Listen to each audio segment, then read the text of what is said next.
What it?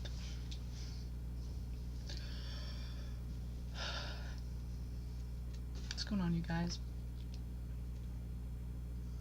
It's kind of late right now, but we're gonna start this anyway because I want to do a live. Sorry it's kind of late. This is the best hour anyway for us. You know, like I get the most readings at this hour. If I do it at like 6 or 7, even 8 or 9, like I notice like not as many people come on. It's kind of weird, but it's your guys' fault, not mine, okay? That's why I'm doing it like this. It's your guys' fault, not mine. So thanks. No, I'm kidding. But if you are wondering why it's so late, it's because, you know, this is the best time to do it. Not only because it's the end of the day and there's nothing to do now, except sleep, of course. You know, we do that at 3 in the morning because this is what we're doing now. So, let's see what's going on here. Oh god, the thumbnail to this live is me drinking something. That's cute. Be like, oh yeah, I want to watch that. Anyway, hey Dana, hey Dazzled, hey Joshika, hi RD Intuitive Tarot. You guys like her channel? Subscribe to her channel. Got another tarot reader here. Misha, hey Misha. Hey Infinity.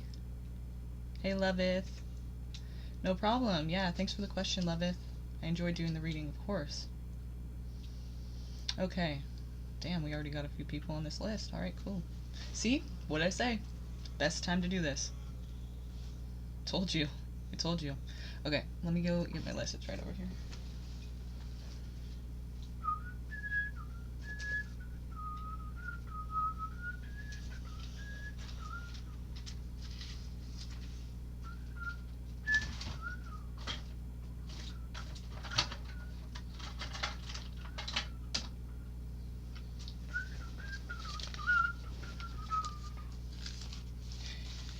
Alright, how you guys doing tonight?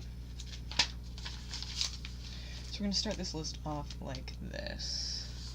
Got quite a few of you. Thanks for coming, you guys. We got Dana, Dazzled, Joshika,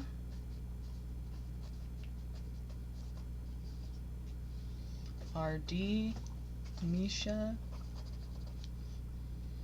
Infinity, Loveth. Nice to see you guys back here.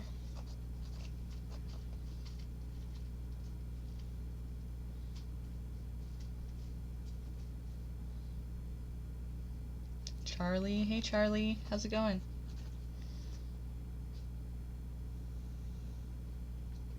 Okay. I think that's it. I don't think I skipped anyone. If I did, please let me know. Okay, yeah. That's 8, you guys. So we got 2 more slots open. Come here, kitty. Oh, don't. These cats are crazy, y'all. But you know that. Shoot. Alright. So what do we have going on here, you guys? What would you like to know? Wait. Kitty. Yeah. This cat is like... Yeah, I'm gonna put you away, okay? Because you're not gonna do this right now. I thought you could chill. I gave you a shoestring to play with, but it's not happening. He's just getting too excited. Oh, he's running from me. Come here, baby. Sorry, honey. You gotta go in there, baby. Sorry, baby love. He's gonna start crying. Sorry, baby love. Watch. Okay. Alright. So, you guys. Alright, so what are the questions, you guys? What would you like to know? I'm good. How are you, RD?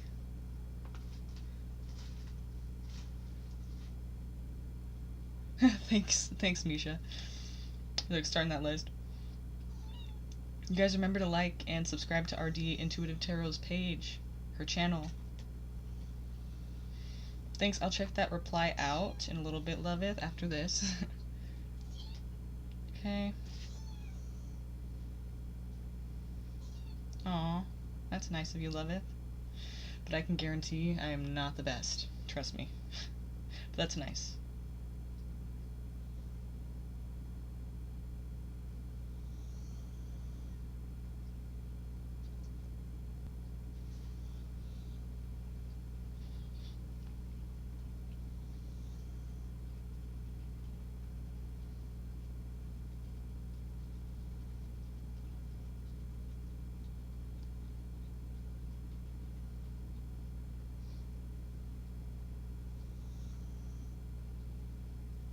No problem, Jessica. I'm just saying it how I see it, you know, it coming down the list.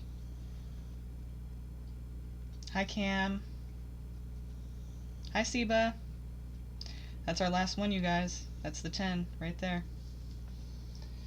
If Cam and Seba would like a reading, that is. And if anyone leaves, you know, donations, you can skip the line. If anyone leaves, though, then we could fill a slot. So, alright.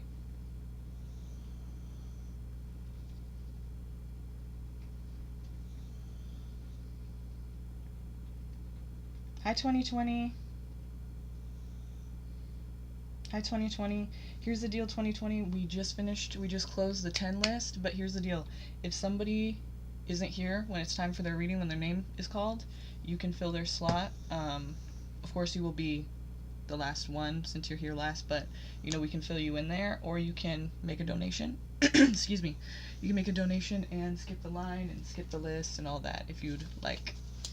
Okay, so sorry about that, but that's how it is right now. Don't need a reading, just saying hello. Okay, nice. Hey, thanks for the support. Thanks for participating. Thanks for coming on here and saying what's up. Appreciate that. Okay. Is John LM? I don't know what LM is. Is that initials or something? Is John LM interested in me romantically? Feelings. This is for Dana. Okay, let's see.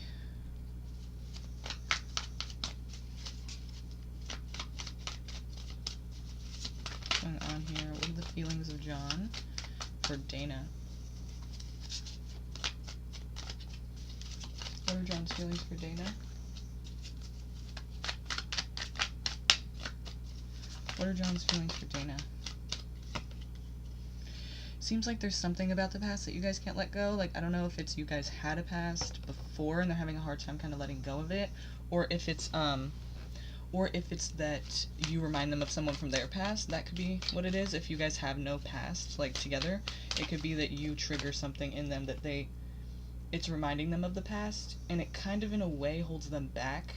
Like, if it is a trigger, it kind of holds them back in a way, like, it's a feeling that's kind of, I don't want to say uncomfortable because they're hanging on to it for sure. So it, you know, it could be that it's unhealthy, but, you know, it's not that everything we hang on to is healthy. So, just because we hang on to it, but it seems like it is something that's triggered in them, if it's not about your guys' past, that they have a hard time kind of moving forward from it. So let's see how this is going to play out. Yeah. So I feel like they either want to, like, they either want to end communication with you, or they could be a Scorpio, but if not, then it seems like they kind of want to put an end to the whole situation, because they feel like it's gonna be, not literally the death of them, but it's going to be, no past, yeah, exactly, so, right, so it seems like they're gonna want to end anything that could have happened or spark, because they're uncomfortable with it, you know, it's like, but then again, it's this pull they have to it, because in this card they want to move forward, like this foot here wants to move forward, it's ready to move forward and on, and like progress in life. This one, not so much, it's very defensive about the past. This sword, like, you just don't know what I'm talking about, it's personal, you don't know how I feel, like, trust me, you just don't understand, you know, it's just like a very personal thing that they're not willing to really let go of. So I mean, it's kind of like I wouldn't doubt if they would keep you around a little longer, or maybe even try to make something happen just because of that unhealthy bond. But I'm just letting you know now, it kind of seems like it's an unhealthy attachment if it does go anywhere.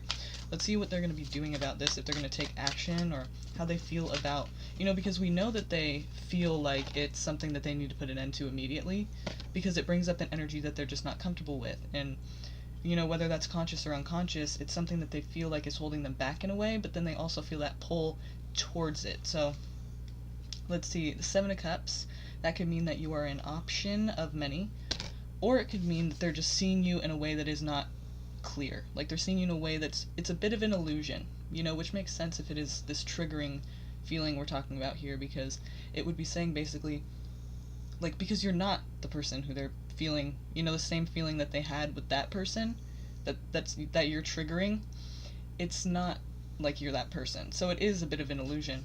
So you know, they're not seeing things realistically. It must be a pretty strong trigger here.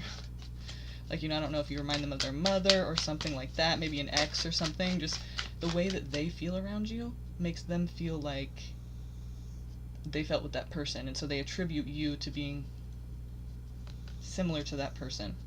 Yeah, it kind of seems like there is, along with the whole illusion thing, it also seems like there is some other person involved here, because we have the Three of Cups as well. All these cups here. It's talking about, too, that, you know, you could meet this person through you could have met this person through a mutual friend or something, and if that's not the case, then I would say that there's probably other people that this person's involved with, or at least talking to and considering being involved with. So if you're, you know, trying to have something happen with this person, it doesn't seem like you'd be the only one with that. So just, you know, be careful with that. It's not necessarily saying that they're hiding that, but we just don't know yet what they're doing about that. So what are they planning on doing? Are they planning on taking action toward her? Very straightforward. It seems like it could be an air sign. Gemini, Libra, or Aquarius. Or this is talking about basically if it's not an air sign, then it's an attitude and a behavior, you know, character. And what that means with the King of Swords here is that it's a person who's very emotionally unexpressive. Like, they're not going to be emotionally available very much. They're not going to be expressing their feelings. They're going to be very rational, intellectualizing their feelings, kind of just very, like, straightforward and just cutthroat. Just kind of like, not like a Sagittarius cutthroat, but just like a, not blunt, just like not emotional, and really just not very, like, like emotionally expressive at all. It's just kind of cold. Cold is a better word. But honest, but cold, but not blunt, you know? It's not like they're saying shit that they just don't need to even say. They're just saying it in a straightforward way, and they don't really have emotion with it. So it could be kind of like this energy, it's almost like Aquarius, like that distant, that detached feeling, you know? Okay, they're very in their head about this, or they could be a Virgo. But I feel like either way, if they're, you know, if they are or aren't a Virgo, they could be very in their head about this. So it's like going to probably be a while before they come forward, if they ever do. They may not. It may be something they allow to happen in their head, and then they talk themselves out of it, you know, because this isn't really a comfortable energy for them. So if they may very well do that. So I don't see any action being taken right now. They're taking a very cold approach to it. They're holding back, and I don't really see them coming forward, at least not at this time. So it seems like it's kind of uncomfortable for them, and that's really not your fault. So if you're really into this person, that kind of sucks. I get that, but you know, it's really not your fault, so don't take it personal. It's just something personal for them, basically, is what I'm seeing, okay? Alright, Dana. Thank you, Dana. Alright. Okay, Dazzled.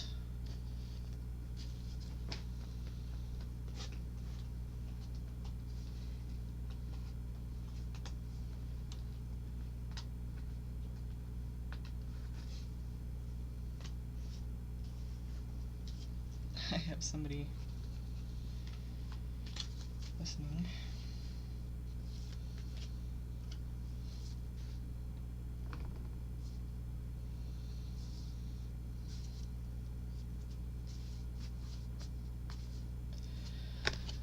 Okay, Dazzled. Let's see what's going on with you. Okay. Any channeled messages from my future spouse, or has he been getting mine? I've been writing him, and I don't know if he's been getting readings to get the messages I've been writing. Okay, so we're doing this whole thing here. Let me get this straight here, because I'm not really familiar with this kind of thing. you are trying to manifest a future spouse is what you're saying, right? You're kind of trying to, channel them and have that so that they can find you, that kind of like soul thing, that soul connection thing. Is that what we're talking about here? Hi, Garg. Yes, I've been writing him. Okay. So, let's see. So you're really, okay, here's the thing. You're really, really, really wanting to get married someday. Like, you really want to find a future spouse.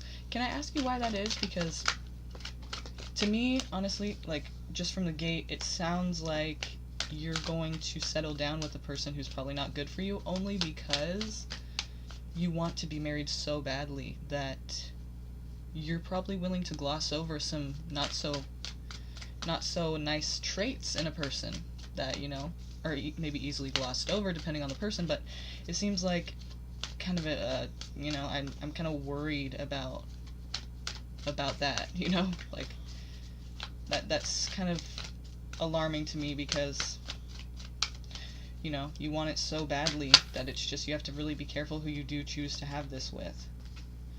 I'm not really be able to tell about the whole, like, if they're getting the messages thing. I mean, I will let you know, like, what the cards say, and if that kind of seems like that could be what it's saying. I'm not too familiar with this kind of thing, but it does look like there will be at some point, a connection for sure.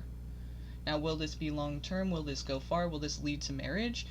We just don't know that at this time. What we know right now, though, is that there is going to be some connection that you feel very, you can see that this blah, blah, blah. This is the card of true love. So, I mean, we do know that you guys feel like you're on the same page, the same level. You see each other eye to eye, You understand, you have the same values, you click very well. And it's a very respectful and caring energy. It's just, you're looking into each other's eyes. It's a great connection. It's Two of Cups, it's true love, but also I see it's probably something fairly stable, or at least from the outset that's what it's, presenting itself as, or maybe promising to be. It's seeming like it's going to be. But we have a bit of disappointment here. This could be because of, disappointment for any reason. It could be that you guys are just, whoever, maybe one or both of you, are just looking at the negative of the situation. You see these cups down here that are knocked down, and these ones that are still standing. So in this card, we're seeing a person who's focused on the negative, when there is still positive in the situation, but they're focusing on the negative. So obviously, they're not really seeing the positive. But there is still positive there, like you can make it work. It's just that when somebody's so focused on negative shit, it's hard to make that work, you know what I mean? So, like they've convinced themselves it's so negative, it's like it kind of is at that point to them. In their reality of it, it is. So what can you really do? Another thing this card could be talking about is it's something, somewhat of a pattern that you're going through with this person. Like it's, maybe it seems really great, maybe it seems different than other people you've dated, maybe it seems like the one, right? Two of Cups. This seems, strong connection, you guys see eye to eye, things click, things work. It could be, though, that it's really just a pattern of yours, and maybe this person turns out to be just like the other people you've dated, and so that is disappointing. But what it is, you taking this cup and getting the same result. Just taking, you can reach back and just get another one and get the same result and end up disappointed again. Or you can go over here, climb this hill, go over this bridge, and see this castle here. That's where your new phase of life is at. That's where your new pattern is. That's where newness is. Breaking the cycle, basically. But it's hard to do that, and it probably takes therapy, to be honest. If we could do it, we would have done it already. So I see this as like maybe a pattern, like you've dated somebody like this before, maybe it seems great at first, but then, we all have hang-ups, and if you don't get those worked out, and they don't either, by the time you guys meet and, this happens, it's very likely that, it's gonna be the same thing you've always had, because you're working out these patterns in your relationship, and it's just, if you never get healed from them, it's the same thing, because you need the same thing, you're looking for the same thing, and you haven't healed, so you're still broken in the same ways. You're going to be looking for the same thing in every person you partner with. So it could end up being a pretty disappointing situation just because you haven't gotten healed yet, Very normal for that to happen too. It's nothing we haven't seen before, with many, many, many different people. This is relationships, without therapy, without being healed from past situations, you know? We all have hang-ups, and it just seems like it's gonna end. Well, it's not saying it's gonna end yet. Maybe it'll turn around here, but it just looks like something that's very common, which is that, you know, you're letting your past get the best of you, basically. Yeah, past. Really just taking it all in, you know? Like, what's happened in my life, and just kind of like looking at all of it, and so maybe that's therapy, who knows? But it's just kind of acknowledging it, so that's kind of good, you know? At least you're acknowledging it, so let's see where this is gonna go.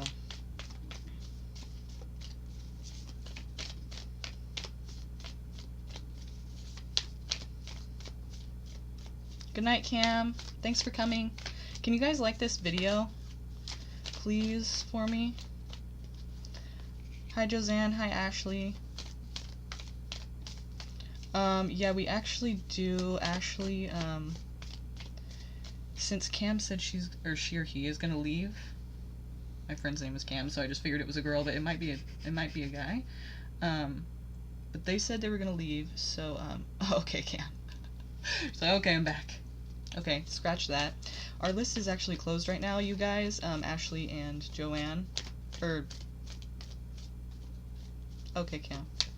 So Josanne and Ashley, unfortunately our free list is closed.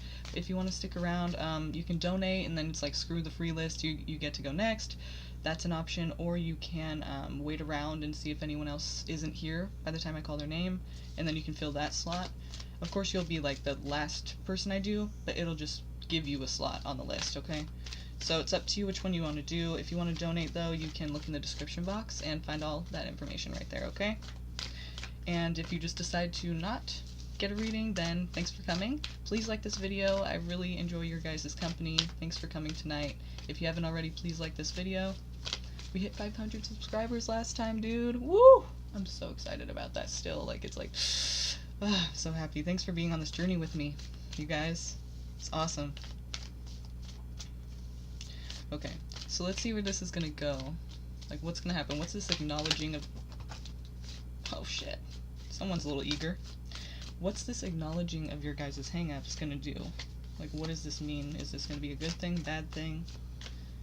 Why is it happening? Okay, so seemingly it's either maybe somebody is a younger, whoever the younger person is, maybe they're an earth sign, okay?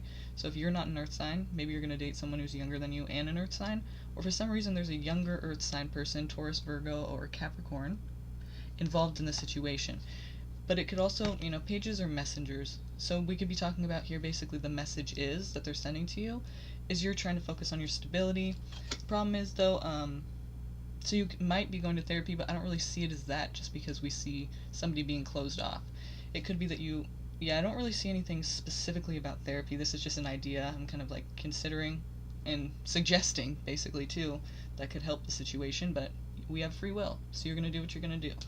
And, basically, though, somebody's going to be closed off here, like not taking any offers, not taking any suggestions, and so it kind of seems like you start to like hone in on these hang-ups you guys have, and then it kind of like creates a distance between you, so that's obviously not good. Someone closes off, and I feel like it's them, just because I'm generalizing and stereotyping, but I mean, you know, guys are not usually the ones who are trying to talk about their feelings, but some women are like that too, and sometimes it's both, and sometimes, you know, both should be able to talk about their feelings, but a lot of times we have hang-ups in that way, and so it's not just men, but someone, maybe both of you, are closed off towards each other when you start to notice these hang-ups you have. It's like you can't avoid them, so you don't, but it does not really create a closeness. You guys understand now, yes, we both have hang-ups. We both have these things that are just fucking with our relationship, but we don't know how to handle them, so I doubt therapy is in this mix right now. And yeah, you guys start to feel stuck and trapped. See, I hate, like, you know, how it's always kind of turning out negative, but it kind of makes me skeptical when a reading turns out really positive. I'm like, I'm sorry, I'm like cringing, like, what's the next card? It's gonna turn around and be horrible. It happens a lot, but right now, I'm sorry to say, you know, this just kind of seems like it's not gonna end well. Like, you guys are gonna end up feeling kind of stuck here, like your hands are tied, like, into this, like you're tied to this, and there's just, you feel like there's no way out. The awesome part about the Eight of Swords, though, is that she's got a blindfold on, you see? And these swords in the ground, she thinks, you know, she doesn't know. She's got a blindfold on. So she thinks the swords are stopping her and keeping her there and holding her there as a threat, you know, like you're stuck here. Her hands are tied, literally, but her ankles aren't. So you know what that means? She literally can just get up and walk away. But she doesn't know that. So it's swords, you know, which means air. It's a mental energy. It's in her head, basically. It's just her thoughts is what she feels like, or she thinks she's stuck. But she really isn't, okay? She really isn't. But because she thinks that she is, that's her reality, and it's very real to her. So, for you, this means one or maybe both of you even are going to be feeling that energy of, like, you feel like you're stuck, or you think you're stuck. But you really aren't. It's just that you can't see that at the time.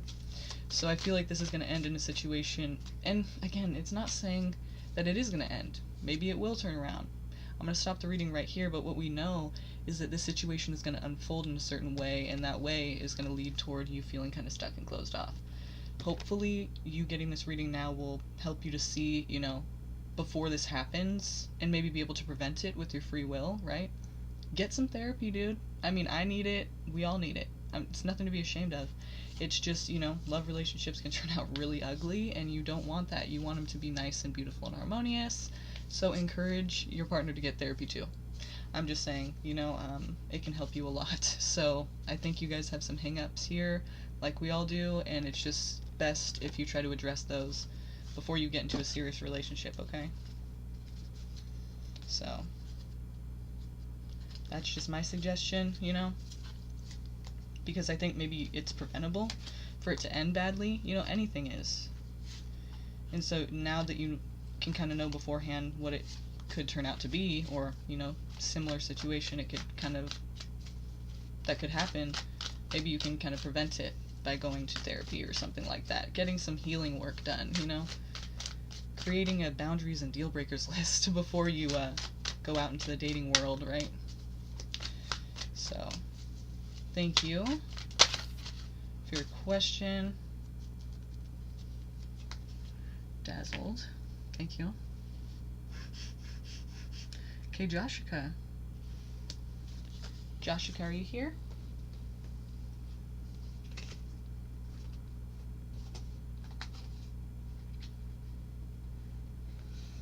And I'm guessing yes, but can you guys hear me okay? Just let me know how the mic's doing.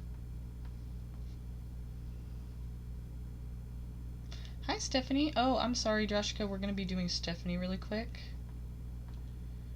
Because, yeah, thanks, Dazzled. Because she donated, so we gotta do that first. That's the rules. That's how we do it. That's how we do things. Around here. Okay, just 1 second.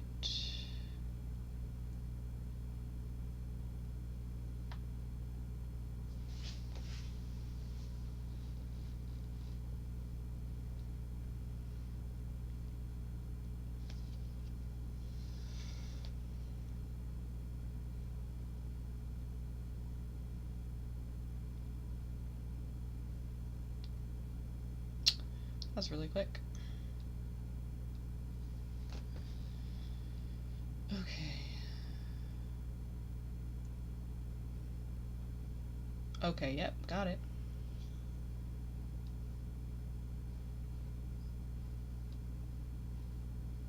What is that for? I'm sorry. Looking at my other transactions, like, what the hell? And thank you, Stephanie, by the way. I did get the donation. So let's go ahead and look at your question here, Stephanie. Hi, Divine. Hi, okay. Cam. Good night, Cam. Thanks for coming.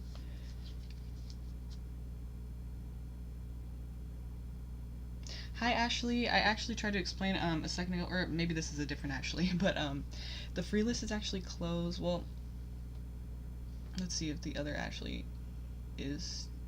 Yeah, no, that was the same Ashley. Okay, so you would actually be the one to fill a slot. If Cam... Well, okay, Cam, I'm letting you know now. If you give up your spot, you give up your spot. If you come back, we can't be doing that because I'm giving someone your spot. okay? Just letting you know right now, okay? So I can put you in the 10 place, Ashley, because you were the first one to be here after that. That's all good. Okay, so I'm going to put you as a 10.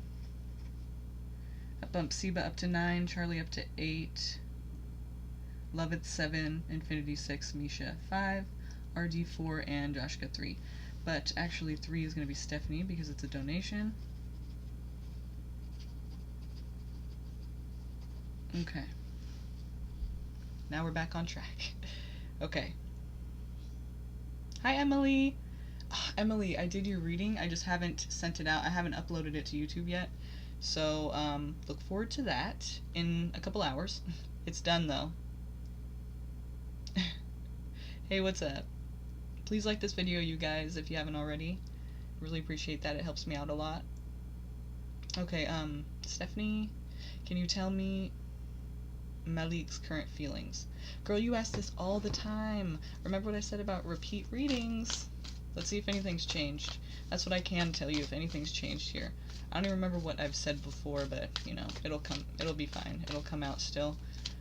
So, maybe I'll remember as we go through this. It'll probably be, well, maybe something has changed. Let's see.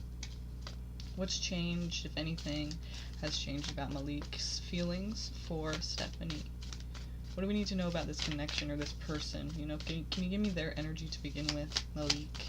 Can you give me their energy to begin with? We'd like to know what their energy is. You know, in regards to Stephanie. I feel like it's a cycle that's continuing, you know? Like, seasons are changing, time's going by, the clock is ticking, and we're going around in circles. It's like we're meeting ourselves at the same place, you know, that we started. So I feel like it's kind of the same thing, just happening again. And this is actually the card that came out first, so it kind of tells me that there's a situation here that's troubling or sorrowful, upsetting, definitely. You know, maybe you're kind of stressing on this and up at night thinking about it constantly throughout the day. You know, maybe it's something that kind of like is not a good energy to be in. It's hard to be in that energy, and it sucks. So, I feel like it's hurting you a lot, and I feel like it's holding you back, even if I can say that. What I do see is that there's a new beginning for you if you don't have to do this. You know, we have free will, so it's not like this is what you're gonna do. I'm not gonna tell you what you're gonna do. I don't know that. But what it looks like is, something you could really benefit from now is, you know, set yourself free from this. Find your happiness again, and the way you do that is by finding a new hobby or an apprenticeship, a new job. There's something that really catches your attention, like a project, a cause, a charity, whatever it is. And, you know, as you can see, you're working your fingers to the fucking bone doing it, and it's something you love to do. It's something that you're just about, and it really sets you on this path that's liberating, and it just makes you feel a lot better, and it's kind of like gives you that life again that you might feel you're lacking right now. You know, something you can be passionate about. And I feel like it doesn't have anything to do with another person. It's something you're working really hard on and very focused on. Maybe it's something completely new, too. Yeah, actually, I would say it's something completely new, most likely, because, first of all, the Fool, new, exciting adventure, but also, you know, this is talking about, like, a new apprenticeship, a new thing that you're kind of doing, this new project, right?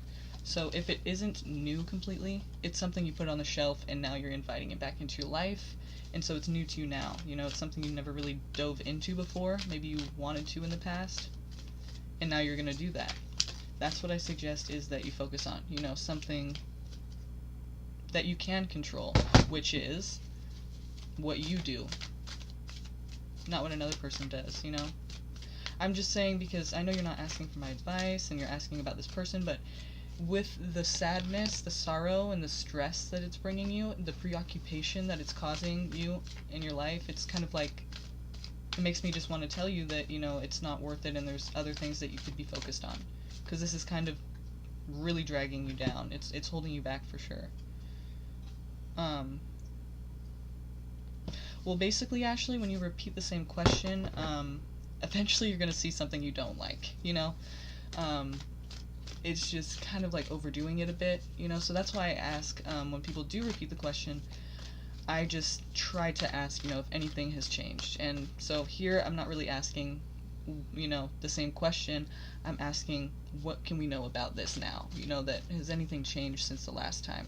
Because that gives us more information, instead of just having it turn out to something that we don't want to see at all.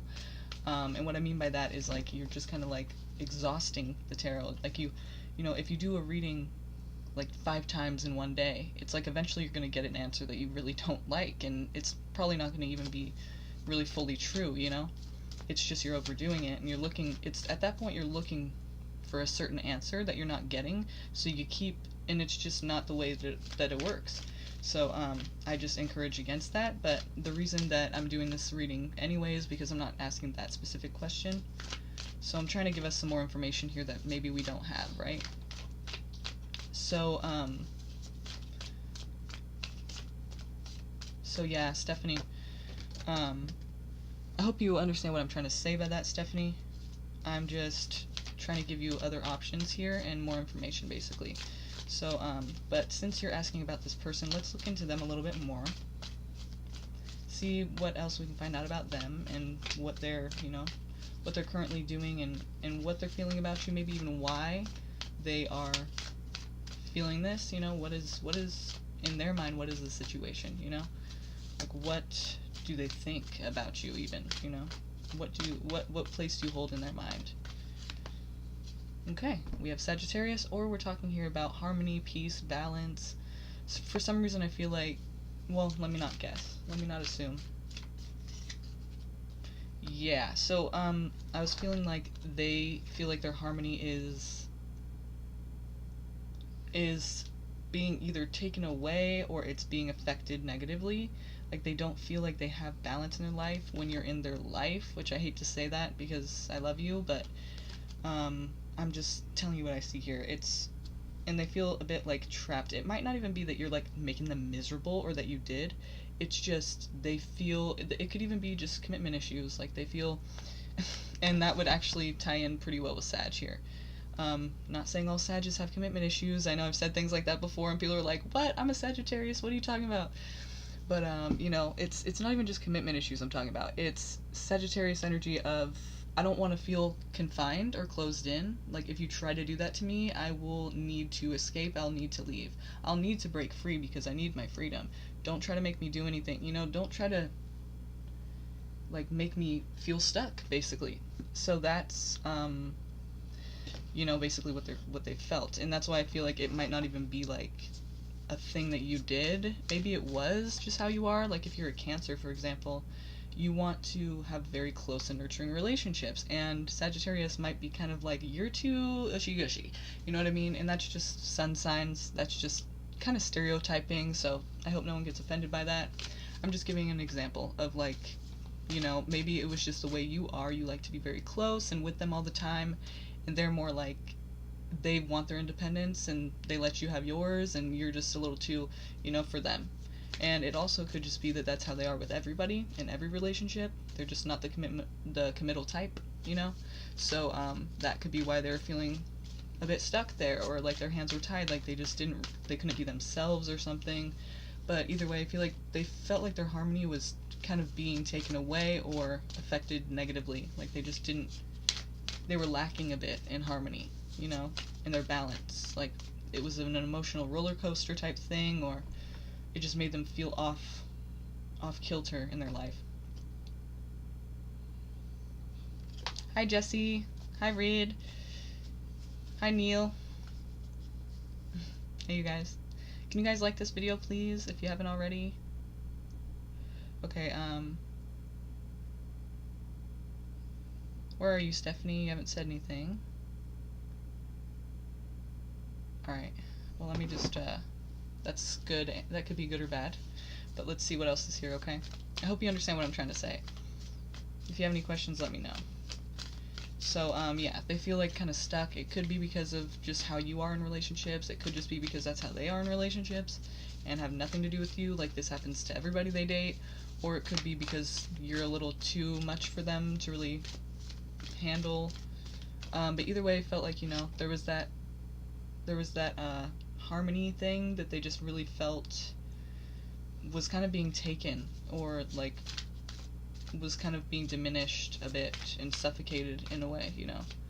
Just like I was saying, that Sagittarius like energy of just not wanting to be confined or in any one place for so long, you know, like wanting to be able to be free to just go if they need to, and they just didn't feel that way with you in the situation you guys were in. So let's see, let's look to the romance angels. How about that? Let's see what else is here. Let's see if there's anything else left in this connection. That's what I like to do with the romance angels oracle, is I like to see, you know, if there's anything left here, if there's anything to look forward to, like what is this connection? What is it? Like what is there? If anything, what is left? If there's anything there, like what can we expect to see with this as we move into the future? What is this worth anything, you know? Should we just give up now? What is this connection between you?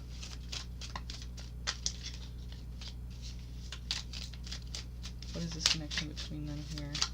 Malik and Stephanie.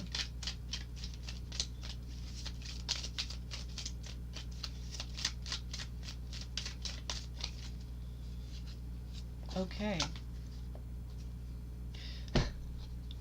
Retreat. It's time to disconnect from the world. In this card, we see a couple kind of retreating away from the world, but for this situation, especially because of the next card, I feel like it's talking about you just retreating from the world, or from this person. It could even be talking about maybe the both of you. I just don't see you as together doing this. I see it as more like you guys both maybe doing this, or at least you doing this. And the reason is because healing family issues. So your love life benefits as you forgive your parents. So either we're talking about, you know, childhood being brought up, you know, issues, we all have them, and this could be talking about that.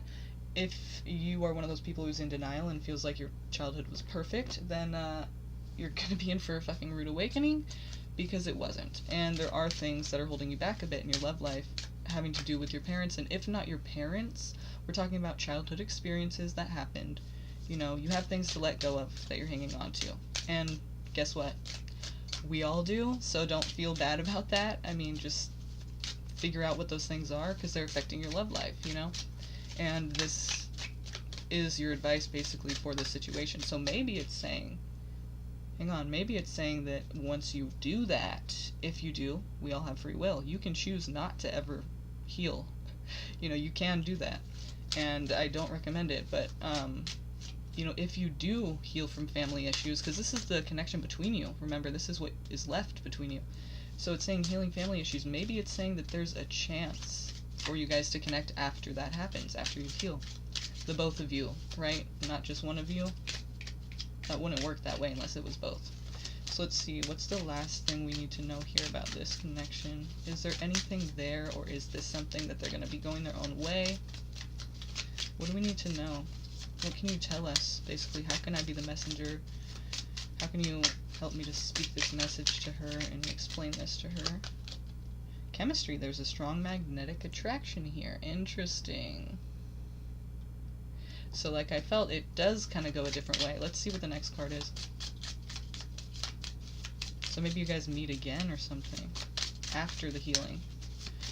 I always feel like it's saying this to me because, or to you, these cards are coming out because these are the steps that need to happen before the final result. Like, if one of these steps doesn't happen, it's very likely there's going to be a different outcome. You know what I mean? Like, healing family issues, that's a pretty big one. And if you choose not to do that, I don't know if the chemistry will be sparked again, you know? We just don't know that. What it's telling us is that that needs to happen first for this to happen. So, what is the last thing we need to know here? Tie this together for us. Ooh. Engagement. So your love life is ascending to a higher level of commitment. I do feel like this is not over.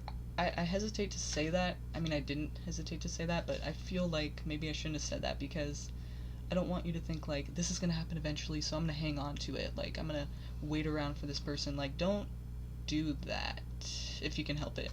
Because it's like the Seven of Pentacles. Like I always say, it's, you know, waiting around for things to happen it doesn't really, what kind of life is that? You know what I mean?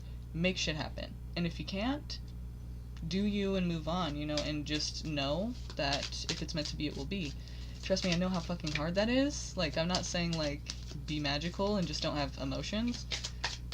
You know, I mean, it hurts, but, like, it's better to not be limited, you know what I mean? It's so limiting to wait for something or someone else, you know? It's like, you don't even know for sure if they're gonna do, even if they say they are, you don't know if they're going to. So it's kind of just wasting your time, you know?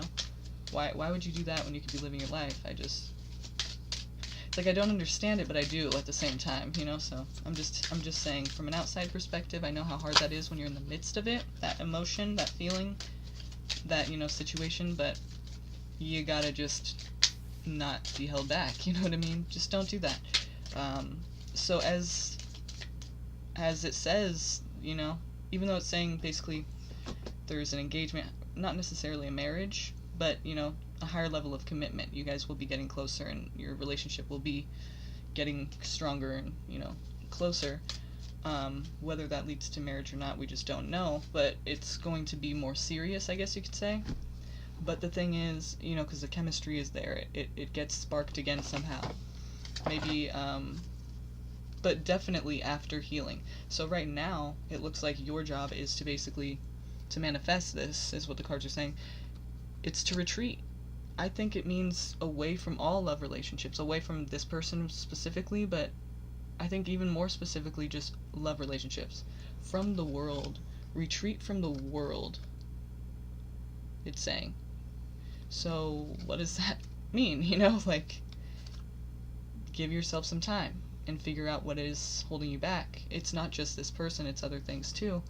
And it's probably going to play out the same way in anyone that you try to be with. So that's just the way that it kind of works until we heal. Healing family issues, there's a lot of shit that you are holding in that you need to heal, and it's affecting your relationships. And once you do that, only if you do that, will you see this possible spark again. So, with that being said, you know, I would just go off into the world knowing that if it's meant to be, it will be. You know, don't hold on to it and let it hold you back anymore, because you need to focus on you and heal. That's your next step. That's your job, Stephanie. So hopefully you are able to do that. Hopefully you take that advice. Hopefully it works out for you in the way that you want. Sometimes it doesn't, and it still can be good. So just take that don't take that so literally, but, you know, I wish you the best, basically.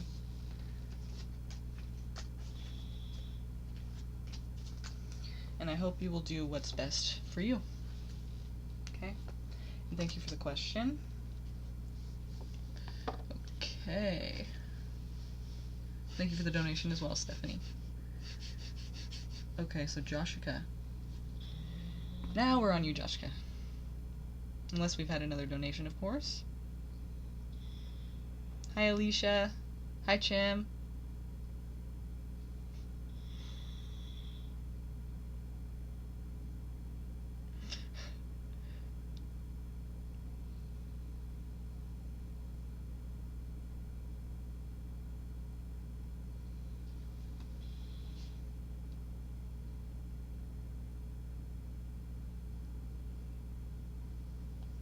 The reason that happens, Ashley, is because it's kind of like you're trying to trick the tarot, or you know, basically you're asking the tarot for guidance, right, or for information, and you're going, that's not good enough, I don't like that, and it's kind of just like, in a way, like, I'm not trying to be a dick and, like, say, like, you're a bitch or anything, I'm just saying, like, you know, we've all done things like that, but in a way, it's just kind of like, it's disrespectful, you know, because you're asking them, and then you're going, like, well, tell me again, like, will tell me something I want to hear, basically, and that's not what it's for.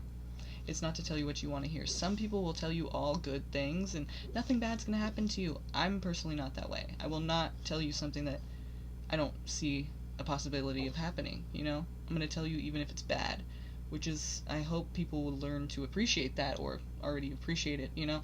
But some people will tell you exactly what you want to hear, and that's just not what it's for, you know? So the reason that happens is because basically now you're not asking the tarot, you're wanting an answer that you want, and it's not the way that it works, you know? So eventually you're gonna get an answer that you really don't like, and that's just the way that it is, you know.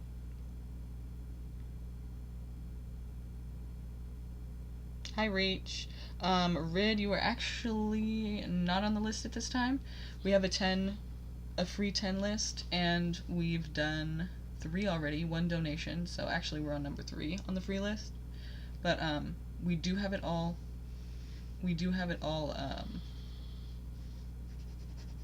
all filled up.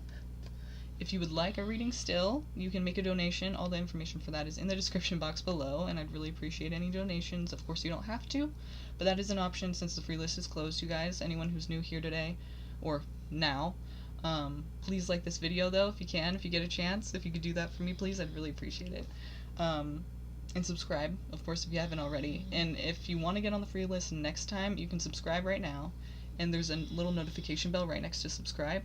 You hit that, you hit all, and then when I go live next time, you'll be notified. So you can just get on here and ask your question, and you'll be on the free list for sure. So I'm just letting you know that's a way to do that. But right now, the free list is closed. You can donate if you want a reading anyway, and you'll be next. Whenever if you choose to donate, you will be up next. And yeah, so that's the way it works around here, you guys. Sorry about that. But you can avoid that next time by getting on that, getting that notification when we go live. Then you'll know. Okay. Alright, so what is the light and shadow attributes of my future husband? Hi, Marie.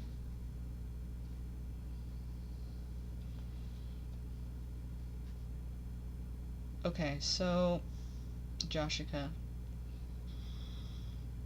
Again, about that future husband thing, remember, we just don't know for sure if that's going to happen yet, just because, like, when you ask a question like, when am I going to become famous or something, it's kind of like, well, we don't know if that's going to happen for sure, so we can't really ask that question, but what we can ask is, about, let's see, how should we rephrase this?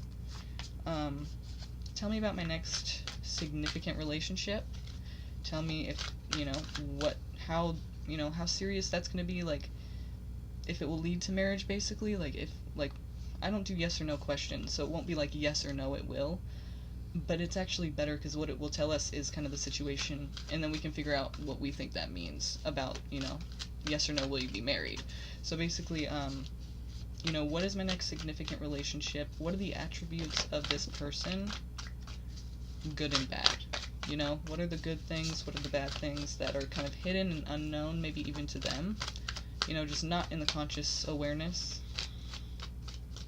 Wow, that kind of sounds scary. I guess we all have demons. We all have, uncovered, things we don't even realize about ourselves. But damn. You're, like, expecting there to be one, like, or many or something. Like, it's kind of like, okay, let's see what's there. Tell me about my next her next significant relationship. The attributes of the person, good and bad. Okay, so right off the bat we have Pisces energy, but we also have Aries, I have down here as well. Somewhat stable, or at least that's what's promised. With the Knights, they're pretty charming characters. What we can say about them is this is what they're promising. Doesn't necessarily mean it's going to happen, but it looks nice, it looks promising, right? So we'll see. But basically from the outset, that's what's thought to be the situation. That's what that's what we have going on here. It's what is being presented, basically. So we'll see how this goes as we dig deeper. We have Pisces and Aries. Could be a Pisces or an Aries person. But more importantly, we have the Ten of Cups. So I feel like, yeah, it's going to be a happy situation. Seemingly you have all your cups filled, maybe even start a family together, or maybe you guys each have a child from, previous relationship, or, whatever. Maybe it's no family, but the feeling of it is family. The feeling of it is pure happiness. It's 10 of Cups. It's the final stage, 10, complete. So it's very good energy there. And I feel like, you could really be onto something with this. But the thing about it is the moon came out after the Ten of Cups. So, the reason that is a bit troubling is because it's just a vague, clouded energy. It's an energy of, like, the thinking is clouded. maybe on your part or theirs or both, but something isn't clear here. Something is vague. Maybe they're sending you mixed signals. Maybe they're hot and cold with you. It's just something that, like, you're not even sure where you stand kind of thing. Or they're, your thinking is clouded for some reason. And that's not really something that I feel like is good, But let's see what this is talking about. It could be talking about maybe, because we do have the Ten of Cups though, so maybe I would hate to think that that's just something that's, the image, and then as we dig deeper, it's really not that at all. Because it's not really saying that. Well, it is the sun here, so something is realized, something does come to light here. You're thinking about how every event has come up to this point where you're at when you have this realization. You have this realization, something comes to light that was in the dark before, right? You're talking about shadow attributes, here we are. And basically you're just taking it all in, like you're thinking about how every situation, how you met, where you met, what they first said, and all of the things after that, and then you're looking at yourself like in the mirror type energy, and you're just like, wow, like how have I gotten to this point with this person? Like everything, just taking it all in, just realizing all of it when you have this realization that maybe things aren't exactly perfect like I thought they'd be. And I feel like you even feel this energy of like, I just got something that was saying like, you almost feel not stupid, but just like, how could I really have just believed that like it would be so happy? Like how could I, why did I think that? Is what I hear. But the thing is, it's not like it was wrong for you to think that. Maybe it happened really quickly or something. I'm not exactly sure why that's there, why you're feeling like that, but it seems like the person might be, I feel like since we're talking about the Ten of Cups and the Moon card, and something's clouded, right, about this Ten of Cups. So something about the happiness in the situation is a bit clouded, like there's something that's vague or you don't know where you stand. So how does that jive with happiness, right? Well, when we see Aries card here, when we see the Emperor here, it doesn't mean it's an Aries necessarily, although it could be. But this card represents somebody who is responsible, and basically they have authority over their life. They may have authority over others. They may oversee other people, like maybe children, maybe they're a manager, but basically they call the shots, and they're the emperor, so they have the whole empire of people they take care of. It's a huge responsibility. They have to make sure that everyone is taken care of, so it's a big responsibility, but since we're talking about the Ten of Cups and the Moon, this happiness that that is in this situation, or presented, or promised, whatever, it seems as though that's the case. And then we have the Moon saying like, but you're kind of clouded in thinking that for some reason. There's something that's not allowing that to happen, or maybe it's just you're seeing it incorrectly. Like there's something that's blocking it from actually being true or actually being real. And it could be talking about maybe this person is kind of controlling, maybe this person is trying to take authority over the situation, and so that's not such a happy situation. Maybe they are trying to control your finances or something. They're trying to have some kind of authority in the situation, is what I feel like that's why that's there. And once you realize this, you realize you're in kind of a situation here that seems a bit like not what you really thought it was before. So that's the shadow side.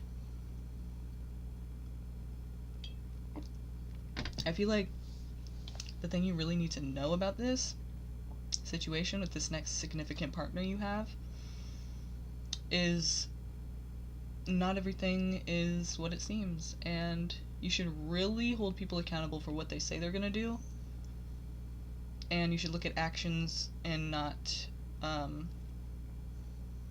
don't rely on words as proof, because words are easy to say, and it looks like it seems promising, and then it turns into a situation that maybe isn't so promising. We don't have the Eight of Swords here, so we don't feel stuck in the situation necessarily, yet at least. I'm going to look a little further. But it's, it's a realization you have one day, like, oh shit, this person's trying to control me, or they're trying to, tell me what I should and should not do. Like, you realize you're in a situation of, like, it's kind of like they make the rules. They call the shots. And you just kind of have to abide by that. So let's see how you're reacting to that. Let's see how this is going to affect the situation. I feel like that's the shadow side. That's the shadowiest side of the situation. But the cool part is that you have that realization, and I don't feel like it takes years and years. It seems like it's I don't know when. I don't want to just guess, but I mean, it kind of seems like maybe even within the first year being with this person, you kind of see this and you realize it. It doesn't mean you're going to take action on it or leave them or do something about it. A lot of times we can see things and then kind of dismiss it later, but let's see what's going to happen. Hopefully you'll be strong enough to just take it and be like, okay, so I can't change that. It's not my fault. I'm going to go. I'm going to go right now, because nothing's going to change this grown-ass adult from not being this way, you know? And that's no way to be in a relationship. It's just not going to work like that. You will eventually be miserable if the person's super controlling like that. Yep, there you go, girl. Get it. Good, good. You're walking away.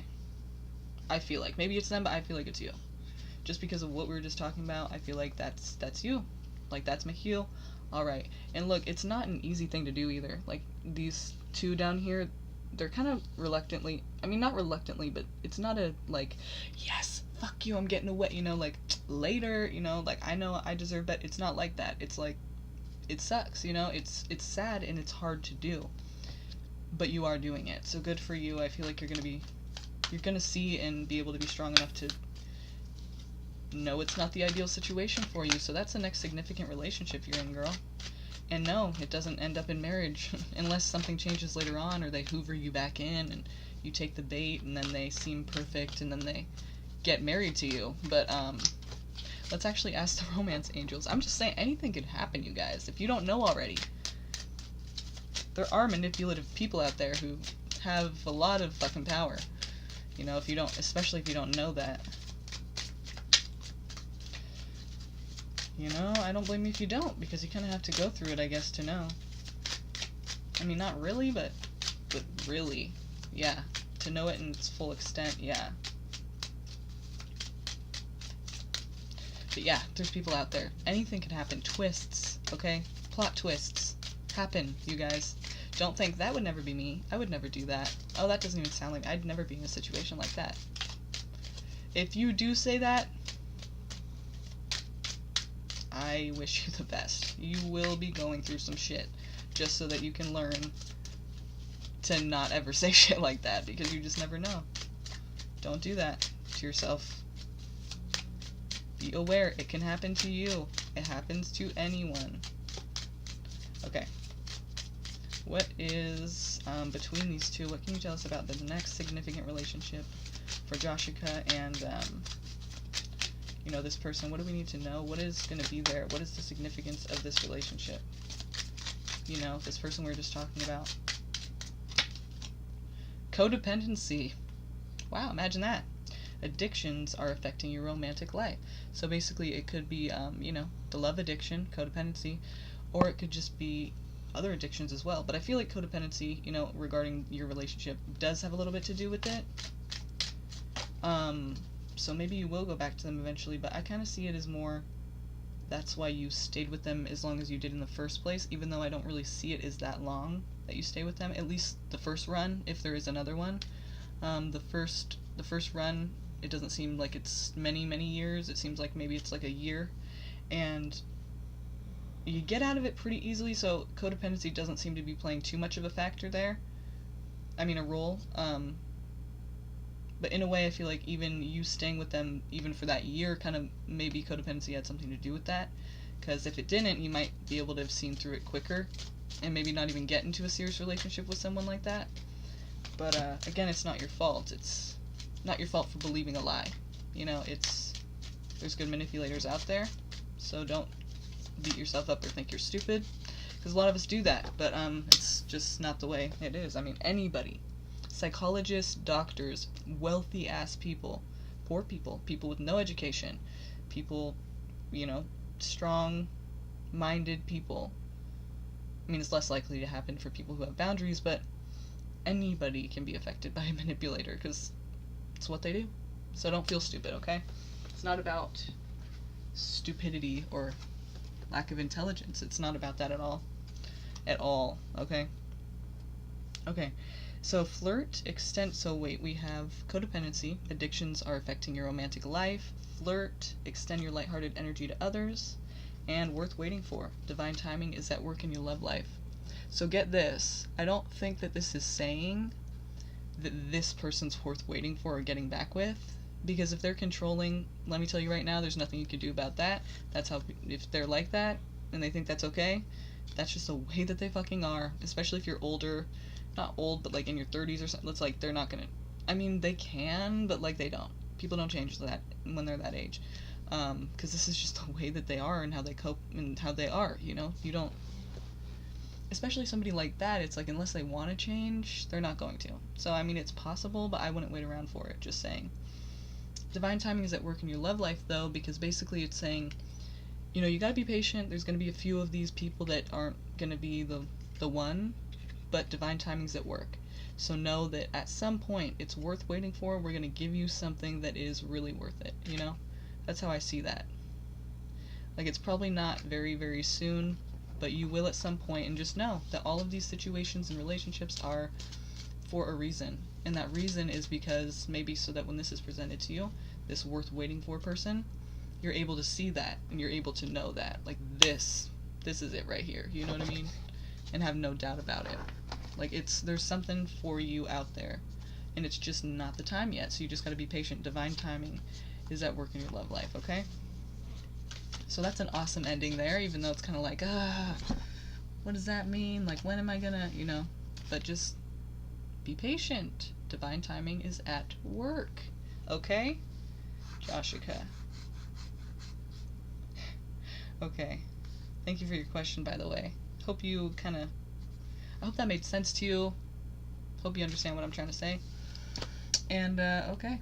RD, Intuitive Tarot. You guys like her page? Or, I'm sorry, subscribe to her channel. Go check her out. She is a tarot reader. That's what I'm guessing from her name, right? That's what we do in this tarot community. We support fellow tarot readers, okay? So go check her out. Go check out her channel.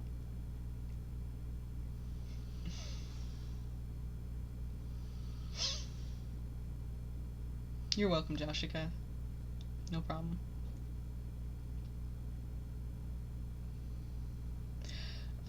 You guys can find all that information in the description, okay, for donations if you're interested.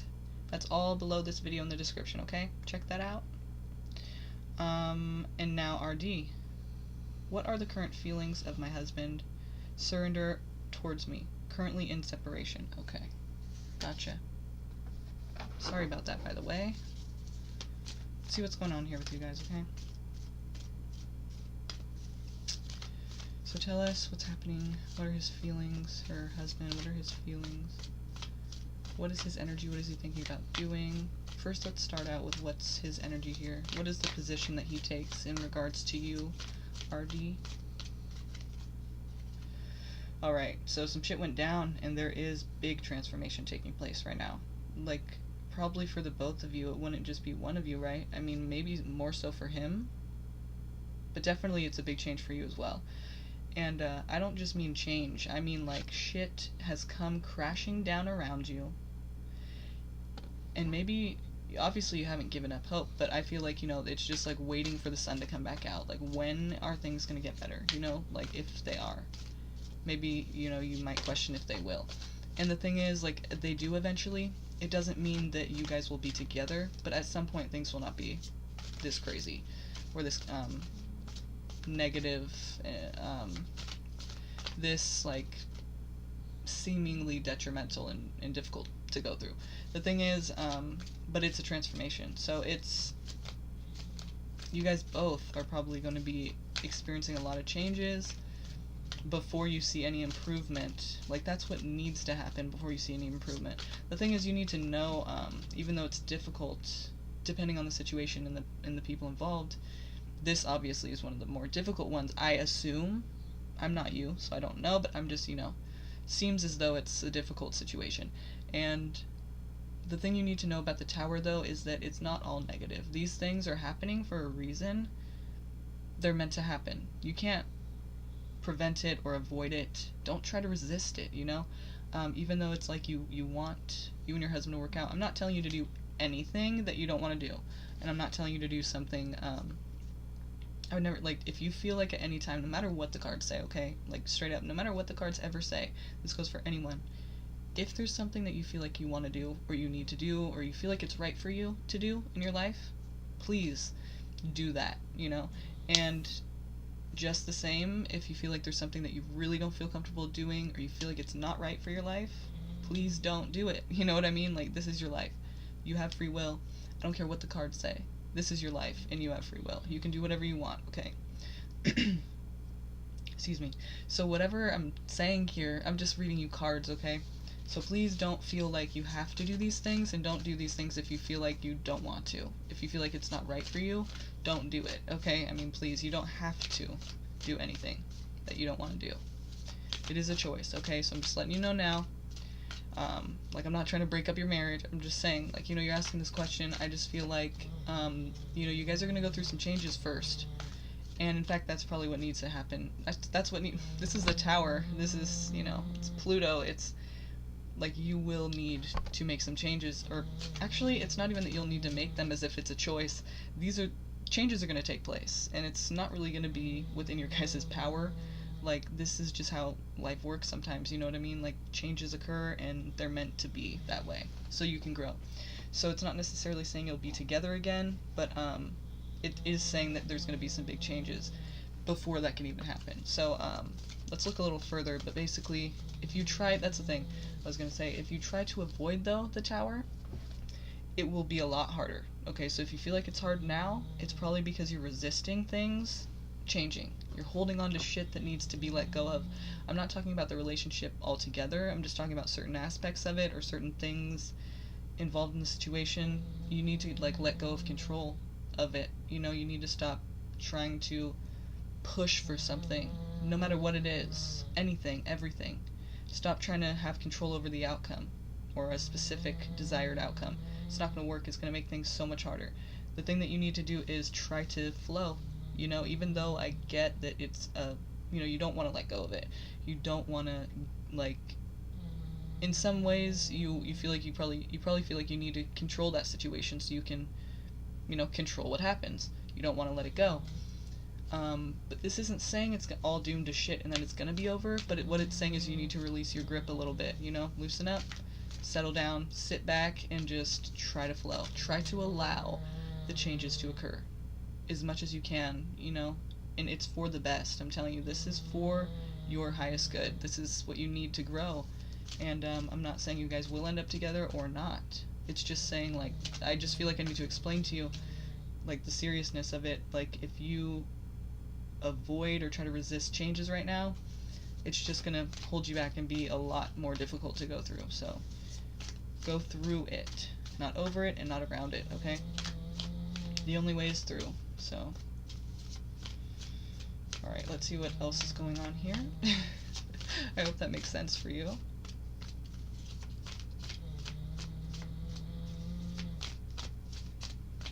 It's like the last thing you probably feel like doing is letting go and, like, just letting shit happen, letting these changes occur, but I'm telling you, give yourself a break and give yourself a chance, you know? Take a risk. Because it won't be as bad as you think.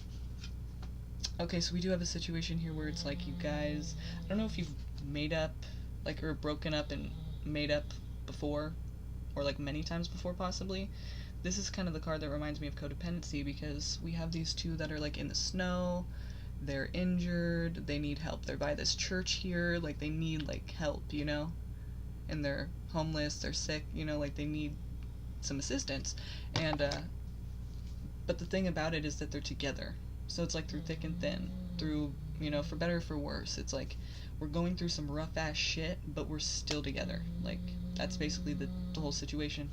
So I feel like if you guys haven't had back and forths in the past, like this is the first time, I feel like you will get back together, but you might break up again and then get back together and break up again. Like, it might be this this back and forth thing that's like, you know, even though it's extremely, like, we're in these really unhealthy situations, or situations that are kind of bringing both of our lives down, we're still together. So it's kind of like, even though maybe it would be better to not be together because it seems like you guys are really just bringing each other down, you still stay together. So it's like, even though it's hard, you're together. So that's the codependency type thing. It's like, you know, it's like that couple that just always breaks up and makes up, and everyone's like, maybe they just should not be together. Like, oh, that's so sweet, they're always ending up back together. But, like, maybe they shouldn't, you know? Like, and I'm not saying don't. I'm just saying, like, look at it like, you know, if this is really unhealthy back and forth, like, there's probably a reason that it's not working. You know what I mean? So, but if this is the first time you guys have ever broken up like this, I feel like it's not the last time, and I feel like you guys will get back together. But it's not the last time you're gonna break up. It's probably gonna be back and forth happening, you know, again and again for who knows how long, you know? Like, you guys always are coming back together, no matter how unhealthy or, like, how it's just not really the ideal situation. It just, you keep trying to make it happen. Trying to create that happiness again, and maybe you will create that. Maybe you will.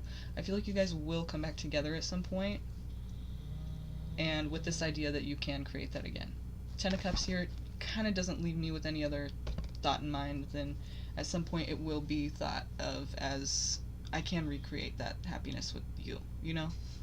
So that's good. That's obviously what you want to see, but again, it's a situation that probably will, for some reason, end badly again. What you probably can do, though, is if you both want to get therapy or maybe marriage counseling, whatever it is you want to do, I mean, if you can heal some of these things that are causing this in your marriage, maybe you can fix this. Maybe you can prevent this from being back and forth and being negative again, you know? There's obviously some issues here that you guys need to work through, and if you can figure out what those are and you both are willing to do that, put the effort out, I don't see why it can't work out, you know? All it takes is effort, and obviously, at some point you guys are wanting to put that effort out again. And there's a reason for that, and that reason is because you think you can do that. You know, you feel like the love's there, and you want to do that. So, obviously it's not all hope lost. I just think that once you do get back together, you need to really figure out what it is that broke you up, and fix it before it happens again, because it will. Okay?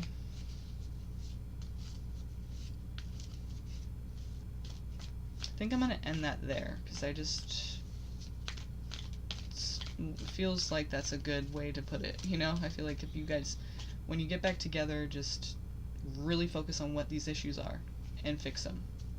Work on healing the issues. Don't just focus on, we're back together, things are good, yay, life is great, because it's going to happen again, you know, if you can't really hone in on what the problem was in the first place, you know?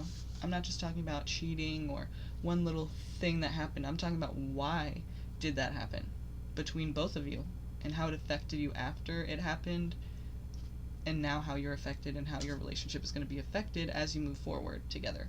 You know, all of these things matter, so just keep that in mind, okay? So, thank you for the question, and I hope that, you know, made some sense for you. We're on Misha.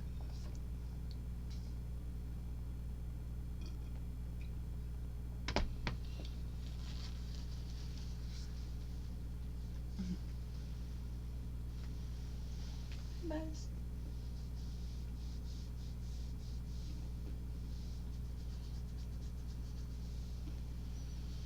Baby.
Sorry, I'm just responding to somebody because they're having a little bit of trouble with the link.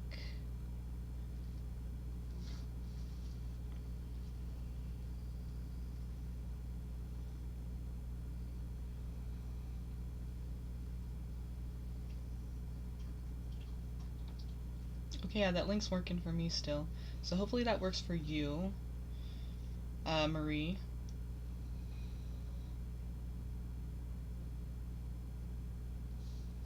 Okay, Charlie. Okay.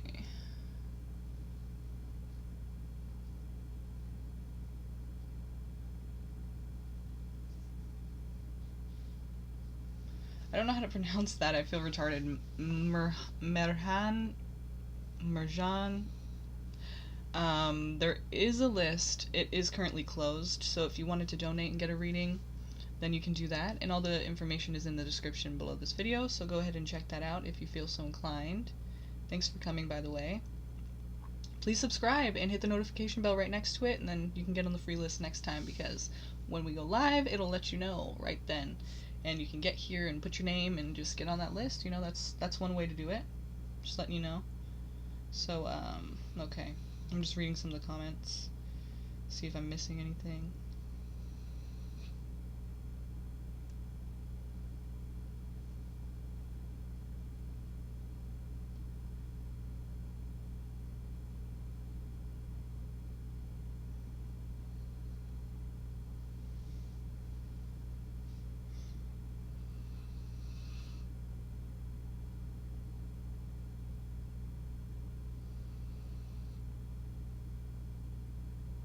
Hi, Alexandra.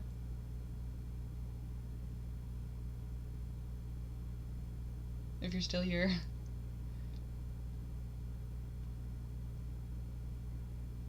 Sahu! Gail!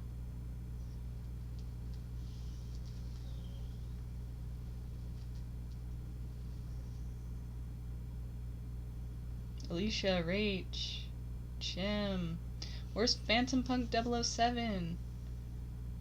Neil, Ashley, Rid, Jesse. Okay. I think I got everything. Hi, Aswari. How's it going? Yes, Misha is actually next right now, so. Where you at, girl? Where you at? Are you here still, Misha? Oh, yeah. Yep. Okay. You want to be at the end?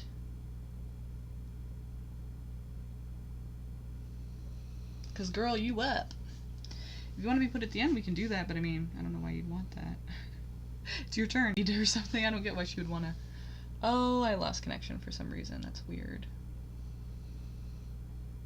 Why did that happen? Okay, we're reconnected now. I don't know why that happened, but it looks like I disconnected for a second. It said it had to reconnect. That's weird. I don't know why, like, YouTube's been doing that lately. That's the one thing I need to learn, is that it's not always me. Like, sometimes it's YouTube. I don't know. I used to think, like, what's wrong? Like, what am I doing wrong? But it never usually happens. You know, recently it has been. It's been happening. We've been getting some, like, problems while live, but I think it's just YouTube or something, because I don't know if there's a lot of people live right now or what, but I think it's just YouTube, which kind of sucks because there's like nothing we can really do about it, but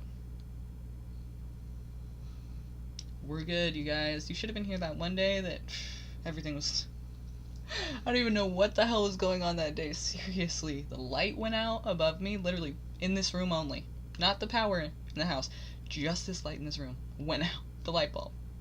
Like, but that was after, like, all kinds of other shit happened. It was like, I was like, what the fuck is going on? Like, really right now? The light bulb. Like, it was just, it became, like, really funny, because it was like, okay, this isn't the day, obviously, but we're doing it.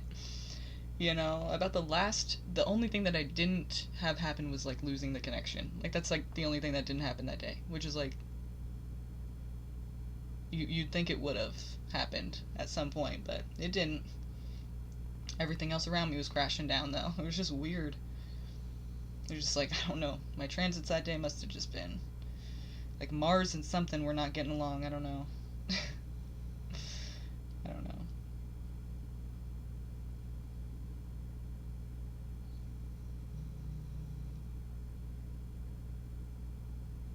Yeah, okay, yeah, you were here, Jobeth. Yeah, it sucked. I know. It was bad. It was like, I just like was like, what am I gonna do right now? Like, I wanted to just try to power through it and get everyone done, but it was like, it's not happening. You know what I mean?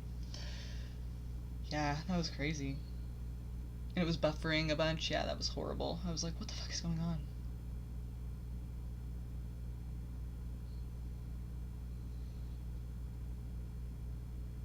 Okay, well, so Misha is not here right now, so she wants to be put last. Okay, just wanted to give her some time to maybe, you know, change her mind, because she's up, but we can do that. It's not a problem. So I'll put her last. So now we're on Infinity, Loveth, Charlie, Siba, Ashley, Misha. Okay. So, let's see here.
Okay.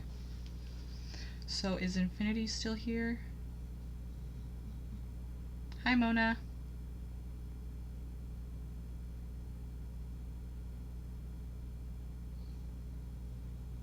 Is Infinity here?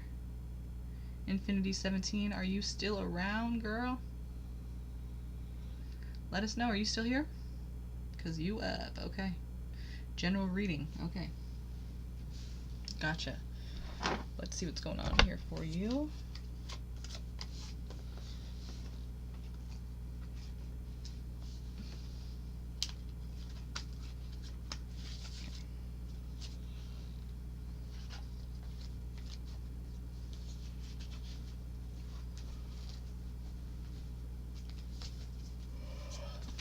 There it is. Starting to get tired. But we ain't even done yet. We're about halfway done, though. Told you, about 3 hours. If we get another hour and a half of this, there you go. Okay. Wow, and it shows. And it shows. I mean, I'm known to drop cards. That's kind of like my, can't even think of it right now. That's kind of like my signature, or like my,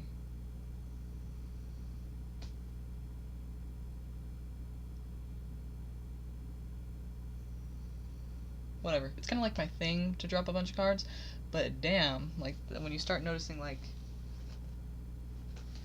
10 coming out at a time, it's like, I don't even know what I'm doing, you know, like, why is that happening? Girl, you need to go get some coffee. I just don't want to be loud right now, so might have to just suck it up and deal with it.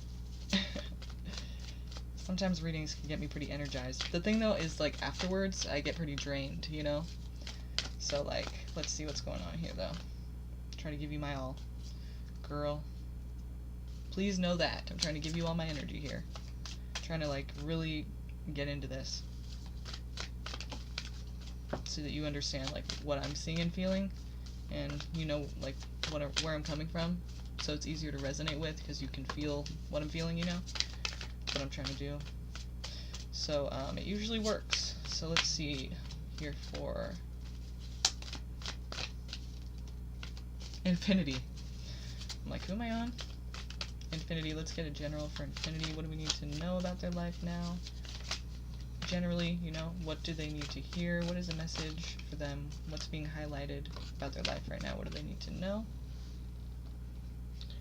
We have a, you know, non-committal energy, like, it could be a relationship or it could be you in a relationship, or maybe just anything else, you know, it's just basically something you're not committed to. Like, at first you're very passionate about it, and this could be a fire sign, Aries, Leo, Sagittarius, because we have wands. So, you know, it could be if it's you or somebody else, in a relationship or about something else. It's talking about a situation where you were very, very passionate about it at first, like fire, you know, it just was, you were there, you were about it, like it felt great, it was good, you were into it, you know, you really wanted it to go far, I guess you could say. You're passionate about it. You know, this was a cool thing for you, but then, you know, now it's not so much. So let's see what this is talking about. It's like you're not committed anymore to it, and maybe you had thought you would be before because of how passionate it was. Yep, probably talking about a love situation here. We could also be talking about maybe somebody else coming in. Could be a Cancer, Scorpio, or a Pisces. Yep, and you're undecided, and you're weighing your options. The thing here is, like, you know, I think both of these people have something to offer that's valuable to you, or so you feel. So this is you going, this is important, but this is just as important to me, and I just don't know. Like, I just, you know, you're juggling. You're indecisive about it. There's no clear answer for you right now, and I feel like it's just a difficult energy because you're trying to figure out what's best for you. And it's just, you know, it's hard to make that decision. You know, it's like, well, this thing has this, but this thing has this, and, you know, which one is better for me? So, very confusing. You know, you're thinking about the future. What is going to happen if I choose this? What's going to happen if I don't choose that? You know, will I regret it? It's just, I don't know what to choose right now between these two. So, let's see. And, you know, if you feel like, oh, there's no two people in my life, then this could be just saying, basically, you know, there's something you were passionate about that you are no longer really feeling committed to, and there's something new presenting itself. Maybe not a person, it could be anything. You know, a job or some kind of project, some kind of way of life, you know, a perspective, you know, a change, you know, that you're seeing is maybe better, looks promising, looks emotionally like it's better for you, but you're just like still not sure if you should stick to this thing from the past that you don't really feel very passionate about anymore, or if you should go towards this new thing that seems emotionally fulfilling, or like it would be. And, you know, you're stuck between, like, should I move on or should I stay with the thing that I'm already in, you know, whatever it is. Maybe it's not a person or two people, but it's like weighing your options of, like, moving forward and leaving something behind, or sticking with what you know and feel comfortable with already, but just don't really feel the fire is there anymore. So, just to give you a perspective of if it's not two people that you're juggling, although it very well could be. So just keep that in mind, you know, whatever resonates with you. That's the situation here. So there's a fear and an anxiety. You know, like I said, you're thinking about the future. What's going to happen if I do this? What's going to happen if I don't do this? Will I regret it? So you're sitting in a situation of fear right now, and I feel like that's going to be hard for you to make a decision that's appropriate or the best for you, because you're in a situation that you need, like I said, I feel like these two situations have something to offer, stability-wise, security-wise, and that's why it's Pentacles, because it's something of value that makes you feel secure or safe or, you know, stable. So it's something really of value to you, like could affect your whole life and make it better or not, you know, but it's like the things that are at stake are like who's more stable or what's more secure or what's more like better for me in stability-wise, you know. So that's why there's this anxiety, because it's like, if I don't choose one, like which one am I going to choose? And you're just kind of like, what's going to happen? Like, if, you know, what's going to happen next? Like, you're really just kind of worried and fearful. And I feel like the reason that that is a bad thing is because you're coming from a place of fear and anxiety instead of just feeling like what is right for you. and being able to kind of like just feel that and know that, which is hard to do anyway, because you just don't know until you're really in it, right? But your position is like, I don't want to like be into something, I don't want to choose and then regret it, or regret it, wish I had choose the other one, or see why it's not so great as I thought it was. So it's just one of those things, like, you just don't know.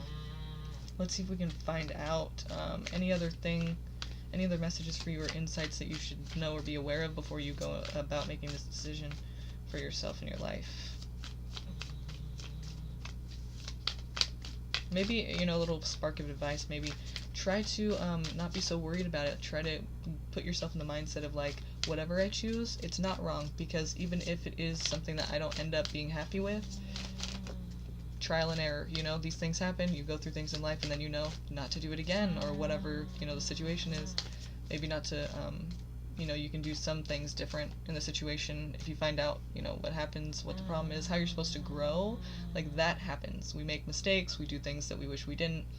There's really no way to avoid that, and so I feel like, instead of coming from a place of fear, maybe just letting go and accepting that whatever choice you make, it's not the wrong one, because you're still here and you'll be okay, you know what I mean? And it's learning from it, right? So there's really no wrong answer here. And try not to have a desired outcome, because that usually doesn't happen, Like, at least the one that you're really, really, really thinking of and hoping for and fantasizing about doesn't usually happen that exact way. So you're already leading yourself up for disappointment, if you do that, if you have a desired outcome. Try to let go a bit. Trust in the universe. Have faith that what is meant to happen will happen. Because that's exactly what's going to happen no matter what you choose. Any last word of advice for you? Infinity.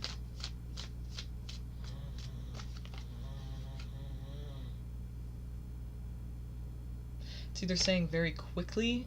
I feel like it's almost saying don't rush to make the decision, but let's see. Heading in some kind of direction here. Okay. I feel like it's saying that what is going to happen is you're going to opt to choosing the thing that you're familiar with, and you're probably going to end up regretting it, but the thing is, you feel so tied to it that you'll probably go with that, it seems like. But you probably will end up feeling like it's bad for you. Like, it kind of brings you down in a lot of ways when you feel like the other option could have been better for you.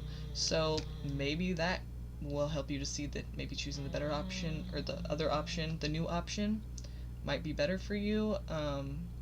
Because it seems like right now, pretty quickly, hastily, not even hastily, but just like very like, like no one can stop you. Like, it's just, you're coming in fierce, and you're just like kind of like in your face, like, this is what I'm doing, like, like just very, very quick and just very abrupt. And it's just kind of like you're making this decision. Maybe you're in so much anxiety and fear that you're just like, I don't want to feel like this anymore, I'm just gonna fucking stick with this, and it's just like, okay, enough said, it's okay, alright, we get it.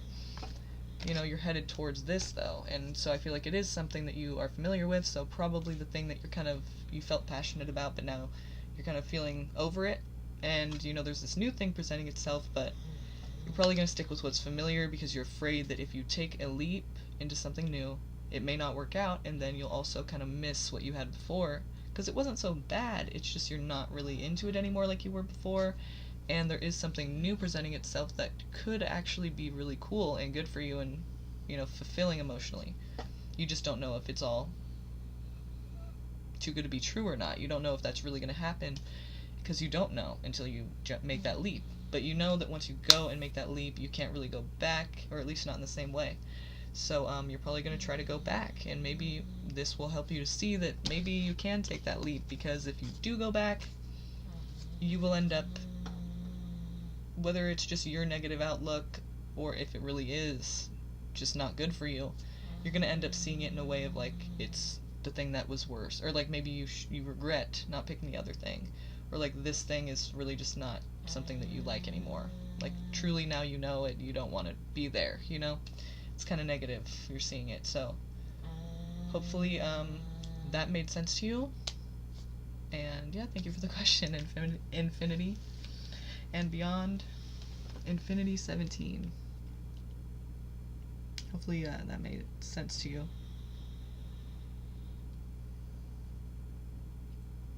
No problem. Thank you for the question. I enjoyed doing that. I appreciate your participation, your company. Thank you.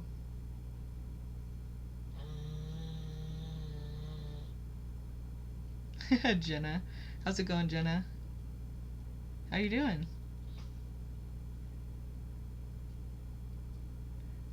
I miss you. How are you? How are finals going?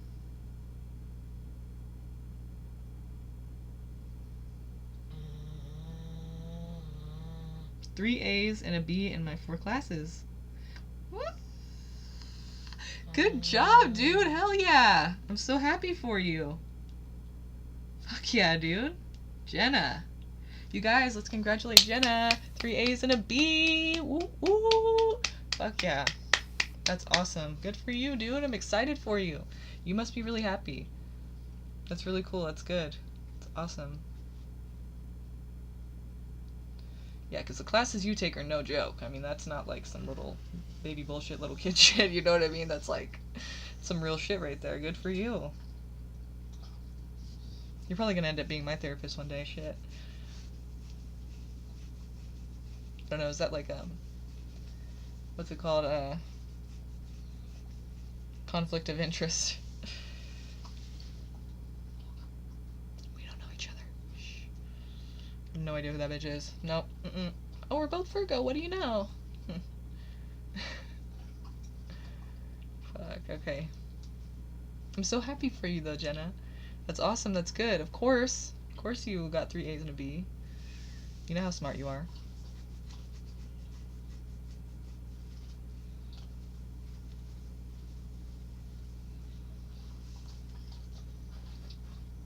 And so Infinity, you said I have no idea who's coming. Maybe it's not a person, maybe it's just like, you know, the thing that you're involved with now, or maybe the lifestyle or the way of life, the path of life, whatever it is that you're involved in, that you were really passionate about before.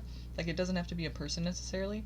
Maybe even just like a way of life, like say like vegan or something. Like, it's just something you were into that like now you're kind of like not so into it, and you kind of want to do something new, and maybe you're not sure what the new is, and maybe that's even more what the anxiety is, you know? It's like, you don't know what the fuck to do next, and you don't know if it's going to be good or bad, and you just like are kind of worried about changing, you know, something that you're really just not into anymore. But it's kind of even better if you have no idea what the new thing is, because then you have a lot of options. You know, it's not just like, this is a new thing, this is an old thing, which one are you going to choose? You have to choose one. You know, it's like, maybe there's many different new things we could do, you know? Or that I could do, right? That you could do, I mean. So it kind of gives you a lot of options there.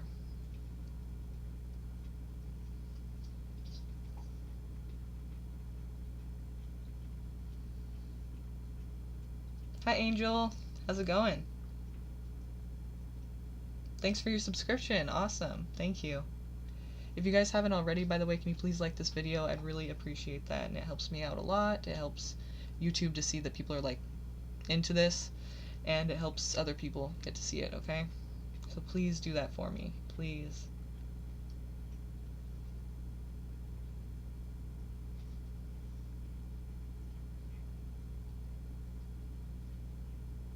Thank you, Ashley. That's been very helpful, by the way.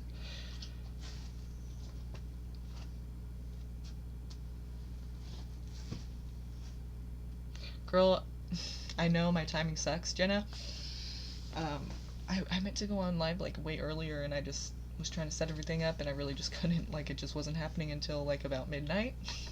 So, no worries, you know. I understand, like, by that time you're usually, it's kind of late for you, 3 hours ahead, so I'm not, like, expecting you to, like, you know, be here. I'm like, okay, that's my fuck up, you know?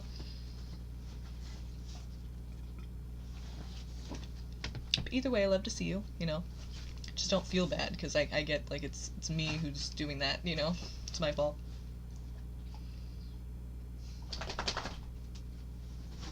I bet. You feel that relief.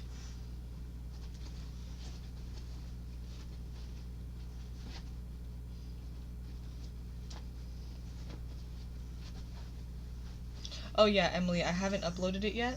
I finished it and edited it, and I saved it to my phone. I exported it, you know, and I just haven't uploaded it to YouTube yet, but I will do that right when we're finished, okay?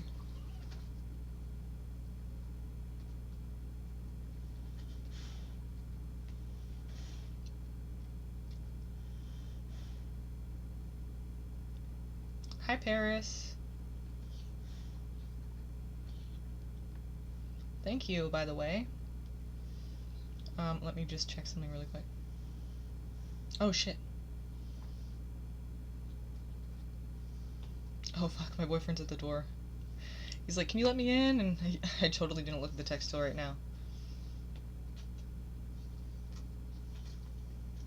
Okay, he just texted right now again, so that's good. I'll be right back. I'm gonna have to answer the door. Okay. I'm gonna go answer the door really quick. Ooh, sorry, Victor. Be right back. And then, Paris, we will get to your reading, okay?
Hello.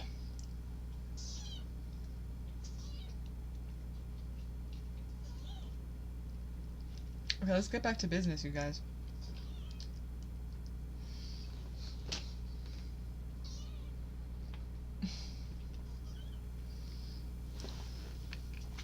Of course, the kittens are crying, but my boyfriend's here now, so he can take care of it.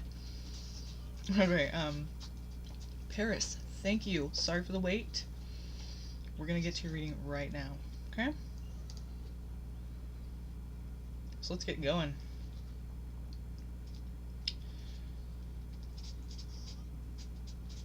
Protocol, I just check, make sure it's there, because I have had people, like, not be honest with me about that. Nothing personal, though, okay? So I'm just checking the, my PayPal.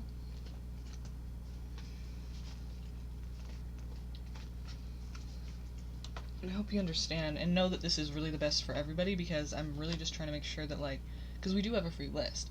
So, like, I'm just trying to make sure that it really is there so that I'm not skipping people on the free list for no reason, you know? So, nothing personal, it's just protocol. Okay, so Jade, is that what we're talking about here?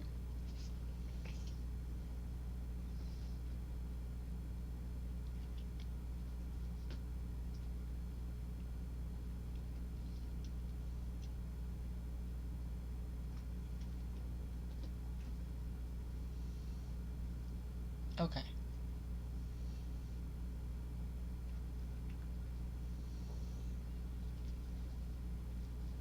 Okay.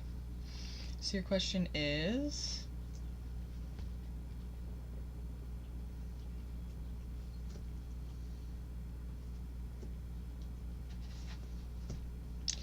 Is A, the Pisces, going to confess his feelings for me? Thanks. Okay.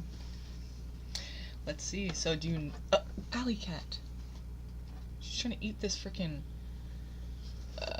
sponge. It's like, what are you doing? She must be starving. Okay, so do you already know that this person has feelings for you then? Or is it like you suspect they do and you just want them to open up about it? Like you don't know for sure yet if they do, or you know for sure they do, like you've heard from someone, or like, I don't know, you just know somehow for sure? Or is this talking about like we don't know for sure but you're pretty sure? Like, are you for sure that they have these feelings? Well, actually, I guess I could probably answer that myself. Let's see. Let's see if this person has feelings and if they're going to be coming out and saying something about them. Like, what do we need to know about, in regards to the question you're asking, how can we understand this a little bit better and know if this person's going to come forward and what actions they're going to take in regards to this question? Three of Cups. You could have met them through a mutual friend. If not, I would say be careful, just because Three of Cups could mean a third-party situation. And then we have the Judgment card, so it's kind of saying, like, use your better judgment here. Trapped? Why is that? Something new? Feel trapped because of pregnancy? Maybe you're not the only one? Ooh, this is a situation right here. Hang on a second. So tell me what this Empress card is doing here, paired with the Eight of Swords. Why is the Eight of Swords in the Empress card here? Why are these two coming out together? It's kind of frightening. Ace of Cups. So, there's the potential for an abundance of love here, basically. You know, hi, Alley Cat.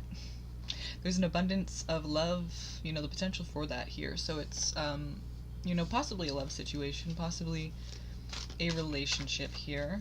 I don't really see anything about them coming forward. It's kind of just telling me what you should know, you know, and that's all we can really ask for anyway. I mean, sometimes specific questions, like, I will try to get your answer anyway, like, as we, like, I'll keep going, but, sometimes just know that, like, I'll try to answer, or I'll try to ask a question to the cards, and something else will come out, but know that that is still important for you to understand, like, this is what's coming out. This is what's being highlighted right now. So obviously, they feel like that's the most important thing for you to know right now, or first, you know. So just keep that in mind. Don't be like, oh, you know, well, you're not answering my questions. I'll get to that. You know, I don't make the rules. This is just what's coming out for you right now. So I'm just relaying the message, okay? So it seems like a love situation though, or the opportunity for one. So I guess, you know, it's not necessarily going to be one. Let's see how this plays out though. What is the Eight of Swords here for? See, okay, isn't that even more confusing? Talk about fucking Neptune and vague Pisces energy. We're talking about a new beginning, something potentially very beautiful because it's love, you know? But then we have stuck because of a new beginning and there's love there. The fuck? So, okay, have this third part. Well, let me see what you're saying, just in case I'm getting off on the wrong track, or one of the things I said before was more accurate.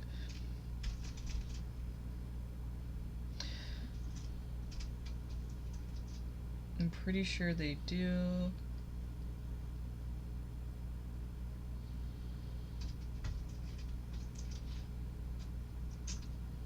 Oh no, I didn't tell her I didn't get the thing. It was an email reading, so they you know, I offer extended readings. Like anyone who gets a reading tonight, they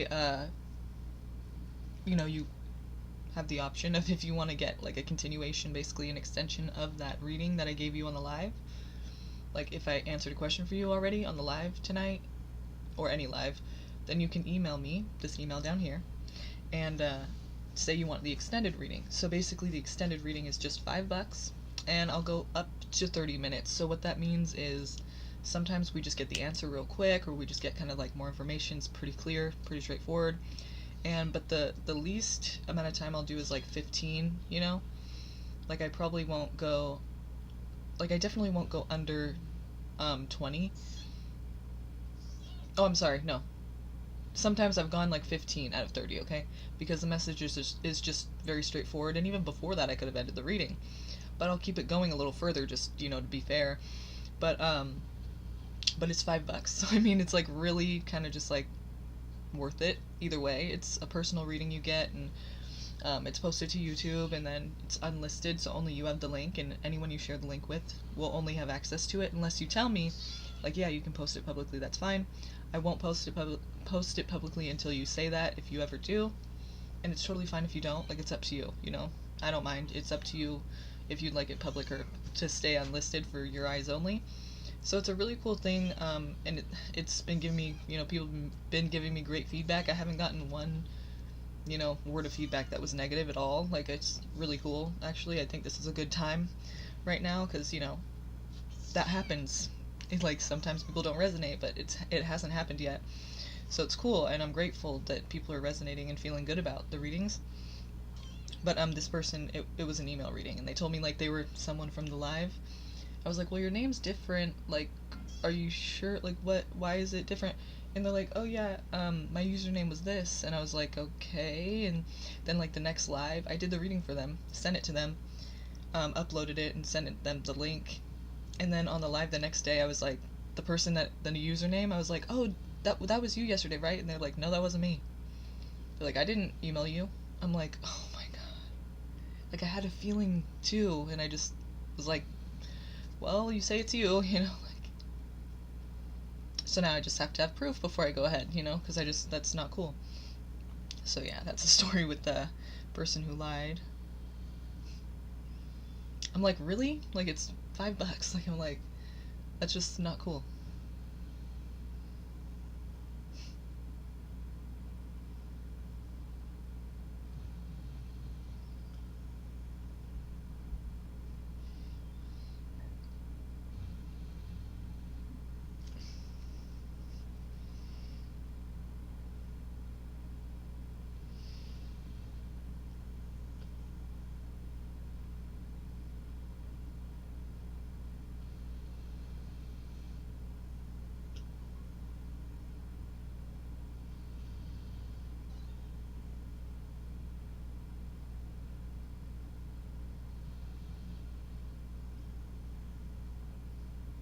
I'm just reading some of these comments.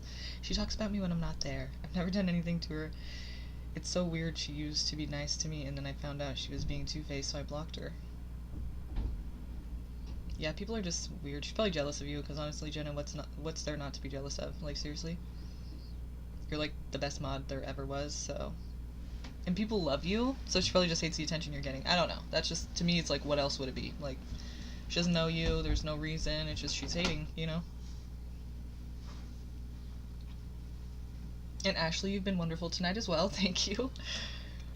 Just kind of like took it upon yourself to do that, and that was pretty cool. Helpful. Oh, I'm not finished yet with Paris's reading. I just wanted to check the Aww. Okay, well, I'll say goodnight to the kitties for you, Emily. They're right here. It's just, you know, they're in their little cages, and my boyfriend's probably going to feed them right now. But Paris, I'm not finished with your reading yet, so sit tight. I just wanted to see if you had said anything, like, you know, anything you wanted me to know, or, like, you know, if it was actually a third, like, if you met this person through a mutual friend, or if it was possibly a third-party situation, like, if you knew, then we can kind of go from there. But since you didn't say anything, I'm just going to keep going, okay?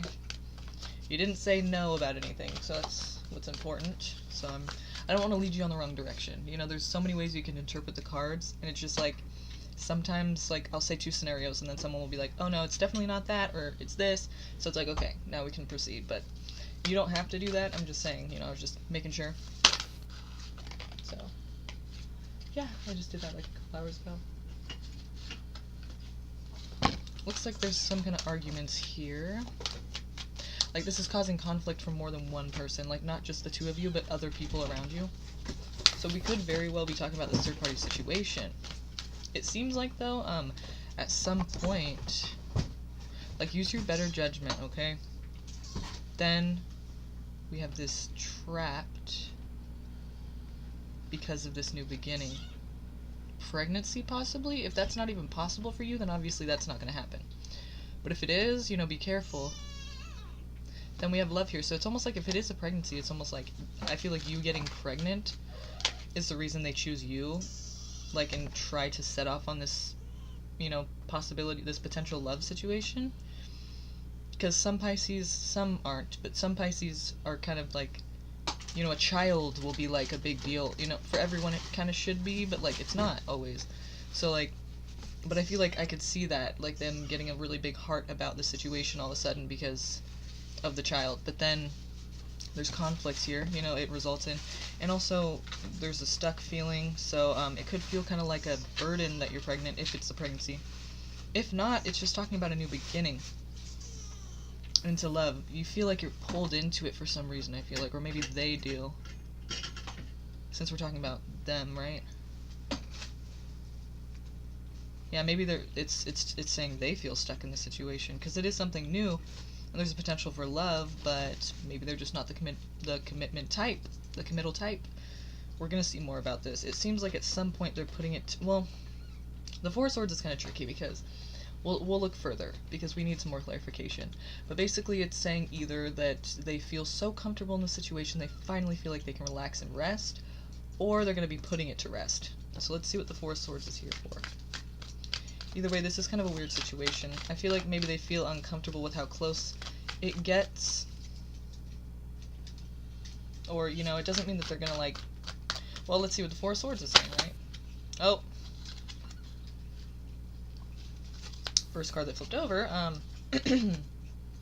Actually, it wasn't the first card that flipped over, but it was the second card, alright. It was the first card that I saw. About 10 cards flipped over, and I flipped them back over, but the one that I noticed was the Six of Swords. And, but when I flipped it back over, I saw the Four of Pentacles as well. So basically this is saying, I do feel like at some point someone's gonna want to walk away, put it to rest. It was kind of like something that burns out really quick, like, because it seems like there's a lot of potential there, you know, love, but then it's based around this whole feeling of, like, it being kind of forced, or it being stuck, or, like, them not wanting to, like, hurt your feelings, maybe? I mean, it's just, like, they feel stuck because they feel like they're in a position of, like, their hands are tied. But remember the Eight of Swords, they're not. I mean, their hands are tied, but their feet aren't tied. And these swords around them aren't doing anything but sticking in the ground. It's not going to stop anyone from walking right past them. But they have this blindfold on here, so it's a very mental energy with the swords. And they think that they're stuck, but they really aren't. It's all in their head, is basically what that card means. So because of that, this whole potential love situation is all, you know, the foundation of it is based upon, you know, them feeling like it's stuck, or like they just can't say no, or they're forced, or like it's just kind of like a situation that happens, and maybe they feel like they can't get out of it for some reason, but nevertheless it feels kind of like not natural, and it feels kind of like they really kind of don't want to be there for some reason. Maybe it's just they don't like to be in committed relationships. Maybe it's something about you. I mean, it just doesn't really clarify. And another thing, it's really not that they're stuck. So I feel like it could just be maybe about them, you know, because it's really not that they're stuck, it's just they think they are. It's in their head. So for whatever reason, you know, like why would they think that if it wasn't true? It could just be that they're the non-committal type, you know? But then we do have conflict. We have more than one person in conflict about the situation, so it could be that third-party situation thing happening again. We do have those save your money, hold on to your money. It seems like you're being kind of like, I mean, if it is a pregnancy, that would make sense because you're thinking a lot about your stability and your money and what you're going to need. You know, your resources. You're not being frivolous with your money or spending like crazy. You're being very, like, you're trying to hold on to everything that you have so that you can be, like, okay, you know? It's kind of like saving for a rainy day, but actually knowing that you're going to need it at some point, like, in a way for your security and stability. So hang on to any money that you get. Seems like you're already going to be doing that. That's the energy. But it looks like somebody's going to be, you know, walking away from the situation. Kind of in a sad way, you know, not like, yes, peace, bitch, or anything, but it's just like they just kind of like feel sad to do so, but they're doing it. And maybe it's you. Maybe it's you for the better of the child. If it is a pregnancy, I'm just putting it out there, you guys. I'm just putting it out there.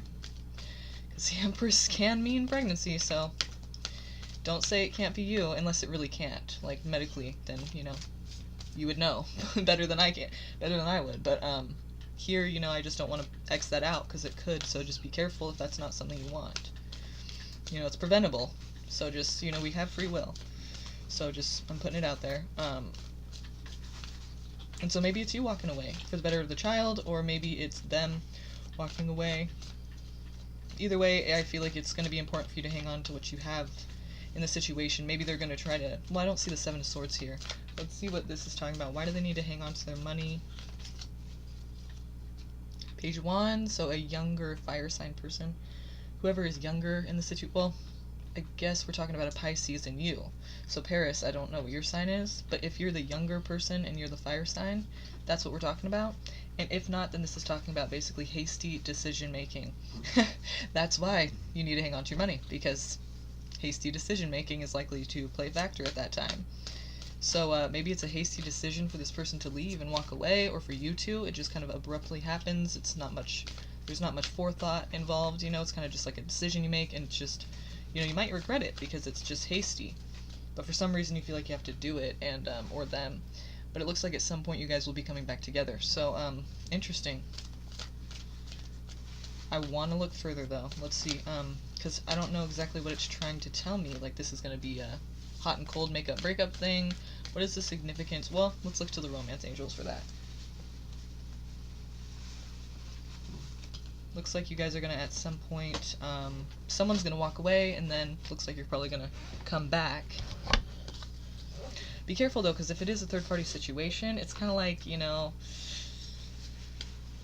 do you want to deal with that? You know, because it could, you know, it's just kind of like you can't really, that's not cool. Okay. So, with Paris and this Pisces person, what is between them? What's left between them? You know, what do we need to know about this connection? What is this connection? And what do we have to look forward to here, or not? You know, what is left between them? What is left between these two? Here we go. Here's my nose itching again. I don't know why that's been happening. Okay. Some people say it's like a psychic thing. Like, you know, oh, you're having a sensation. That means you're gonna really... It's like, no, okay, sure. You know, I don't really think that's what it is. Maybe. But, I feel like the readings have been pretty on tonight, so it's not like this is any different. I don't know. But does anyone know anything about that? I don't know, my nose starts itching at some point for the readings, but... Especially when I'm doing personal readings, like the extended ones, that happens a lot during those. And I'm like, I don't want my nose to be all red in this, you know, like... Okay, so Paris, what is left between you guys? What is the significance of this relationship? What is there between you? What is the foundation? What is the core? What do we need to know about this relationship? What is it? Okay, Unrequited love. There's not enough attraction or chemistry to keep this relationship going. Sorry. The lights. Okay, and then codependency. Addictions are affecting your romantic life. Interesting. So even more so, this is talking about how you guys kind of like break up and come back together, quite possibly, because of that codependency, you know, that you guys are sharing there. And unrequited love would make sense of why it's not really gonna, you know, why it doesn't last at first, and then you come back together with that codependency. It's just like a pull, an addiction, a pull you feel towards each other. And, you know, pretty unhealthy, because it's, codependency just in general is not a healthy thing. But, not saying like you're any more unhealthy than anybody else, but just saying, you know, it's a pull, but it doesn't mean it's healthy for you. But it's kind of like an addiction in a way. You know, you need each other for something, or you kind of feel like more comfortable with each other for some reason. There's some reason you come back together. And there could also be addictions at play on the side, you know, on the sidelines. Don't know who. It could be you, them, both. Not judging or not trying to call anyone out. I'm just saying addictions are affecting your romantic life, it says. So maybe it's their addiction to being with more than one person at a time. Who knows? Playfulness. To recapture romance, allow your inner youthful spirit of fun to shine. This is saying basically, if you do have a chance in the situation, don't let it get to the point where you're so negative, because Pisces are kind of, they need light, they need positivity, because if they don't, they will get washed in and they'll drown in that ocean. The Pisces swimming in two opposite or the fish swimming in two opposite directions. They don't know which way to go. They're always conflicting, and they just are so confused. Like they can get lost in that ocean. But since we're talking about Sun in Pisces, we're talking about the Sun in Pisces. It's a lot different with the Moon. The Sun at least can pull them out of that ocean at times and radiate that light upon them. But what I'm saying this for is, it's kind of saying, you know, don't let it get to the point where you're so negative and bitter and like where the situation is just like obviously not good. There's no positive shit there, and you guys are just kind of like giving each other a hard time all the time. But that codependency keeps you there and addicted, and like you feel like you need each other. If it gets to that point, it's gonna just not even be worth it. It's gonna be bad. So it's saying basically playfulness. It's saying don't let it get you to a point where you're just where it's only negative. Like don't let it get you down that much. Like, you know, try to be positive. Try to keep a lighthearted energy about it, you know? It says, to recapture romance, allow your inner youthful spirit of fun to shine. So if you do have a chance of making it work, it's kind of like, it's not going to be because you're seeing it negatively and nagging at them all the time. You know, it's like, you're that light kind of a thing. And if you can be that, then, you know, maybe this can work. But I doubt it, because deception. Someone is wearing a false self-mask in this relationship. Whenever I see that, it's just like, personally, I'm like, you know, it is what it is. It's deception, and, you know, it could be that third-party thing. The thing about playfulness, too, Paris, is that, like, that's the thing. Like, we go through situations with people, they put us through shit, and then it's like, really, we're expected to just stay positive and be all happy-go-lucky and shit? No. Like, fuck that, I'm fucking mad at you, you know, you fucked up, and you make me feel some type of way. Like, I'm not gonna be positive and happy with you. But that's the thing. If you can't, because of what's happened or gone down between you, then don't do that. You know what I mean? Just leave. Like, don't stay there and make both of your lives more difficult, you know? Even though it's hard, we have that codependency there. It looks like someone is kind of like not telling you the truth about something. It could have something to do with the third-party situation that we saw in the beginning. So just try to make sure you know exactly what this person's about before you get involved. It seems like they're kind of like, they struggle to stay with one person at a time. It's what it seems to me, okay? So I hope that made some sense for you. And thank you for the donation. I really do appreciate it. And thank you for the question and participating and being here tonight. High five. I wonder how many subscribers we're at now, because a few people have said they've subscribed, so that's awesome.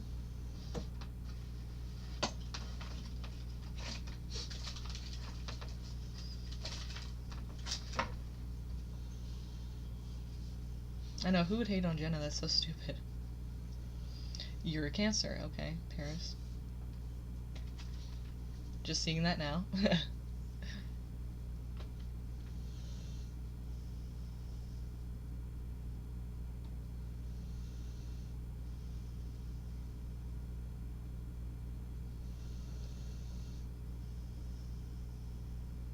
Oh, that's your brother?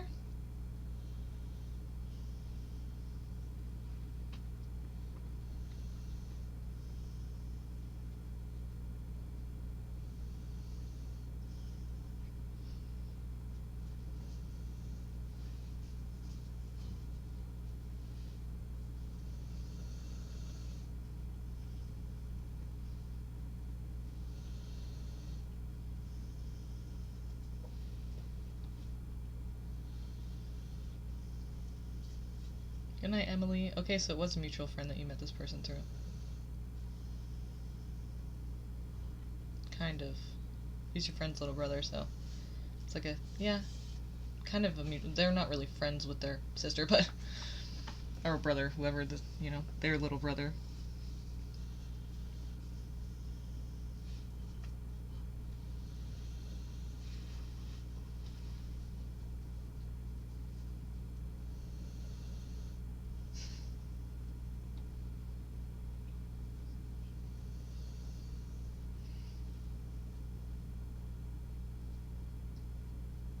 Okay.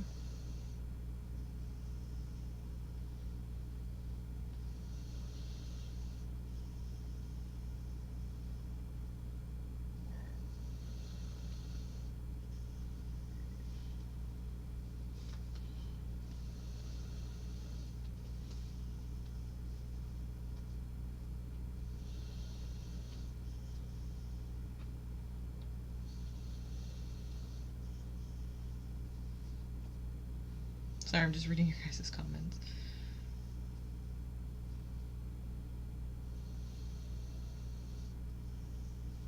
Yeah, I've actually seen that on certain tarot readers' channels that, you know, some of the mods are like bitchy. I'm like, this is weird. Like, just not what I'm used to, you know? Like, why? I mean, I don't get why. That seems like it wouldn't. Like, why would people do that? That just. Why would the tarot reader allow people to be like that? I don't get that. Like, that works for you? How? Because I can't. I would never allow things to operate that way. I just. Obviously, that's unacceptable, you know? I just feel like it's obvious. Like, she's just reading the comments, like, oh, that's cool. She's treating that person like shit. Like, how does that person even get readings? I don't know. That's kind of strange. I've seen that too, though. It's like weird. It's almost like the person that's reading the tarot like doesn't even see it or something, because it's like if they did, you'd think like, why would they allow that? I don't know.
Really? Right on, that's cool.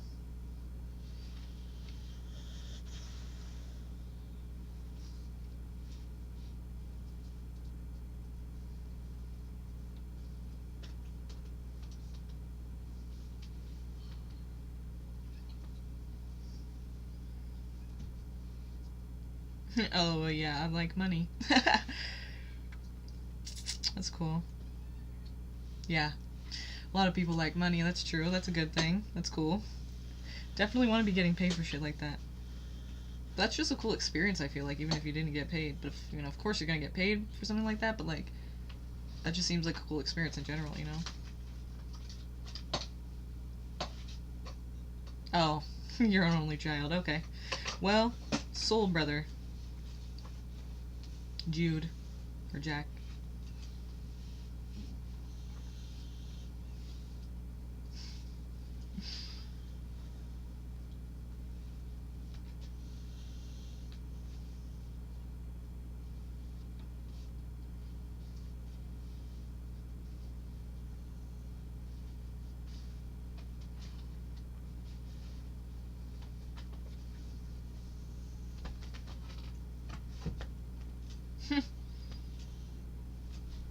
I don't speak Spanish, Ian. Sorry about that.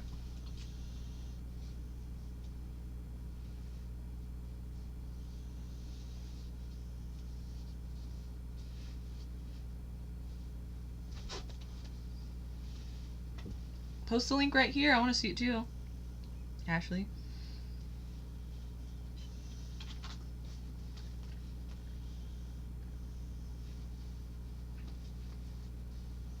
Positive free that's the name. Interesting name for how negative it is. Or supposedly.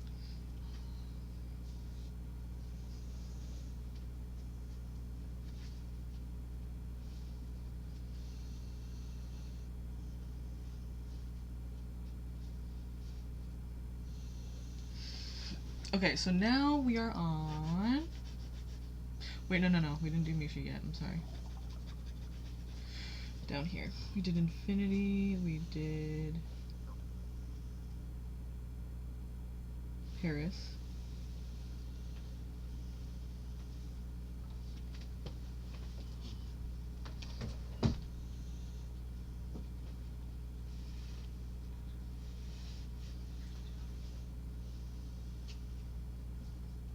Now we're on Levith. We have Levith, Charlie, Siva, Ashley, and Misha. Okay? So who is here right now?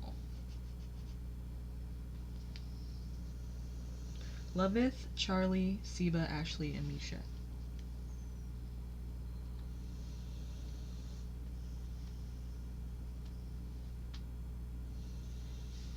We got Siva, okay.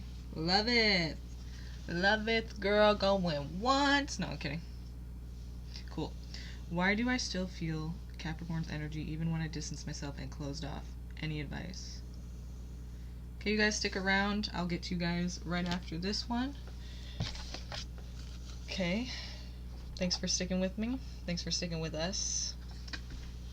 I know it kind of takes a while, but I think it's worth it. Okay. So I feel like I already know why that is your question, Levith, but I'm not gonna do that. I'm just gonna see what the cards say, just to be, you know, like, fair. Because I'm not, like, psychic or anything, so I don't want to just act like I know, because maybe I'm wrong, you know? I just kind of feel like... But, let's see. After all, this is a tarot reading, right? So it's not like Katrina's insight, you know? It's original insight. Okay.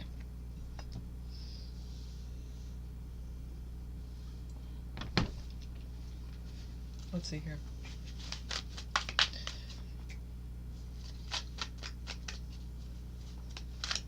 Why is the energy still there with this Capricorn person in you, Levith? Like, why have they not... Why are they still lurking in your conscious, or in your, energy? You know, why can't you rid of them?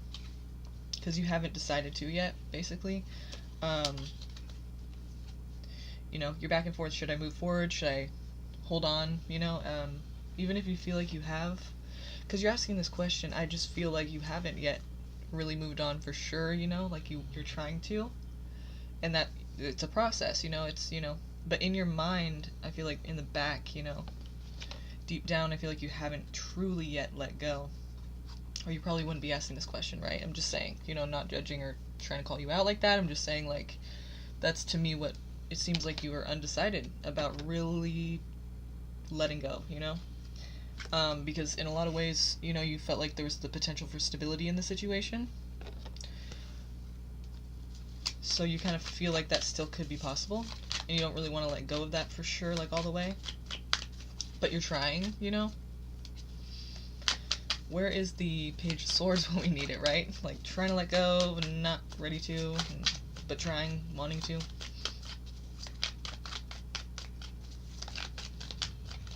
Kind of a tough position to be in, but let's see, anything else we need to know? Look at that. Would you look at that? Page of Swords. And that's a confirmation right there. So, I was like, where's the Page of Swords? There it is. So yeah, it's, like I said, it's, you know, you're ready to move forward. This is the foot. The other deck kind of shows it better, because this is the Tarot of the New Vision, so it's like opposite, you know. Usually with the Two of Pentacles, we see the front side. This is the back side, because this is Tarot of the New Vision. So now we're seeing the back side of the Page of Swords, and it's kind of like harder to understand, but this foot, believe it or not, is, it's wanting to move forward and push forward and progress and improve and, like, you know, new experience, like something new, and just move forward, you know. It wants to move forward really bad, you know, really wants that. But at the same time, this foot back here is in the past. And the sword here shows how defensive they are about this. Like, they're very, like, you just don't understand how I feel. This is very personal. Like, this is just something you don't understand. Like, it's, you know, they're hanging on to it, and it's very defensive about it, you know. Anyone trying to tell them to, like, get over it or whatever. It's just one of those things that you want to move forward, you really do. But you also really don't, you know? Like, you really can't right now. Even though you're trying to, and I believe you do. It's just at the same time, I feel like you don't. Even if you consciously want to, it's just something, and probably because you felt like this had potential for a lot of stability. And probably still feel like it does in a way, you know? So it's just hard. It's just one of those things, you know?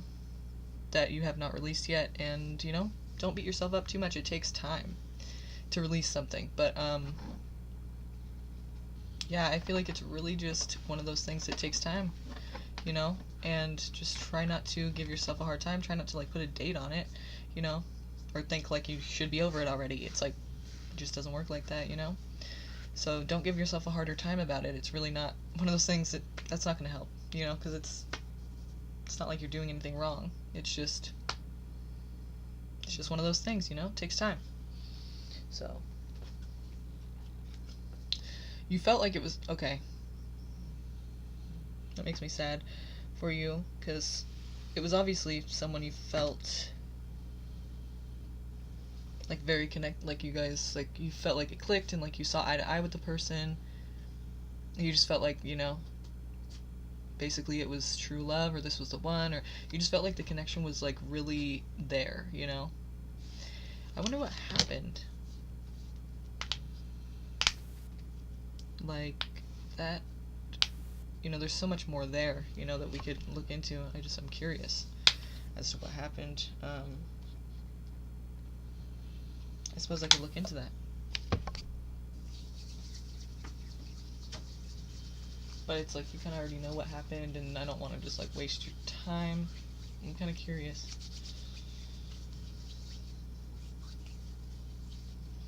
Well, first let's finish your reading.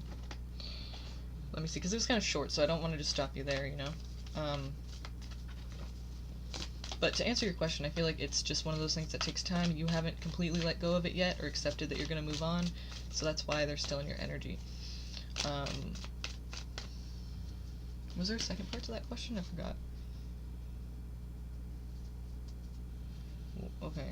Yes, I've been trying to release, but I started having panic attacks, so I decided to feel all the feelings but keep to myself and not reach out. Very good.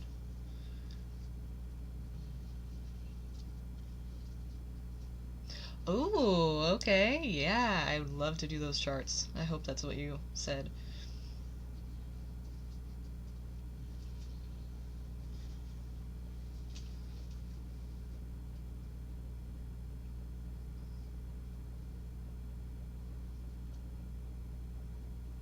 Oh yeah, Misha, you're at the end. I just have a couple more people before you. That's why I was like, Misha, are you sure? Because you were up, right, when you were saying that. It was your turn. I was like, okay, are you sure you want to be put to the end? Because I don't know why you do that if you can go now. I'm ready for you. But, you know, so I put you at the last person. And we have 1, 2, 3 more, and then it's you, okay?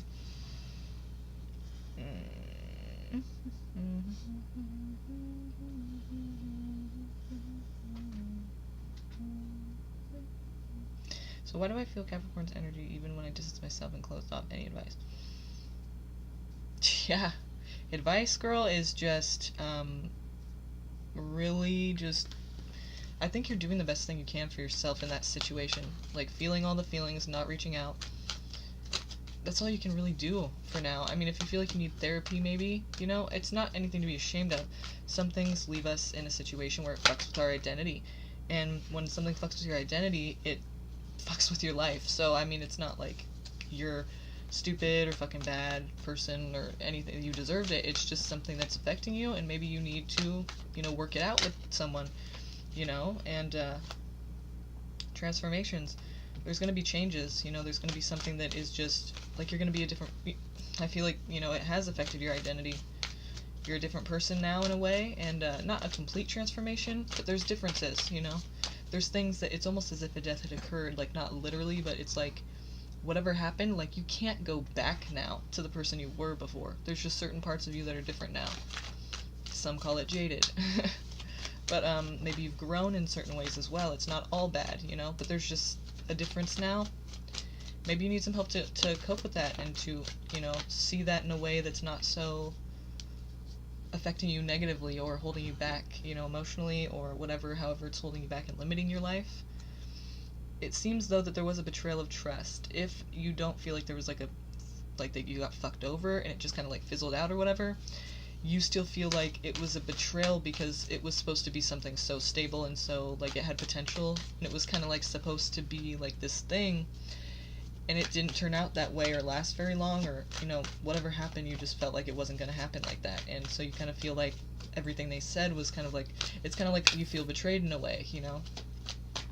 Because, like, you put out feelings just like they did, but now it's not that way, and you're like, was I the only one there? Like, that's kind of fucked up, you know? So, yeah, I feel like this kind of did fuck you in a lot of ways, like, how you feel about it. Not that you're fucked, or, like, you can't get better, or, like, you just suck now. I mean, but it seems like that's how you feel, is that this kind of fucked you in a certain way that you're, like, you just feel like there's been huge changes. Maybe you need some help to, like, you know, figure out what's going on inside and how you're going to cope with it and how you're going to move forward. There's nothing wrong with that, you know? If you need help to feel better, like, that's why those people are there, and that's what you should do for yourself if you feel like that's what you need. Like, that's what you need to do for yourself, to be there for yourself, you know? Only you know what you need. So it's like, if you feel like that, please go ahead and do that, you know? There are online options, like, because COVID and all that. There's also this place called 7 Cups, I think. And it's like an app, but it's also a website. And I'm just letting you know about this because it's helped me in the past. There's actually professionals on there that talk to people, like therapists, but that you can pay for, and there's also people that talk to you for free. And the thing about it is, like, they're called listeners, and I've done it before. You have to go through a pretty in-depth, extensive test. Like, it makes you go through all these questions and all these little exercises to see if you pass and if you can become a listener. So, like, the people that are listeners on there, I feel like they're not there for any other reason than wanting to help people, because they do have to go through this really extensive test. Like, it's not a short test, it's like pretty long. But so I feel like the people on there, the listeners that aren't like professional or getting paid for it, I think they really have to like want to do that to actually go through the whole thing. So it's a pretty cool place to go, you know, if you need to vent or talk to somebody. I've done that before, and, you know, it did help me, because the person, I don't know how, like, these random ass people, I've been a listener before, so I'm a random ass person too, you know, but it's just like, I think it's pretty legit, a good resource, and it's free, so you should check that out. I don't know how these random ass people just found this place and just really want to help people, but it seems like it's a legit resource in my experience of it. So that's just one option, just letting you know. Hopefully that helps in some way, or maybe it's a waste of your time, but I felt like it helped me, so just letting you know about that. It looks like you're headed towards, basically, you're gonna be okay, you're gonna be good, you're gonna gain something from this. You have a lot of support around you. You see how these people around this person on this horse here, they're kind of like cheering on, like they're around this person, kind of like they're all together, and, you know, this person's getting cheered on, basically. They have support around them. Like, they have people who have their back, or, are on their team, on their side. So I wouldn't say that you're without that now. And if you feel like you are, 7 Cups might be a good option. Definitely get some kind of support system. Like, don't isolate. Either way, you're headed towards basically this. And this, to me, is just always victory. You're gaining something from it. Whether it be growth, or just, new understanding, or support that you didn't know you had before and now you feel fulfilled because of that, like good friends around you, or new knowledge about who you are. Like, you're gaining something from it. So I don't feel like this is something that happened to you that's going to really affect you negatively for, your whole life. It seems like it's better that it happened, because it's going to be, you're going to gain something from it. Whatever that gain is, whatever its perspective, I guess. I could see it in a different way, and you can see it like it was, whatever you gained was a different thing. But basically, you're going to gain something from it, so I wouldn't really be worried about that, It seems like whatever happened, you're going to come out on top, basically. Not like there's a competition necessarily with the person and who's going to win, but it's just like, you will be okay, and you'll be good, and it'll have been worth it, and it'll be very obvious that it'll have been worth it, You're gonna have some probably transformation, and then realize when you're healed, like, yeah, I'm better than I was before, So good, that's very positive. Like the six of wands there, it's like victory, It's something to be gained, so it's like good. And I see support around you, so that's awesome too. It's always helpful. And you're not crazy, So cool, good.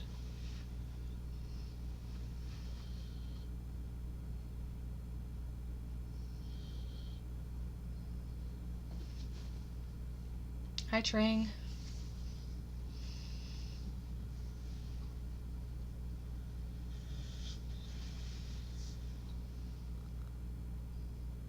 Oh, that's cool. That's how you learned about tarot. That's interesting.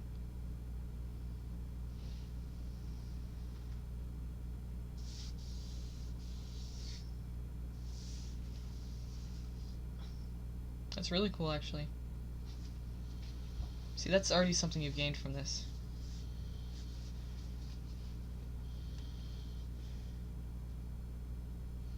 Okay.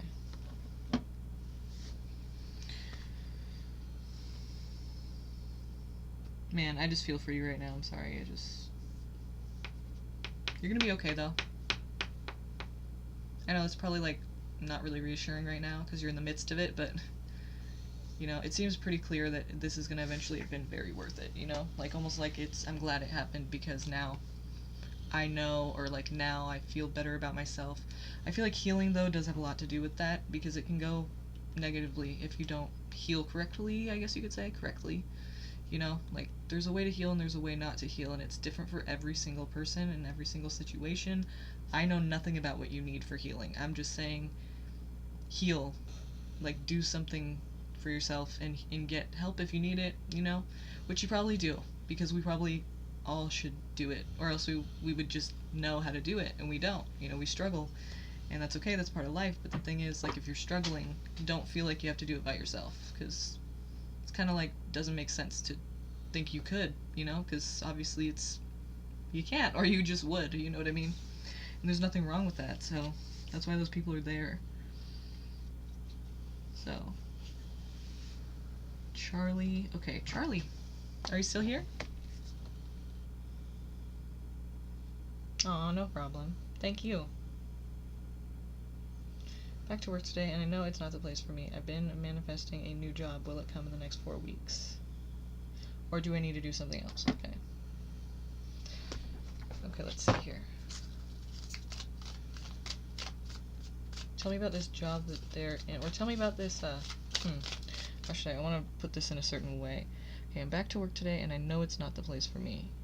I've been manifesting a new job. Will it come in the next 4 weeks? Or do I need to do something else? Okay, so when you say manifesting,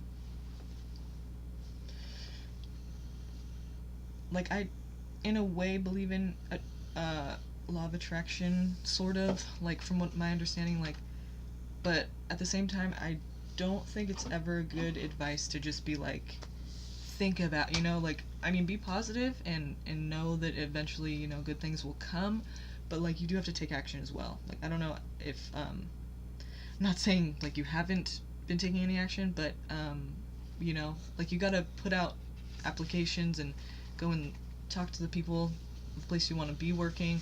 Like, you know, you gotta go figure out how you can get that job. Like, not just like thinking about it and seeing it in your mind and already knowing, like, you know, it's like if you, especially if you want it a time frame, you know, and then the next 4 weeks, like you want it out of this job you're in now. Understandable. If it's miserable, why would you want to be there? You're there a lot, you know, spend some time there at work. And if you're miserable, then no, yeah, you want to make it different. So, but if you want a specific job and in 4 weeks, like a specific time, like sooner than later, I would go about it in a way that's like, you need to go and take action. You need to go and like make it happen. You know what I mean? Instead of just manifesting it, like go and get it. You know what I mean? I mean, the worst they could say is no, and then you'd just be in the same position. So why not tomorrow? You know, why not today? Go and try to like make that happen. But so let's see what's coming though for you in this job, or if there's a different job. Can you tell me about her career life? Like, what is happening in the workplace, or not the workplace itself, but just in her, what is coming for her, if anything, any changes here? Anything we need to know, anything we should be aware of, anything that you can tell us? 6 of Cups, so there's something maybe from the past. Yeah, there's a reunion from the past. You had once wanted to do something very much, and maybe you got this job you have now. I don't know if you were ever really passionate about it at first, or if it was just kind of like a, you know, paying the bills, this job you have now. But it seems like this job you have now, you put something else on hold, like maybe a dream or something you really wanted to do. You kind of put it on the back burner and decided, like, I'm just going to do this job. And I feel like that's what you're going to be reuniting with. And if there's nothing that you really feel is really like that, then, you know, there's something in the past that you were interested in and that you just never went for, or you just maybe never considered completely. But it's definitely a nostalgia, you know, a nostalgic feeling. So I feel like it is something that you probably know what I'm talking about. And I see you reuniting with that thing, you know, coming back together with it and trying to make it happen. I feel like it's something I feel like I've done this for you before, and this is what I said before too. So it's kind of interesting. But it's something very that you care about deeply, like, and it's like you would, maybe it means a lot to you emotionally, or it would be something where you're nurturing others. Like, it's Queen of Cups, you know, so it's that motherly energy. Maybe it means something to you so strongly and deeply, like it fulfills you emotionally, or it's you helping others to feel like supported emotionally, like being there for people. And okay, so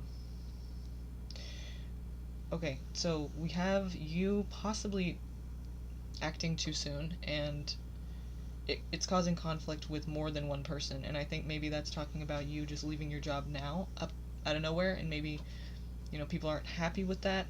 It might not be that, but I feel like that could be one of the scenarios that we're seeing, that we could see with that, because it's more than one person here that, you know, it's causing conflict. And it's because of a decision made too soon, without much forethought, very hasty, very just abruptly, without thinking really, just kind of like impulsively in a way, you know? On impulse, just like without really much thinking. And you're gonna come to a point where you're gonna have to make a decision here. Blindfold is on in this card as well. So there's a lot that it's kind of like you don't know the whole situation around it. Like, it's kind of hard for you to make a decision because of that. But at the same time, you hold a lot of power in this decision, because she has swords in her hands, but she has a blindfold on. So it's kind of like you're unaware of the power you really have in the situation. I feel like what's going to happen is like something along the lines of, you know, however it plays out, maybe you're going to leave your job unexpectedly, kind of just one day, like, fuck this, fuck it, nope, not doing it, bye. Have to, I don't want to be here, not doing it. And then that causes a bit of conflict with people, they're not too happy with that. And then you're going to be at a point where you're like,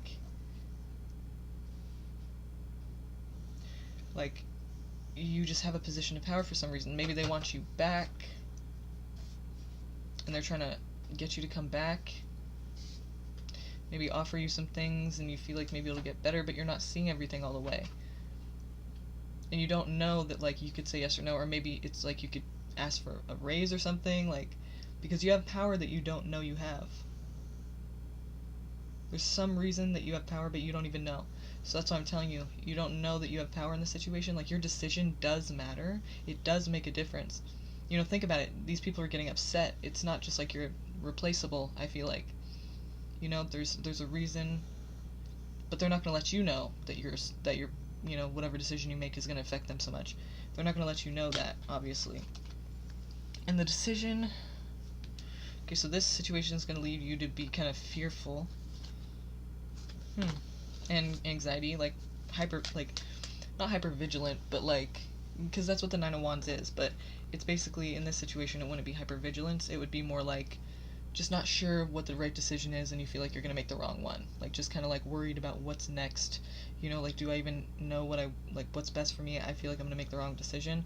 It's just that worry of, like, not knowing which decision to make, because you feel like you're going to fuck up and not do the right thing.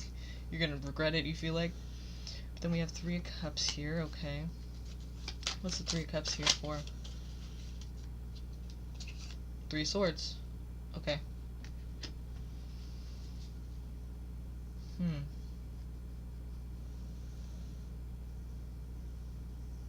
Position of power, but not knowing what to do with it, not even knowing that you have it.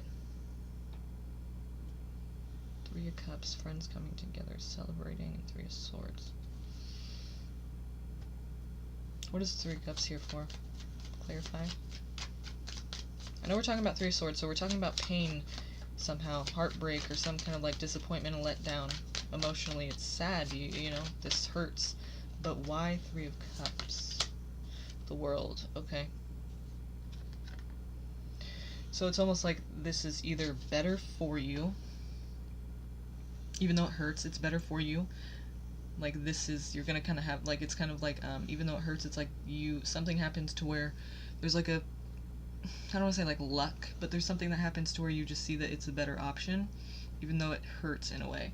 But the thing is, Three of Cups, it could also be talking about there's, you know, this is a pattern, this is something that you'd be doing again. This is like it's kind of like, this isn't the first time that you felt like this. I still don't really know what the Three of Cups is talking about here. Sorry. Let me see if I can get a different deck and see here. Because, are we talking about a friend that betrays you or hurts you emotionally, or maybe like lets you down, or kind of like turns their back on you because you're leaving, or because you're making this decision? Like, if you had colleagues and shit at work, then that could be what it's talking about. Like, those people turn against you, and it feels painful, but then it leads you in a direction of like, this is better for you, and it's kind of obvious, like you would know that pretty soon. That could be what it is. Let me see what you're saying though.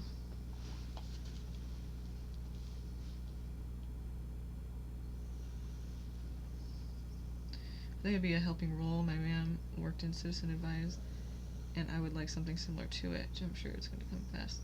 The love, yes.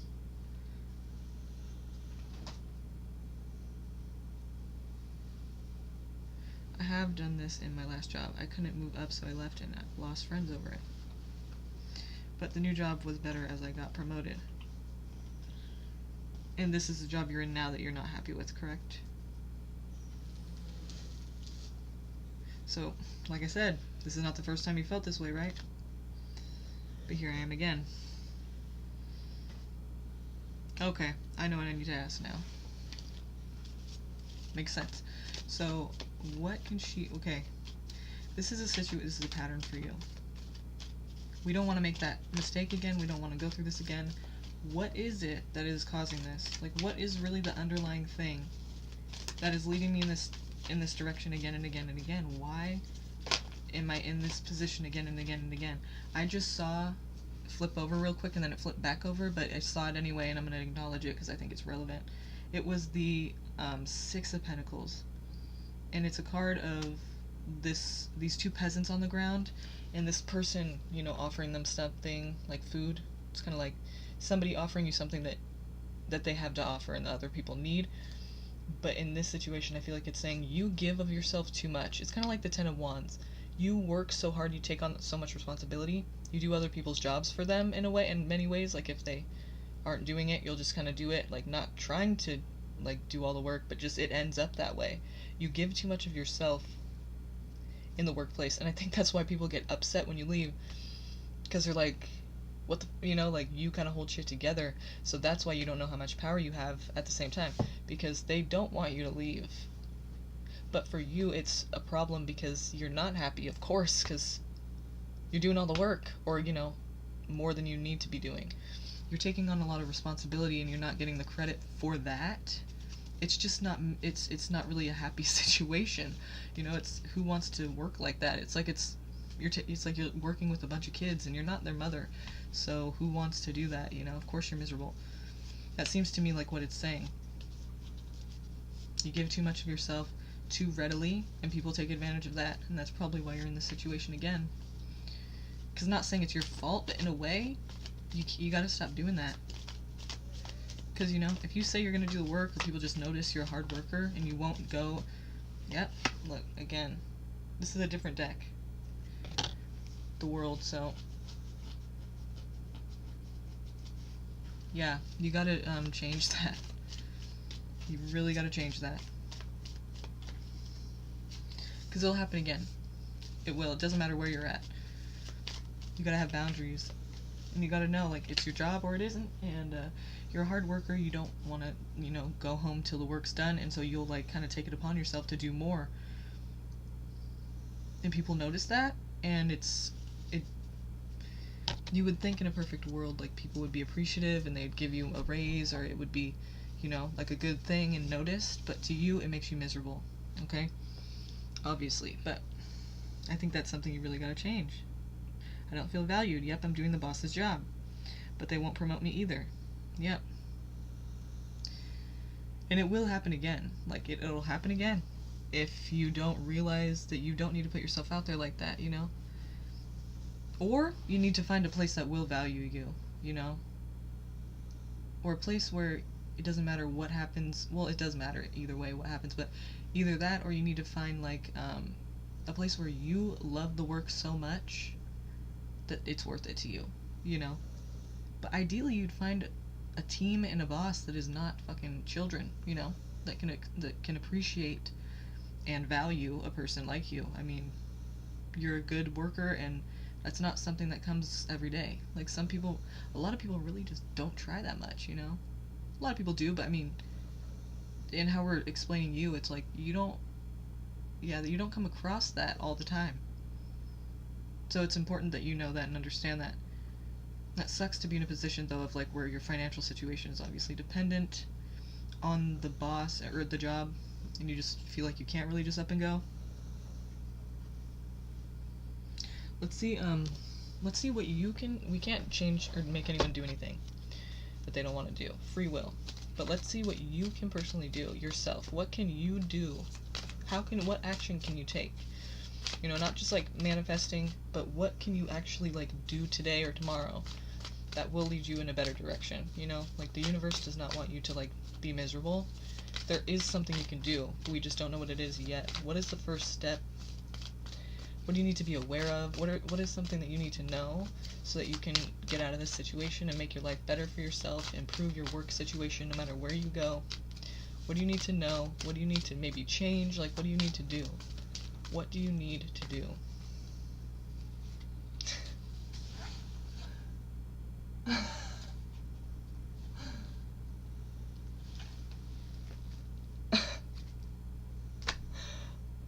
Okay. Well, it kind of seems obvious, but you need to realize. Again, the world card, dude. I'm telling you, it will happen again. You need to realize the sun is coming out on this issue. Like, there's no bullshit. We're laying it out right there. You can't deny it anymore. This is what's happening, and it will happen again. The same fucking pattern will happen again. You need to realize that. You need to see. The light is on, No more being in the dark about this. This is the situation. It will continue to happen. Unless you make a change. Like, honestly, I feel like, well, I don't want to say that because I don't want to. My mind just goes to, like, you could maybe even make your workplace work if you start to have boundaries. But the thing is, like, a lot of times when we allow things to be a certain way and people to treat us, we teach people how to treat us. So it's already like you're in that position. It's hard to break from that when you're already there. There's so many people versus you.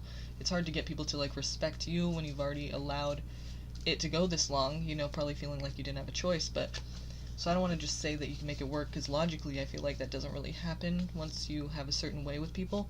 But like, it's possible that it's just saying you need to realize and get real with yourself on, do you want this pattern to continue?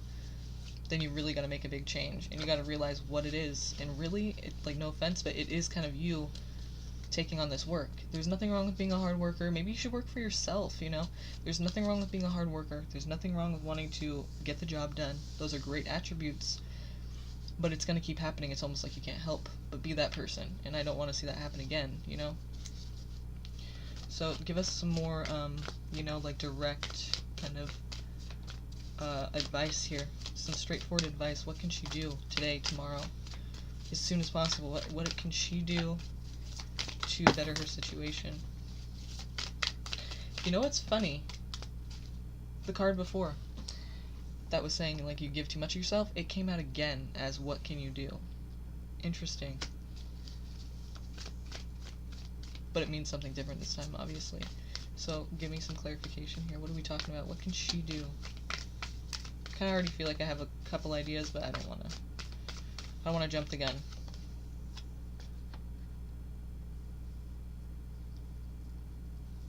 Know your worth.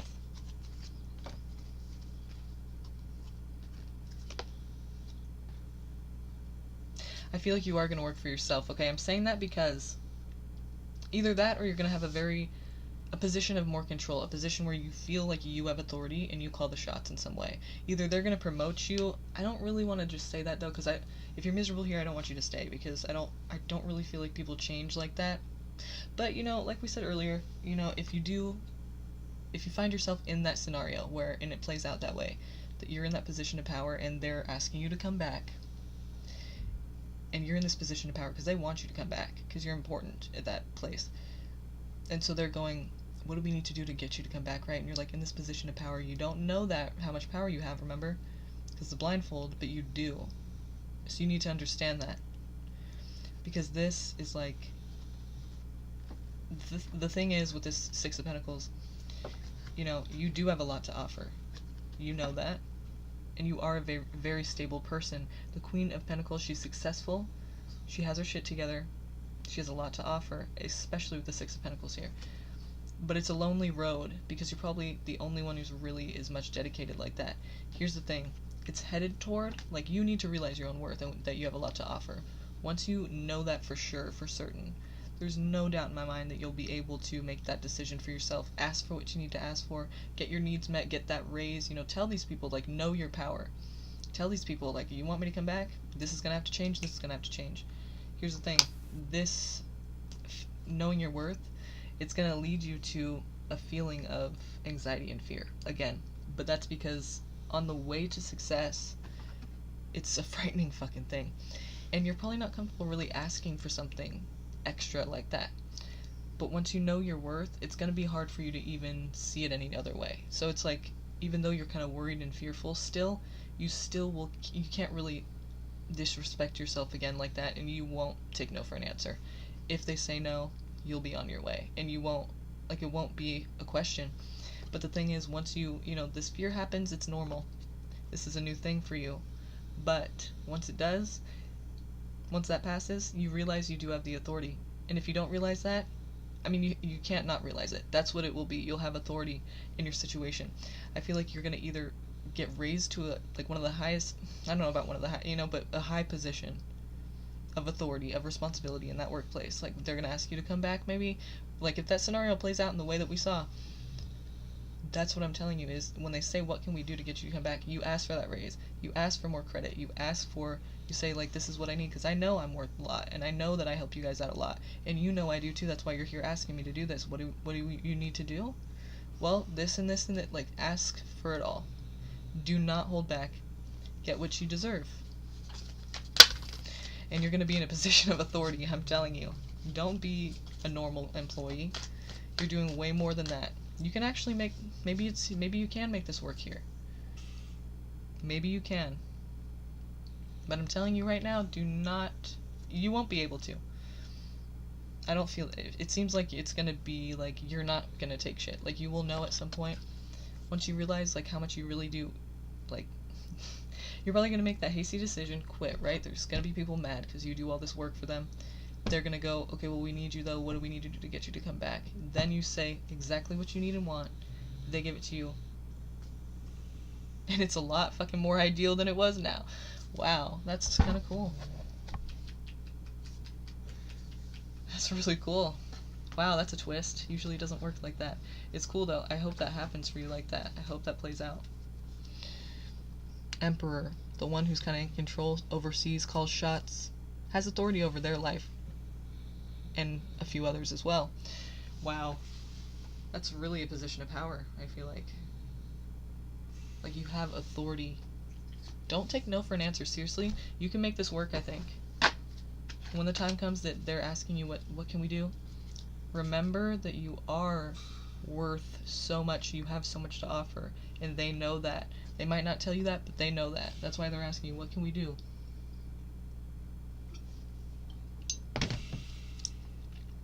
Let me know what happens. Let me know what happens with that. I really want to know what happens with that. Please let me know.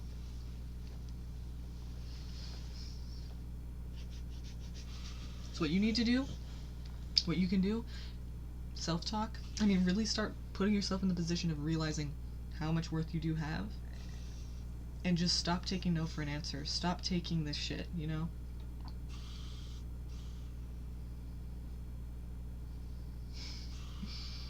I hope that makes sense. I hope you know, are enthusiastic about it, you know, now, I hope. Because I am. I'm all passionate about it for you, like.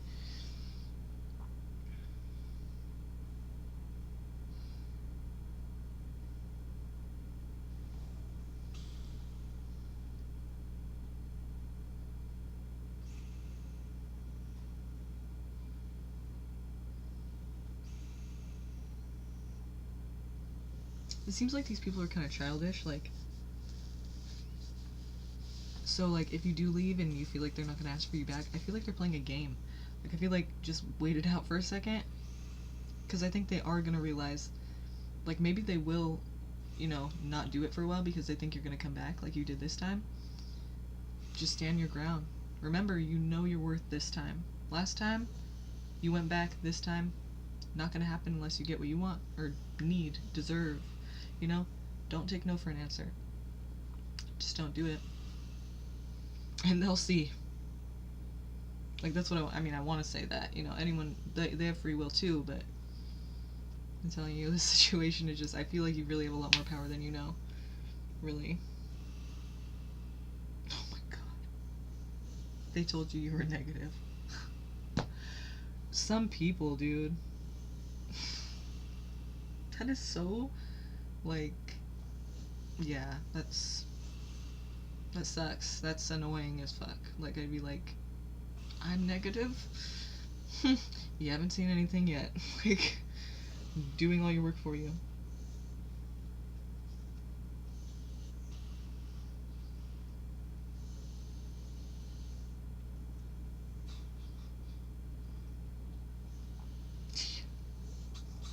Shit is like, yeah, we're living with children. Shit is crazy. I don't know how people get, like, adult jobs being like that, you know? It's like, they even get past, like, 5th grade being like that. But then there's people like you who would never do that to a person or people, and, like, of course, people take advantage, you know?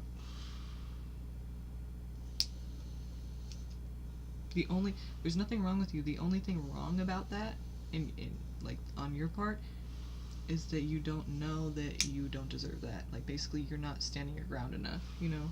And that's, if you don't, sadly, people will take. They'll just take and take and take and take. They won't go, this person's a really good person, though, you know? Like, maybe we shouldn't be. They'll just keep taking.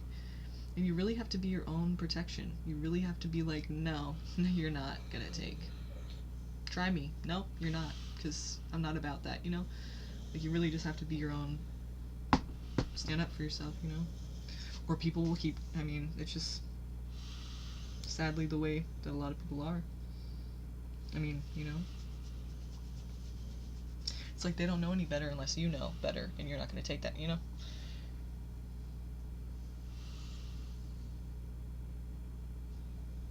Yeah, no, they just can't take responsibility for their own shit, which is, if you weren't there though, they wouldn't be able to do that. So it's like you're there, and that's why they can do that, but not anymore. Remember, not anymore. Okay, I'm just saying.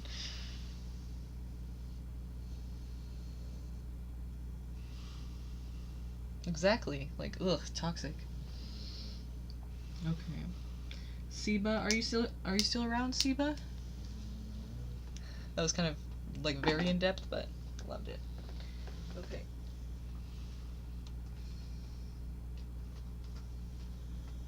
I love that energy of like just really wanting to like relay that message. It's like I believe it so much that I want you to believe it too, and just be like, you know, like I just get really passionate about shit like that, like people's lives becoming better, and just, it's cool. Gotta calm down now. I'm gonna crash out after this whole, it's cool though, I like this. How does Leo really truly feel about me? He knows about my feelings, I already told him since last year, and he was flattered about it, but he never tells me his feelings up to now. So unfair. So he's kind of teasing you? Like you guys have like a unspoken chemistry, but he won't like admit to it. He won't say, he won't take it further or like give you more. It's just kind of like, does he like me? He acts like he does, but he won't ever make a move. Is it that situation?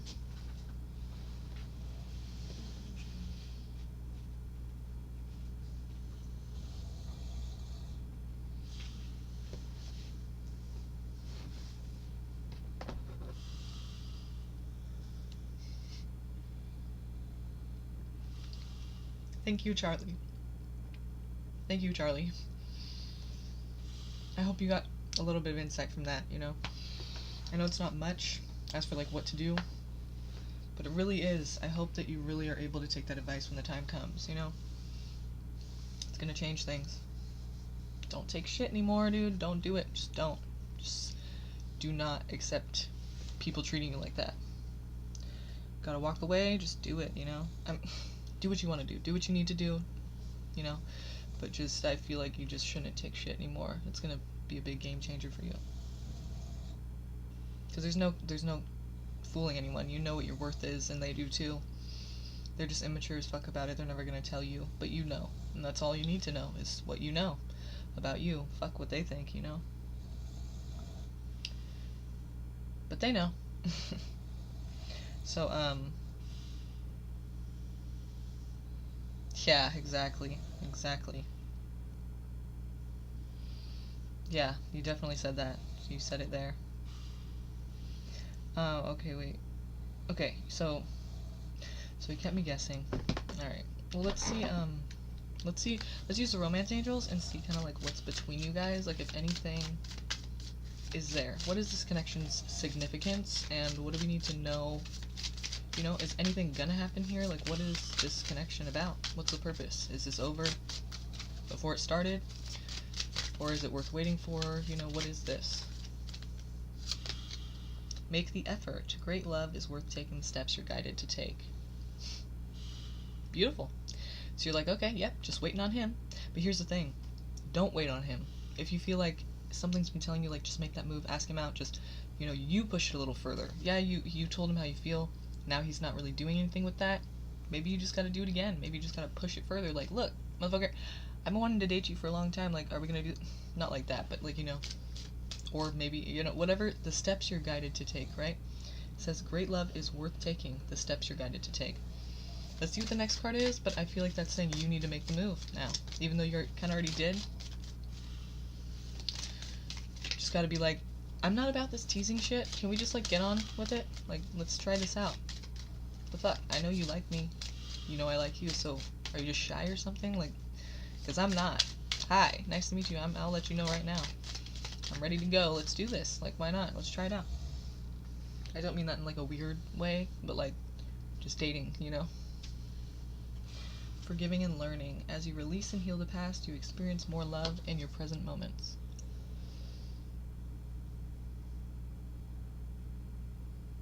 So maybe it's talking about your, you know, the past situation, how you told them you had feelings, and now you feel kind of dissed or like kind of like stupid or like, I don't know exactly how you feel. I'm just saying like it's kind of seems like you feel like you don't want to make another move because you're like, I already did, and like, you know, like I don't want to be too much. Like, why wouldn't they?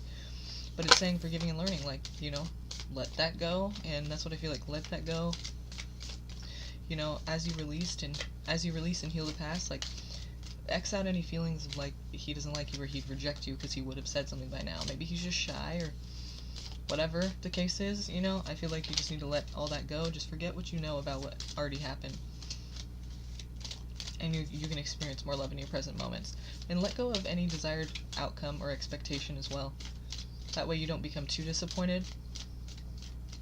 Just be ready for him to say, like, I just don't like committed relationships, or like, yeah, I'm not trying to date anybody right now, or whatever, you know. I've never dated anyone before, I don't really know, you know, like, whatever he's gonna say, just be ready for him to reject it. I'm not saying you will, it doesn't say that, I'm just saying experiencing more love in your present moments, because you're not looking for him to say yes necessarily. You're just looking for, if this works, it works. If it doesn't, it doesn't. I know what I want, and you're not going to be like bitter if he doesn't want that. But it's just, you know, giving it a chance. Experiencing more love in your present moments because you're letting go and healing from the past. So you're not caught up on this at all. There's nothing that you know, there's nothing holding you back, and there's nothing that you feel like, oh, but I remember when. No, it's kind of like you're just free flowing with this. Reconciliation.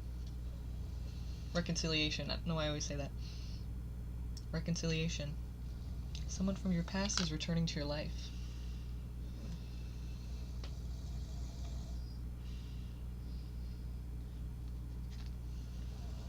Wow. Wait. Retreat. It is time to disconnect from the world. Okay. So do we have a past person as well that's pretty relevant in your life? Like you're like, oh, I know who that is. You know, big significant ex. Is there someone from your past? That's my boyfriend, Victor. Hey, babe. You're snoring.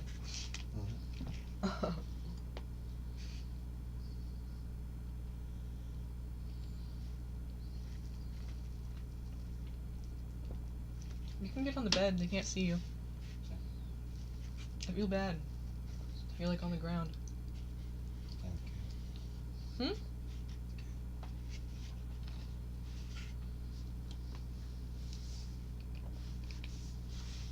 You want a pillow? Hmm? Oh, do you want a pillow though? Here.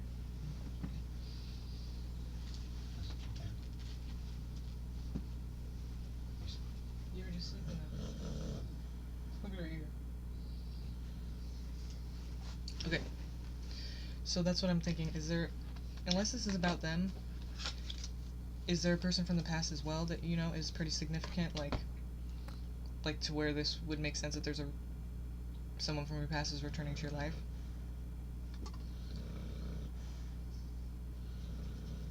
Yes, I do, Pisces, okay. I know, that's what I said too. I was like, you were just passed out. Do you want a pillow? He's like, no, I was just playing with the cat. I'm like, you were just knocked out, dude. I feel bad because he doesn't want to be in the live, and it's like, I know you guys don't even really care. Like, you know, it wouldn't be a big deal. But okay, so forgiving and learning, so maybe it's about them. Make the effort, though. I feel like it is talking about them when it says make the effort, because make the effort, okay. Because we're talking about this person, what is there, right? So maybe it's like that thing where you make that effort, and then this ex goes, oh, wait, you're moving on? Don't want that. Like, it's my ego drive. Like, I can just feel this person moving on. I don't want that. That makes me feel bad. So now they're more attractive. Now I'm going to try to get back. You know, like... So, it's like a few things. You're probably forgiving and learning about this past person and this, you know, past that you've had with the person we're talking about.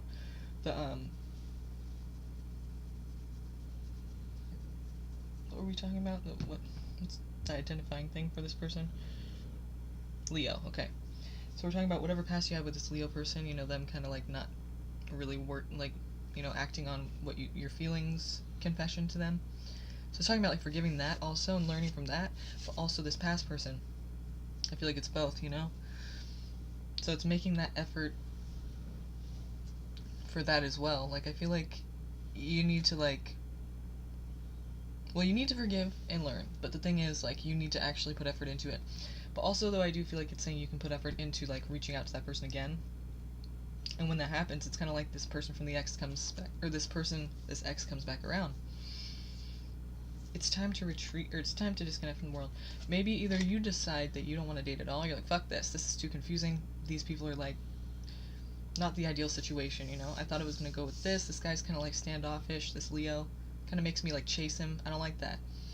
Now this person from my past all of a sudden wants to, like, make things better. Maybe I'm just not going to date. I see what's going on here. This isn't a game to me, so maybe you decide to retreat from the world on your own. Or it's saying you're going to retreat from the world with one of these people, you know, because these people in this card are together, retreating from the world together.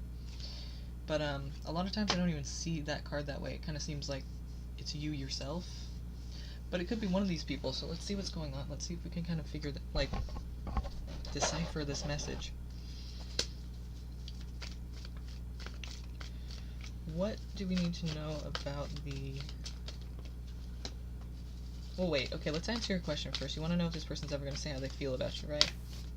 Will they tell you their feelings for you?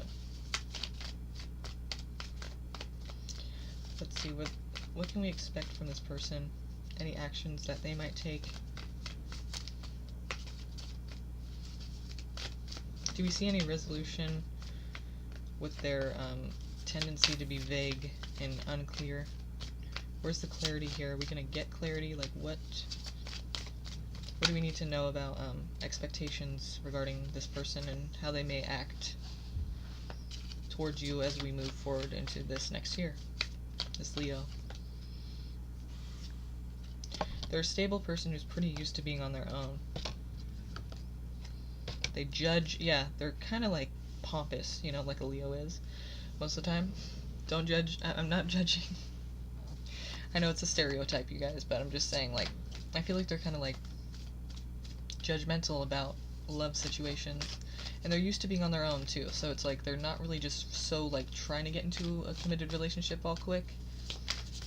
Like, you know, if they're stable, pretty much they've had to take care of themselves, or maybe they haven't, but the thing is, like, they can, and that's kind of a lonely thing. Like in the Queen of Pentacles, you know, she has her pentacle there, and she's stable, but she's also alone, and looks kind of sad, you know, because she's lonely. You know, when you're grinding, and you're doing your thing, and you're, you know, self-sufficient, it kind of gets lonely sometimes, because you're working, and you're taking care of yourself, and no one else is really a part of that, so it's kind of like it gets kind of lonely. That's just normal life for a lot of people, you know, that happens, but, like, there's nothing wrong with that. You're still stable. But the thing is, it's playing out in the way of, like, he is used to being by himself. He's not trying so quickly to, like, connect with someone else.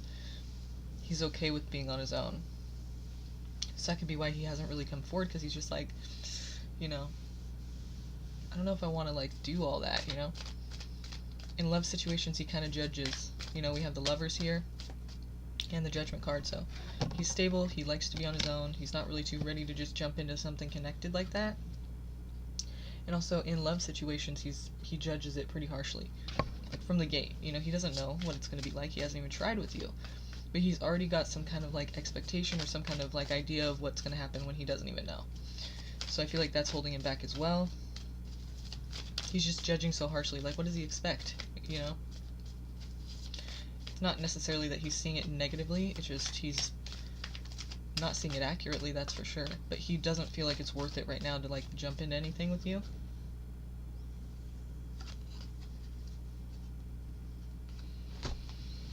It's saying basically, have faith about the past.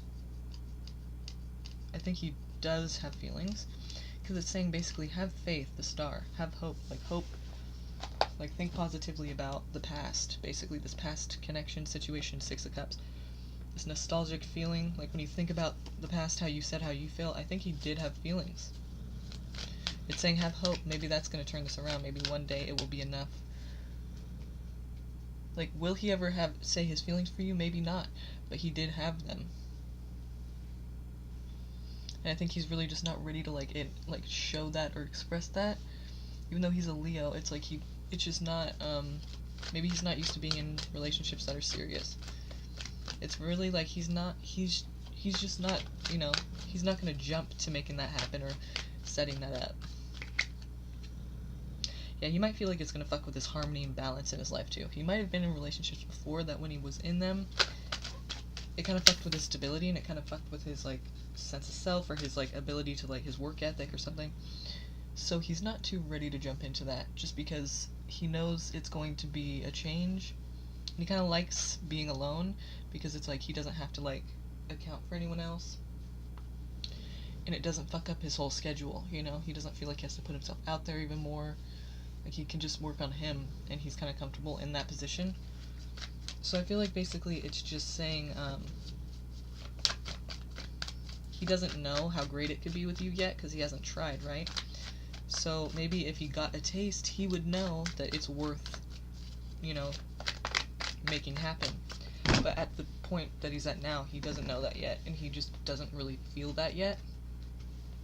And how could he if he doesn't even know? He doesn't give it a chance. But I feel like he does have feelings. From the past, he definitely had feelings, and I feel like that might be one day enough for him to kind of come forward. But I just don't see any action being taken here. There's no action he's taking in these cards. So not really probably anytime soon. I mean, unless something changes. But it seems like he does have feelings. It's just that he's not so ready to have that responsibility of a relationship yet. Just yet. But it's saying have hope and faith that the past and whatever happened there will at some point obviously, make something happen. I mean, I don't know, it's saying have faith that the past has some effect in some way that's, good for this. So I feel like that's saying he's going to come around at some point. Maybe that's the reconciliation card, is that it's talking about him. Maybe you guys kind of get a lot of distance and then come back together at some point. Because at some point it's saying have faith that last, him, you saying how you felt and expressing that to him at some point is going to be something, I don't know, it doesn't say for sure, it just, have faith that the past, whatever happened, fill in the blank. I mean, I think it means it's gonna help the situation in a positive way, so.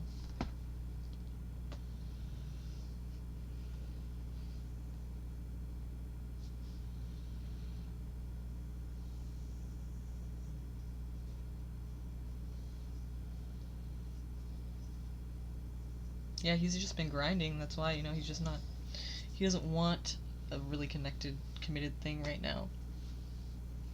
But he is interested.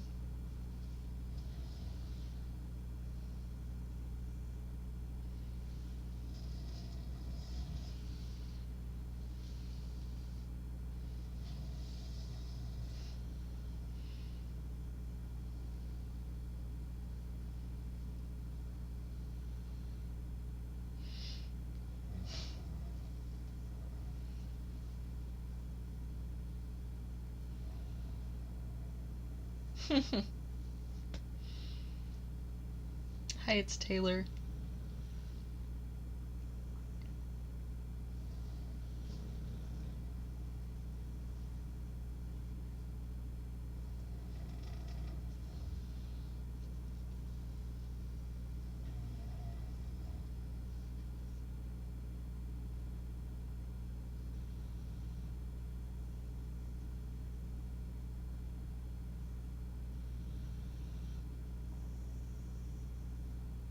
You're welcome, Siva. Thank you for the question. Okay. Thank you. Alright. We're on Ashley now. Finally. Right? Just saying. Should I reach out to Respect Gemini, or should I let him reach out to me because I sent the last message? And can you just see the overall energy surrounding this? What are his feelings towards me, right? Or should I just let it go?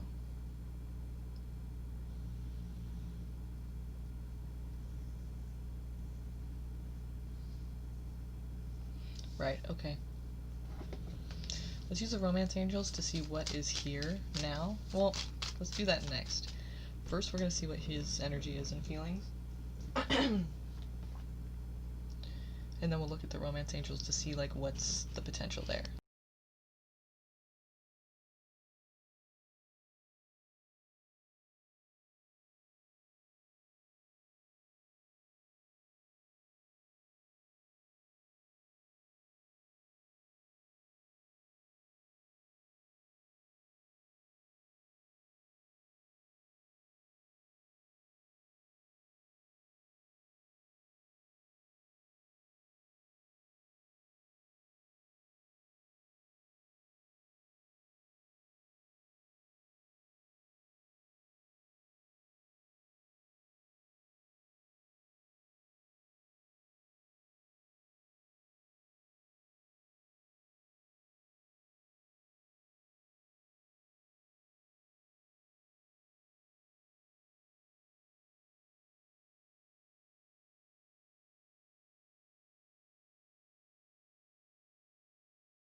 Okay.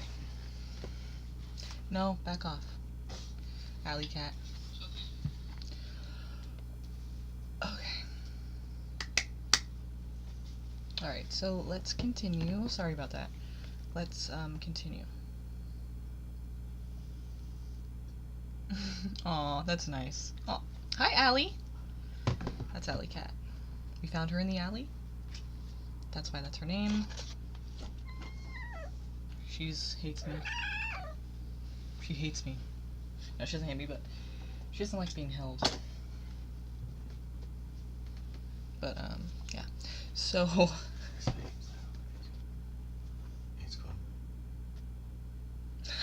Shut up, Ashley.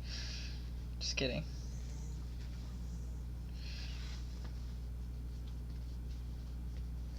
My boyfriend, actually, he was gonna open it and be like, what's up? It's just gonna be a second. And he didn't want to do it, though. It's like his idea, and then he bitched out. No, I'm kidding. It was his idea, and then but you know what he said? He was like, no, this is serious. This is professional. This is, you know, your work, so I don't wanna, like, act like I'm mocking it. I'm like, it's not like that. It'd be cool, but that's considerate, you know? Okay, so,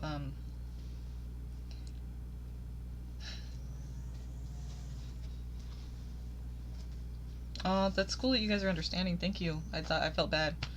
Right now I was like, okay, I need to get on there. Like, you guys have been waiting, like, the whole time, you know? Like, so thank you for being here with me. Thank you for the support and the participation. I really do appreciate that.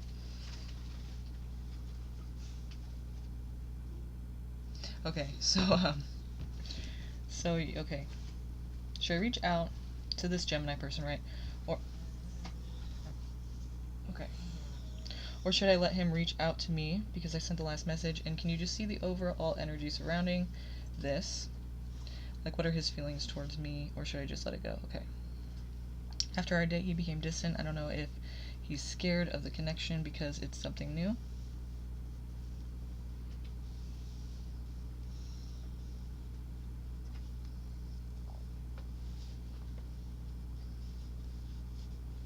What's your zodiac sign, Ashley? Is it fire? It's gotta be. It's gotta be. Or maybe air. It can't be water or earth. It can't. I mean, it can. But, I mean, is it fire or is it air? Oh, wait. You can say, but I'm not gonna look really quick. I'm gonna try to see if I can figure this out myself.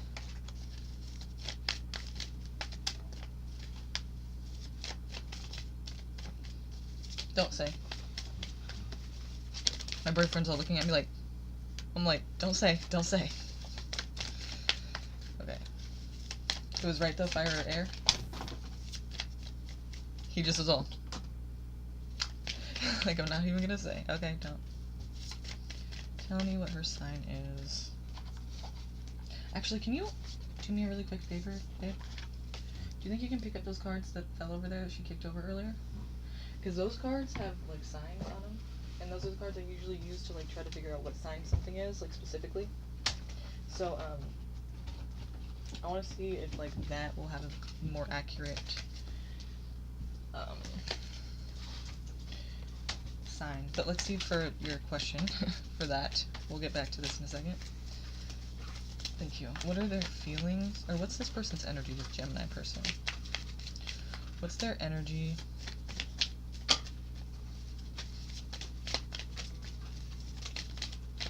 Thank you, babe. So sweet. You got me 12 roses tonight. I was like, why'd you do this? Why? What is, no, I'm just kidding. I was just gonna like, okay, like, thanks. I don't know, I'm like awkward. I don't know, like, why I did that, but I don't know, I just felt like, why? Like, I didn't deserve it, or like, I don't know, like, I was like, what, you know, like, but thank you. I love roses. I was just caught off guard. Okay, so what are this person's feeling, or what's their energy and their feelings towards you? What do we need to know? Like, how can we explain to you how can we understand how they feel about you, basically? What do we need to know? Alright, so either they feel like they're the ones who are in control of this situation, like they make the next move, or you're waiting, you know, like they know that you're waiting on their next move, like they have the power kind of, and it's whatever decision they make is what's gonna like control this thing and either keep it going or end it, stop it where it's, you know, where it is, or keep it or progress it, or he wants to make a decision, he's gonna be taking action towards you, like you make him want to take action. I almost want to say like become a better person, but I don't know why that came up.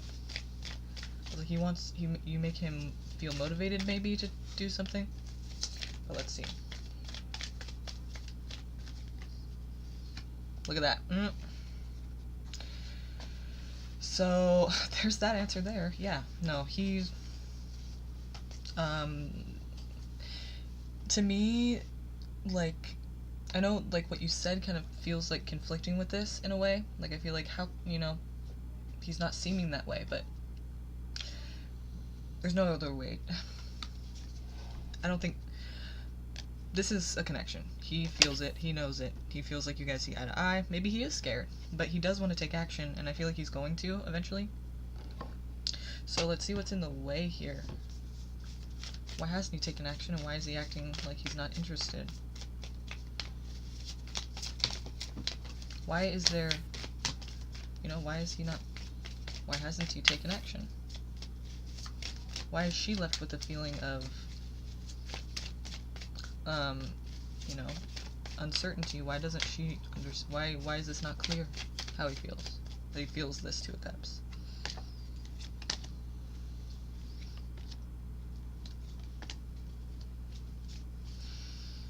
Wow.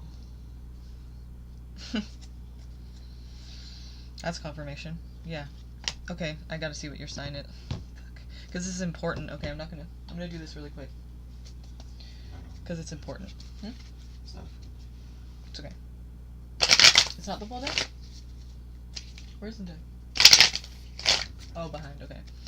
So we're gonna see if this comes out here, but, I actually need to know what your sign is before I proceed. I know you already put it, and I'm just using this deck to try to guess it, or, you know, see if I can do it right, just for fun, but, because I kind of need to know it for this next thing.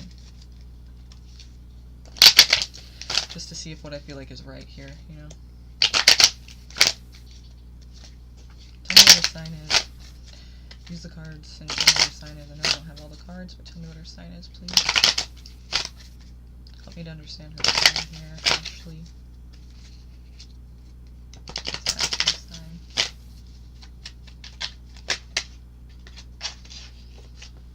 Okay. I got Saturn. Hang on a second.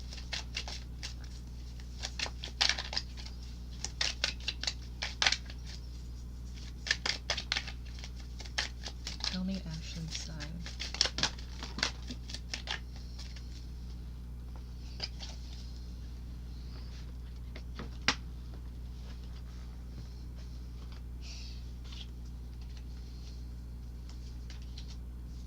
Tell me Ashley's sign.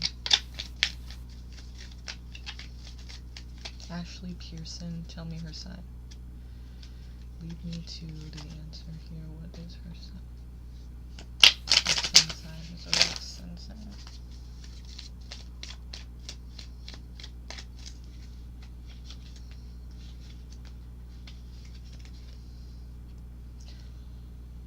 It says Pisces,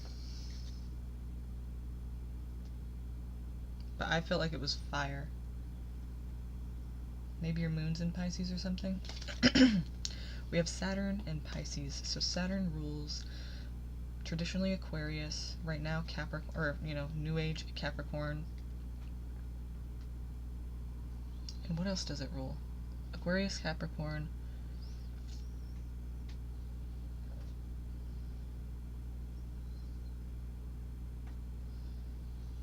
What else do we know about Saturn?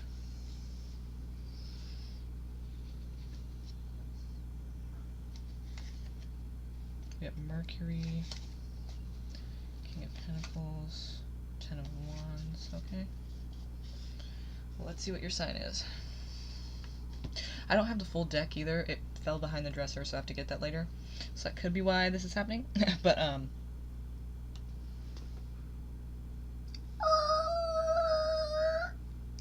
Virgo?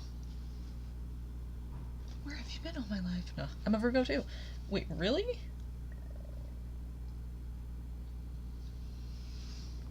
That's funny because, you know, some people say Virgos are kind of like, they just are blunt in a way. I feel like you're kind of blunt, you know? I definitely can be, but I mean, like, not every Virgo I feel like is like that. But I guess some of them are. I don't know. Are you an August Virgo? Or September? You see, you feel like, you seem like an August, but I feel like you're gonna say September. Yeah. Okay. Here's the thing about you, though. You do have fire in your chart. Do you know what your chart is? Because if you don't, I'd love to do that reading. I love doing astrology readings. So anyone who wants one, let me know, because it's kind of my second job. Or I'm trying to get there at some point. But, there's definitely fire in your chart. I feel like the reason that he's hesitant is because, basically this whole thing is leading him towards a direction, towards a feeling of where he's thinking about things from his past. And the reason that is because, and it's disappointing, okay? He feels let down and he feels like, and this has nothing to do with you because this is about his past. So let me explain. It's a trigger for him. I think it's his mother. Because motherly nurturing energy, and then the High Priestess is saying basically, to me, the High Priestess means you know exactly, like, you know what I'm talking about. Like, so basically it was a confirmation for myself that I felt like, you know, it was his mother. I feel like the High Priestess is telling me yes, that is. Because the High Priestess is all-knowing. Like, she just knows things intuitively. She knows. You can't really get one over on her. She is all-knowing. So I feel like, but in an intuitive way. Like, not facts and stuff like that, but just, like, feelings, and she just knows, you know? I feel like that's what it's talking about. And, I think his mother is probably a fire sign. If not, then it's talking about the thing that triggers him is the fire in you. Like, maybe the bluntness, or just the, you know, the confidence, maybe, you know, it kind of seems like you're, I don't know if it's this way in love situations always, but, and, you know, King of Swords would also indicate, like, kind of like cutthroat, not really very emotionally ooey gooey conversation. It's kind of just, like, straightforward, you know, no bullshit, you know. That kind of energy reminds him of his mom, is what I'm getting from this. And, I think he feels kind of triggered. I don't even know if he really knows that, though, because we have the Hanged Man. So it's kind of like he's in limbo, like he's just, like, hanging there, kind of stuck.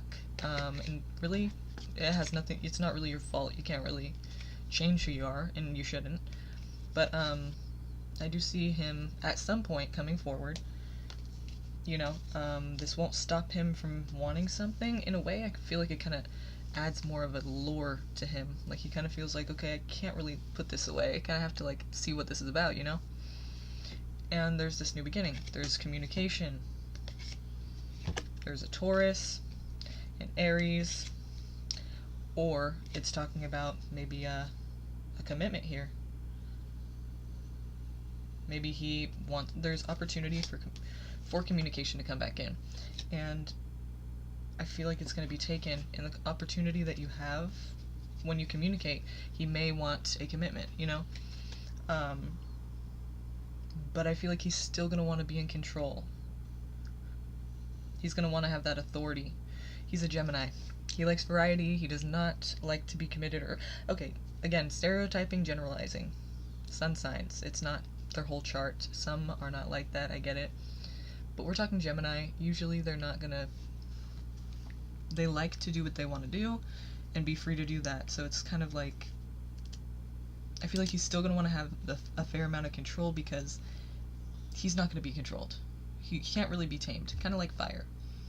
So good luck with that. I feel like you're going to be waiting for not sure what. It kind of seems like waiting for him to be what you need him to be, or waiting for him to, like, be there for you. Like, he's just not really the ideal partner for you. Like, it's like, you know, you guys share that Mercury, but even though Virgo in general is not a very, like, they are sensitive and emotional, but not like water, you know, not like that. It's like, it's more of concrete, like, you know, like I need support, you know, but I don't need like you to be all over me kind of thing. So it's like you're waiting for them to emotionally connect to you. But because you guys both have that Mercury, it's a stimulating, mentally stimulating connection, but it's kind of lacking in emotional comfort and support and connection in a way, you know?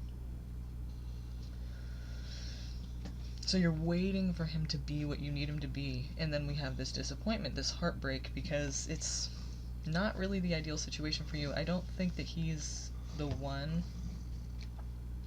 at all. And then somebody's putting it to rest, and then they're going to be closed off. So you might be blocked, or you might block, you know, if you just feel fed up, like, I'm not even going to be blocked by this motherfucker, I'm going to block them, like, cutting it off. No, someone is not able to get messages, like, you're not going to be able to penetrate, or maybe they're not going to be able to penetrate and get to you. But, you know, when someone puts this to rest after this heartbreak, maybe it's him because he knows he fucked up, and then he doesn't want to face it, so he just, like, cuts it off and blocks you.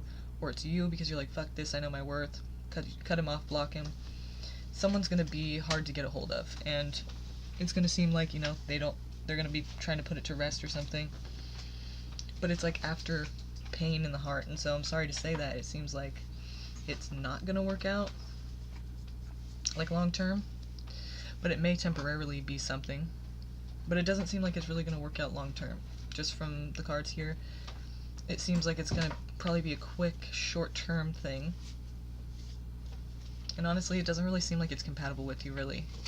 It seems like you're waiting, and like I said, I hate Seven of Pentacles. That card sucks, because what it is it's like saying, like, I would never say it as if, like, it's saying, like, this is your advice, do Seven of Pentacles. No. Because what it's saying is, like, wait around. You know, put yourself, like, wait for what? No, you make shit happen. This is your life. You don't wait. You know what I mean? That doesn't... Sometimes we need to wait for somebody else to take the next process in, like, a job interview type, you know, situation. But when it's about love and life, waiting, fuck no. It's not worth it. There's not enough time. So, in your life. Life is short, blah, blah, blah, whatever. Don't wait around for a motherfucker, you know what I mean? Take action, make it happen. And if you can't make it happen, then don't. You know what I mean? Just fuck it. Like, because you shouldn't, don't wait. And it's saying you're waiting, you're gonna be waiting very patiently for him to be what you need him to be. Please don't. Because you'll be disappointed when he never is what you need. I don't think he can be what you need. Virgos, everyone needs their own certain things, but Virgos need a specific kind of situation. You know, they have standards, they have needs that are pretty hard to meet, okay? And this guy doesn't even measure up at all, you know? You may trigger him, and that might be a lure, but it's not enough, and honestly, it's not worth your time, honestly. That's what I feel. Like, to say that, I feel like that's pretty clear that he's just not the one, honestly. To me, that's what it seems.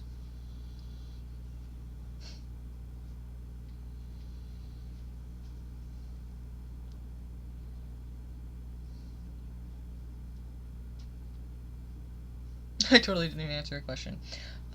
You know, you can reach out if you feel like it. Will he respond? Is that what you're saying? Like, what will get him to respond to you? Is that what you mean? Because, you can do that if you want. I'm just saying, like, in the long term, it looks like this is... Like, here's the thing. We saw in the beginning, like, he's not really going to be very communicative right now.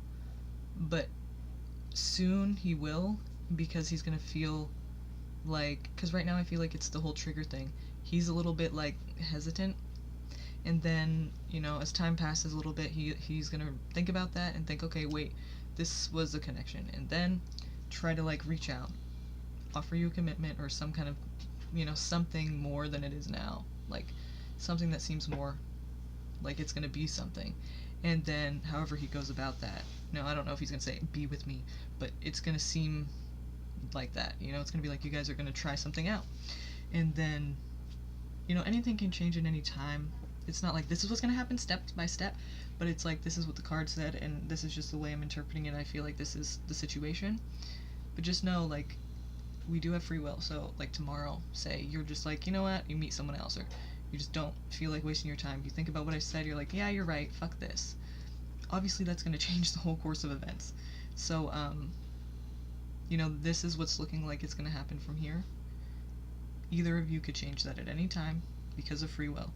Will change the outcome of anything. So, if any of these steps change or things change, it could all change, okay? You could die tomorrow, you know what I mean? I pray that you won't, but I'm just saying. Like, don't take this to heart as if, like, this is what you need to do for sure to make, like, you know, you can do whatever you want, and so can he. But it seems like it's going to be a situation that's pretty short-lived as it is. But he might feel he's probably going to feel some, like, lure to you and want to make it happen. Then you're not going to get what you need from the situation. You're going to be pretty disappointed. And he's, well, I guess we didn't really see what he's going to do. But it seems like he's going to end it or put it to rest, or maybe you will. It's not going to work out, though. That's just what I see right now.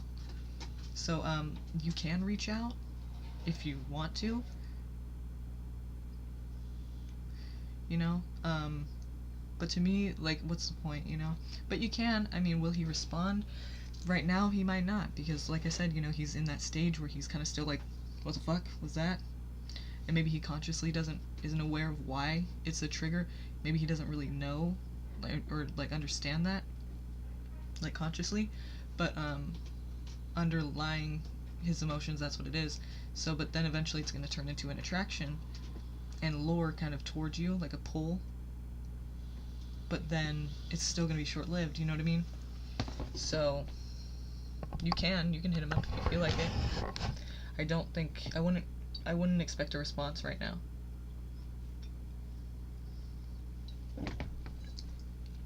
From the looks of it, I would wait for him, because at some point it seems like that's what he's going to do, is reach out and try to, like, make something happen. What's that? Oh yeah, I'm sorry, I did see that, donation. Okay, thank you. Thank you so much. Okay, let me just see really quick. Misha. Now you regret putting yourself last, huh? I told you, why would you do that?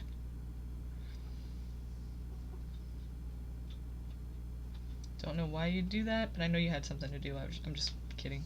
I'm just, like, I don't know the word right now.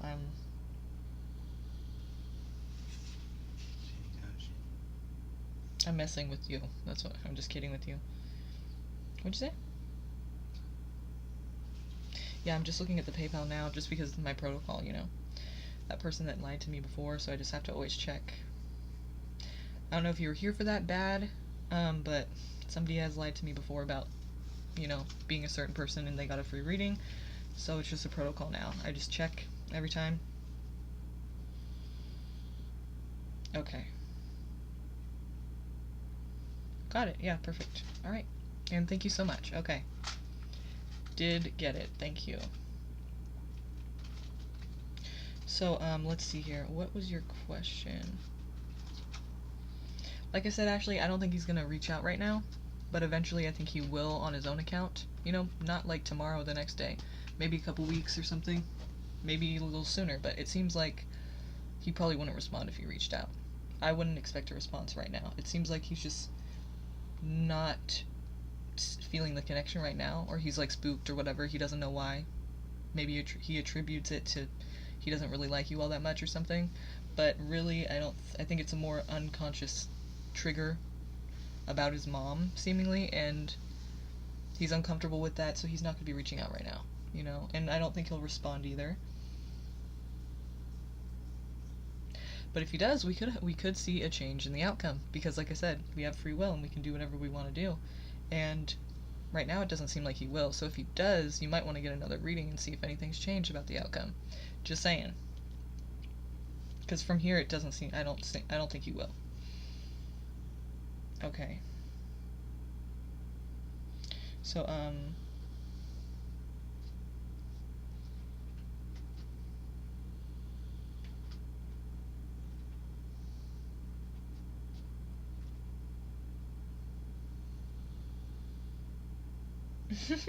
You know what's funny is, you know how the card that I showed he might want a commitment with you? That was the Taurus card, which is the Hierophant. So, if you want an extended reading, just let me know. My email's right here. It's $5, so let's go further into this. Looks like you got a lot of situations going on here. It's kind of interesting. So, just, you know, just putting it out there. That's an option. So, for bad B, how does XYM feel about me? Thanks. Perfect. Okay. How does XYM feel about me? Let's see.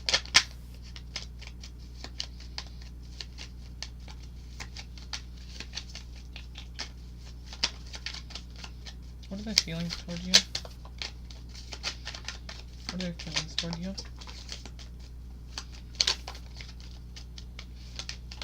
Okay, bad B, I'm gonna have you pick a number 1, 2, or 3, okay? Whenever you're ready, 1, 2, or 3, just feel it out. Don't think too hard, but just feel it out. What's the best number? What's the number here?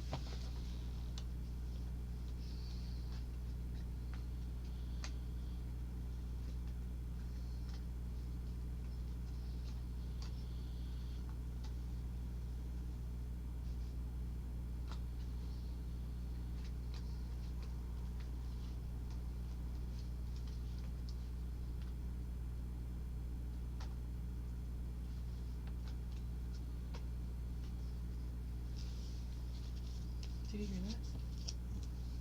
Is that Scar? They're gonna be like, why are you still awake? Kinda sounded like I was gonna start doing magic tricks or something, huh? Pick a number, 1, 2, or 3. Whenever you want, let me know. What is the number? Okay. Alright, so what's your number, girl? Girl or guy? I'm sorry. Wait, I think... I'm not sure if you're a male or female. 3. Okay.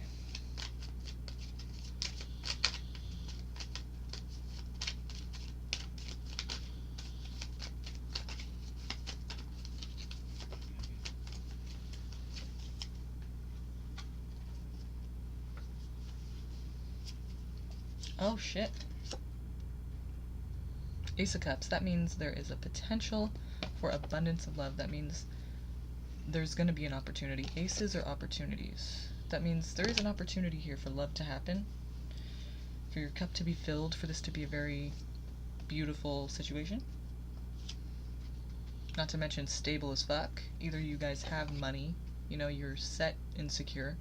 Maybe they have money, but it seems like the connection is one that promises to be, or, you know, at least it's presenting itself as all the way around. Seems like a very ideal love situation. Like, there's a lot of love there, potentially, if you guys choose to take that opportunity. And then it would seem as though it would be somewhat of a stable connection. So, got the fire, got the passion, King of Wands. It could be a fire sign, Aries, Leo, or Sagittarius. And then we have the Lovers card. Pretty obvious. We're talking about a love situation here. But also it could be a Gemini person too, because that's what the Lovers is.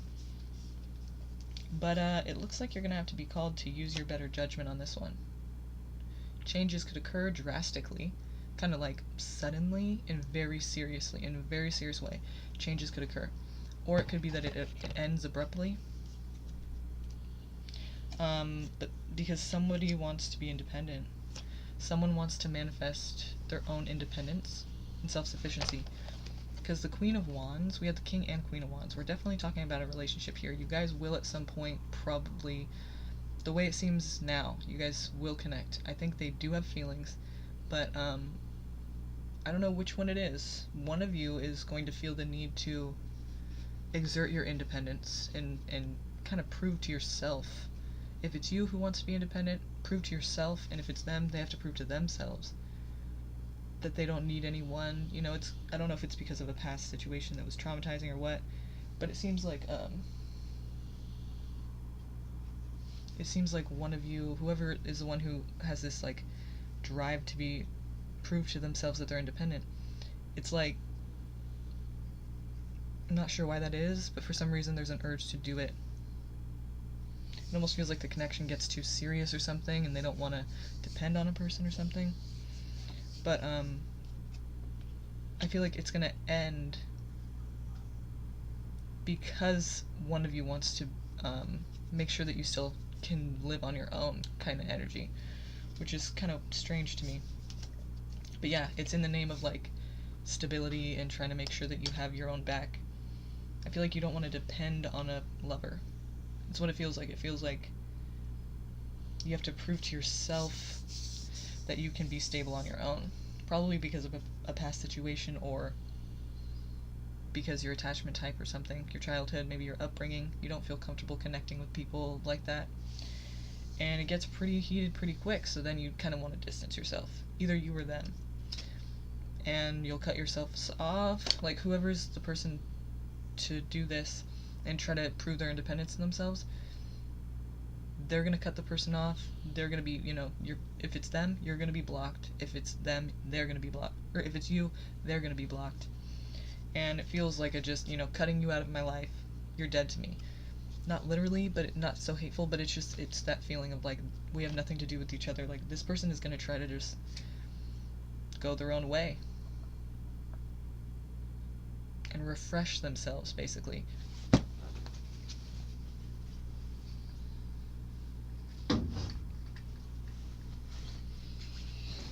Refresh themselves, do something new and exciting and adventurous, kind of just forget about the whole thing. It could be you, it could be them. But it seems like it's, again, a short-lived connection. But, this one's a bit different. I feel like it's because it gets kind of serious, and then they don't like that. Like, or you gotta prove to yourself that you can still, that you don't need this person. Maybe they try to make you feel obligated or something. There's a reason you feel like you need to, like, go your own way again. And, honestly, it's kind of for the better. Like, this is just the way that it is. But the thing is, like, whoever's doing this, it kind of sucks because it's a pattern that either you or they have. And the pattern is, it's kind of like fearful avoidant attachment. You should look at that. It reminds me of that because it's like, I want and feel like I need relationships just like everyone else, right? Except for dismissive avoidant, they don't feel like they need relationships. But, it's like, I want, who doesn't? I would like to be in love, sure. You want relationships, but then once you get into one, or this could be them, remember, whoever this is, whoever this is talking about, you want relationships, but then when you get in one and you get close, you kind of, it's uncomfortable. You want to prove to yourself that you don't need, like, it's just not comfortable to be connected to a person like that so close.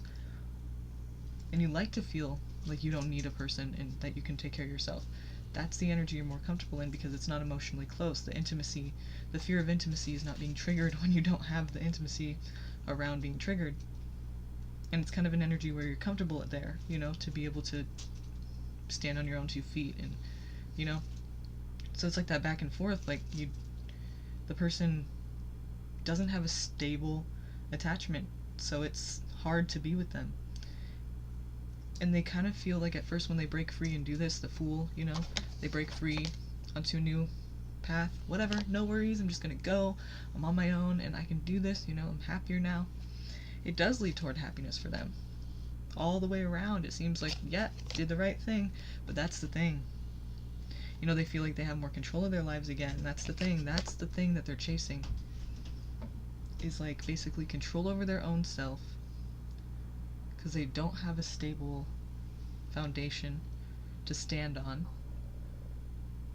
They want a relationship, they can't have one, they don't need one, they want to prove to themselves they're good. So it's not a stable, it's not a energy that is like consistent.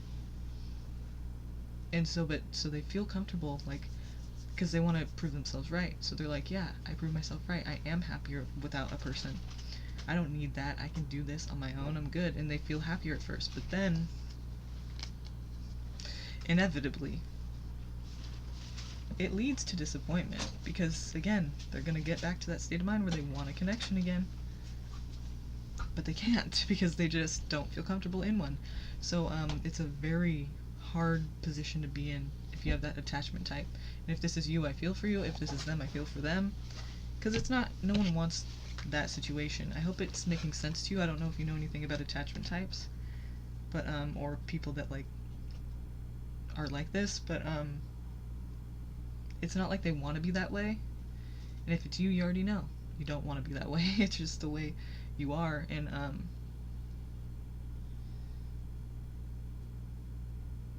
so somebody's going to end up leaving the situation and being a lot happier, but then they're going to see that they're not satisfied again. So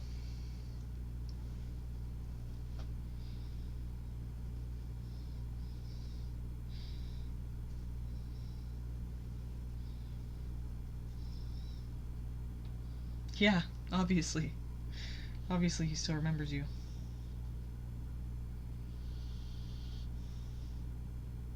Yeah, no, this is not done. This is not if it hasn't even sparked yet, yeah, it's not done. It hasn't even started yet. But again, it's like, even if they're in a relationship, like, say this is them, like, we don't know for sure who is going to be the person who has the fearful of winning. I mean, if you feel like that sounds like you, then obviously it's you. But if you have no idea what the hell I'm talking about, then it's probably them. And so, with that being said, even though they're in a relationship right now, it's not a satisfying one, because you just, with that kind of attachment type, you can't really be satisfied, because someone gets too close, it's not comfortable. You have to prove your independence, to yourself, basically. Like, no one else is watching. This is you battling yourself. It's retarded, but it's just the way that some people's attachment is. But then they get lonely, they want a connection, and just like everyone else does, and then they get close to somebody, and then it's like, whoa, too close. No, I'm not comfortable with that. It's really a hard position to be in. So, that's funny that you said that, because it's like, yeah, you don't even know what, it's gonna be something, but it's not gonna be fulfilling, And I don't think it's anyone's really fault. It's just the way that attachment is sometimes. So it just kind of seems like very common. Like, this is another relationship that doesn't work out because it's that push and that pull and that unhealthy attachment. I mean, it's a pretty common situation, though, honestly. It's nothing, like, crazier that we've never seen before in this world. It happens all the time. It's just in a more complicated way I'm explaining it, but that's pretty much the underlying feel.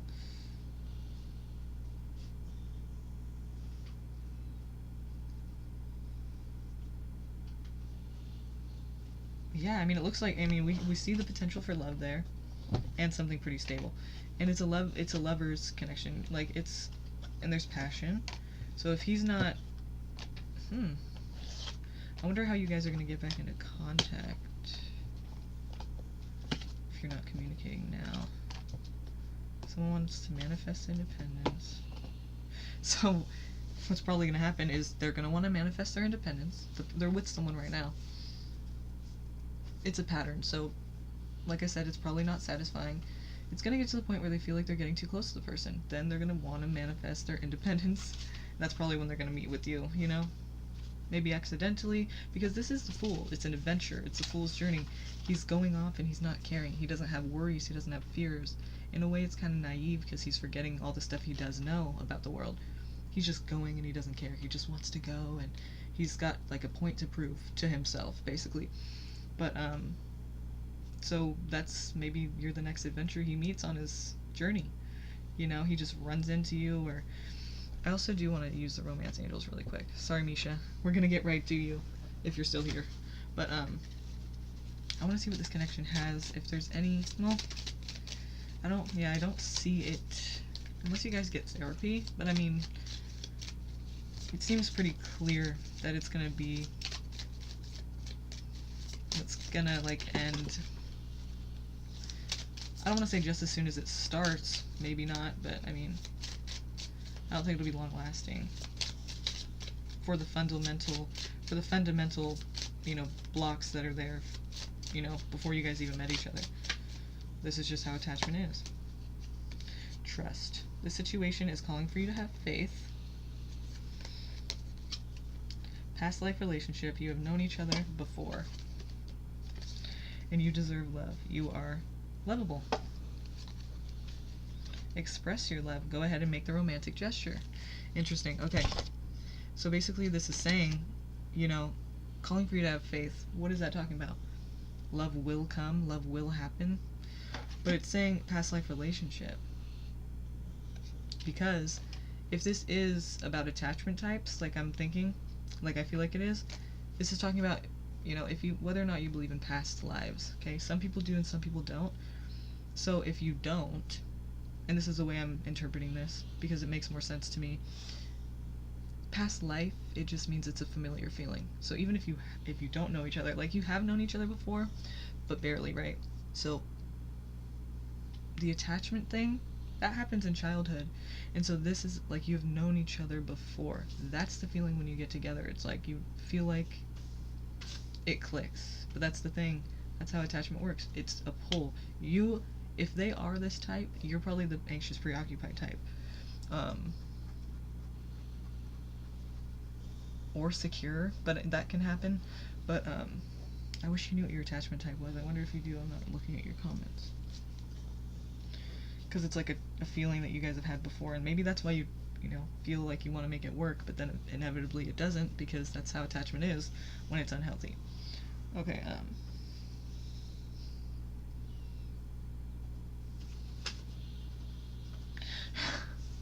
Aw.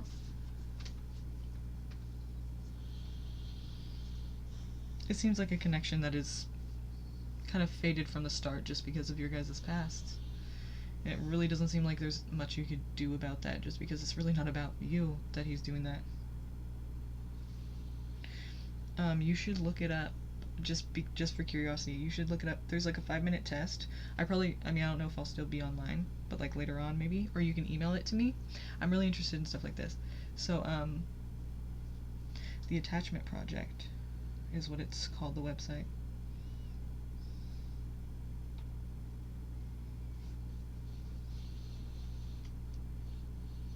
Go to that and take the little test if you want to. You don't have to, but if you want to. And it's really cool, actually, what you can learn. And I'd be really interested in knowing what your attachment type is. And you should come on the next live stream and let me know, or email me. You know, either way. Okay, Bad Bee? Really interesting. Noreen, I never got your email about the reading. I never got it. Okay, and then Misha, are you still here?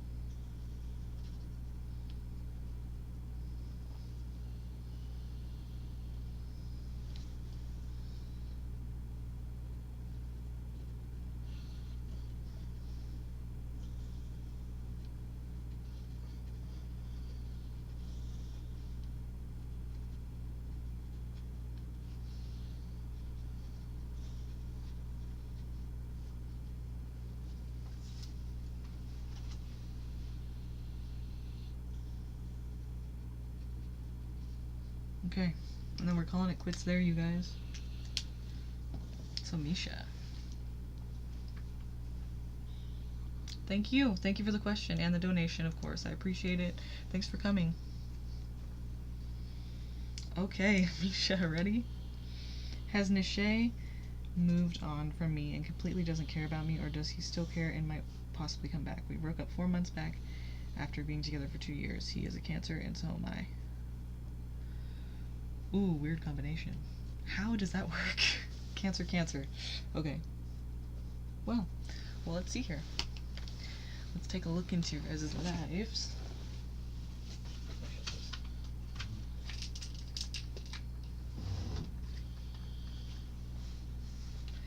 Had you shit the winder? The winder.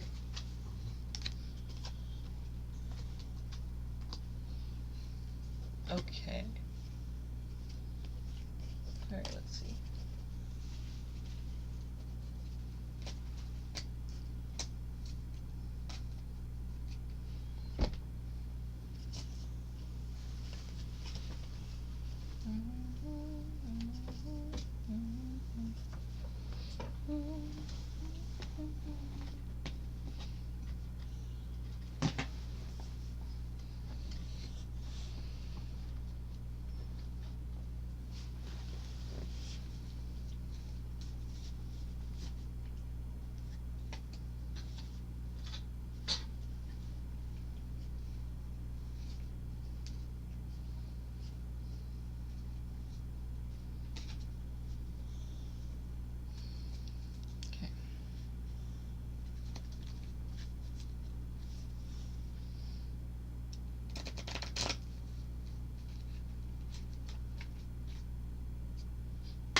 How do they feel about you since you guys have broken up?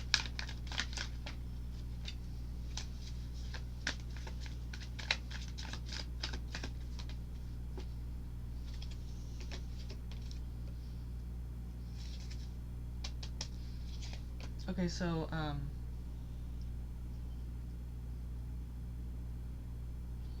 don't know exactly what happened between you guys when you guys broke up and why.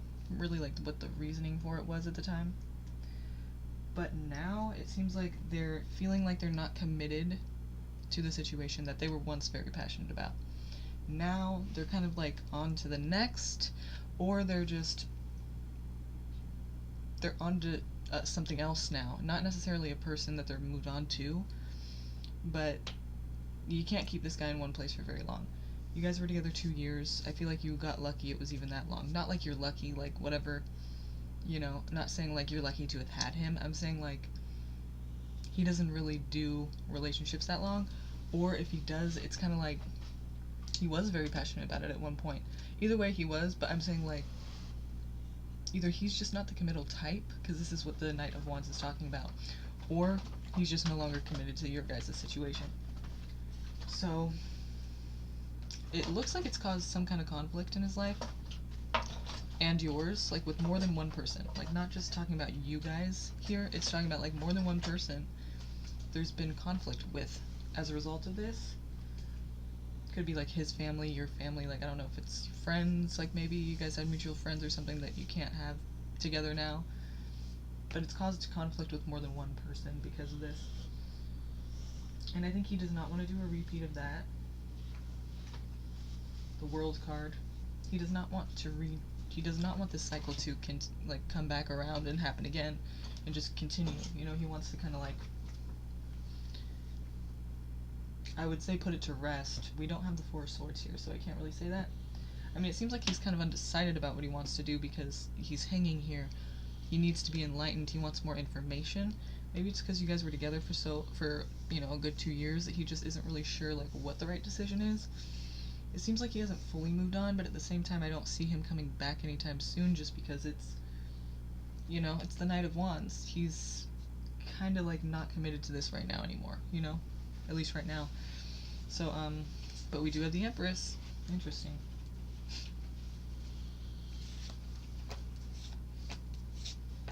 Okay. Remember when I said like he's not sure what he's gonna do and he's hanging there? He's kind of in limbo. Like he's like not really making a decision yet. Although it seems like he is because he's acting like he's not committed, which he's really not right now.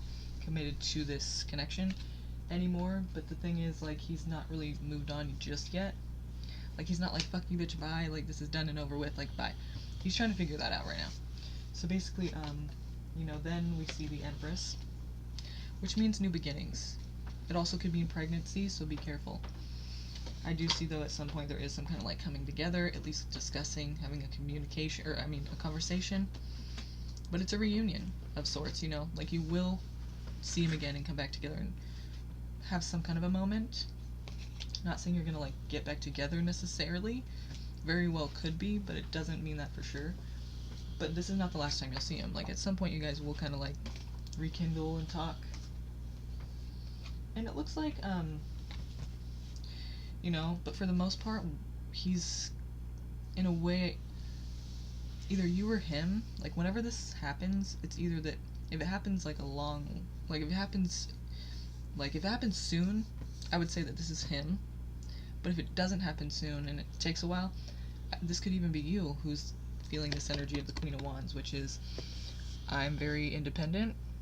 I don't ask for permission for what I'm doing. I know what I need, I know what I want, and I just go and get it, you know? This very, like, fierce passion, ambition, like, getting shit done, handling their life, and not giving a fuck what people think. And so in this energy, I feel like if it's you, or whether it's you or him, whoever it is, when you guys come back together, it's kind of like you feel like you have everything you need by yourself. And it's even almost like you feel like you're better by yourself. Like you have all your needs met just by being able to not have to slow down or ask permission or get approval or, you know, talk it out with someone before you take action. You know what you want, you know what you need, you go and get it, you don't give a shit what anyone else says. It's not like a bad thing. It's a good thing. And you feel like you're pretty fulfilled, you have everything you need just with just that. So if this takes a while for this to happen, for him to come back around and try to, whatever, you may be in this energy, like, yeah, well, it's been a while, so I've learned how to be good on my own. Sorry, I don't really want to be with anyone right now.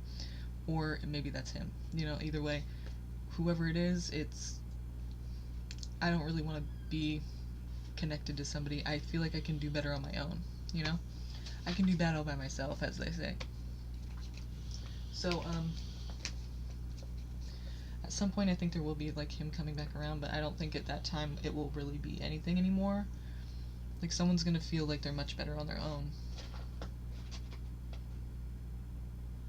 So it seems like at some point something is going to, like, reunite, but it may just be a conversation. Anything can change at any time, though. Like, the seriousness of it, maybe right then when you guys see each other, it all changes everything. We just don't know because we're not there yet. But to me, it seems like, yeah, at some point you will communicate again and have this conversation, get together, but it doesn't mean, like, I feel like one or both of you are going to be, like, kind of over it at that time. Not necessarily because you're over the person, but just because you understand now that, since we've been broken up, I've learned how to be by myself, and I realized, like, I can get a lot more shit done, It just feels better. And also, like, you have more control of your life, too, of course. But, it's a good energy. Like, you feel like you can just kind of, like, do what you need to do, and commitments kind of hold you back in a way. So that Knight of Wands in the beginning kind of makes sense, because it's that I'm not really wanting to be in a committed relationship. And it makes sense why, at the end of it. Because, yeah, it's kind of limiting for some people.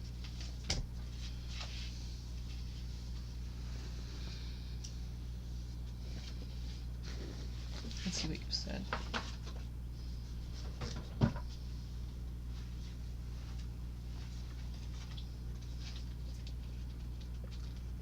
No, I don't. Not yet, I don't think so, because he's in limbo. So I think that's just because that's the nature of relationships. He's not completely over it yet, because you guys were together for a while. But right now he's not seemingly going to be making any attempts to try to rekindle it or connect in a committed way that's long-term again. Because he's just in an energy of wanting to go. He doesn't want to connect like that, like, with anyone anymore. He's not committed to it anymore. But the thing is, at some point he may want to, like, see what's there, like, try to talk. By that time, I think it'll be kind of like someone is much happier on their own. Kind of like, also, like, you put me through this, like, why would I even, like, I'm good. Kind of like, you're good. Not even in a bitchy way, but just literally, like, somebody who's just better off on their own. But to answer your question, I don't think he's over it yet. And, it just seems like he's not really committed to it right now. Maybe he never really was that committal type anyway. Like I said, he might have gotten lucky to even get 2 years out of this guy. He might just be that way,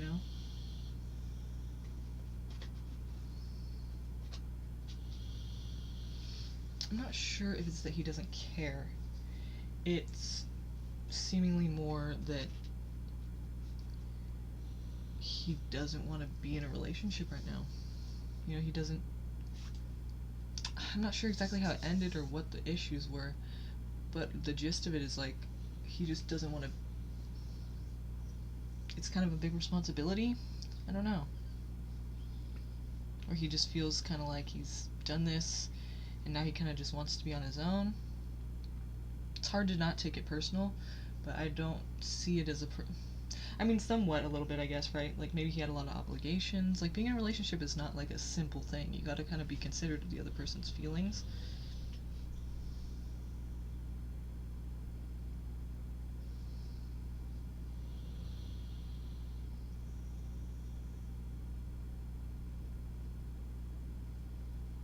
Okay, you got, like, 3 questions going on here, but since, you asked to be at the end, I feel bad, but I mean, you did ask. But I will answer that question. Let's see what we can find. But then, if you want to keep going, we gotta get it extended, okay? So, let's see though for you. What is the cheating situation?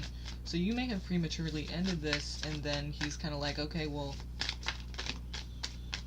whatever, you know, I guess there's nothing I could do about that. It's kind of like he doesn't know what to do now. He just kind of wants to not give it.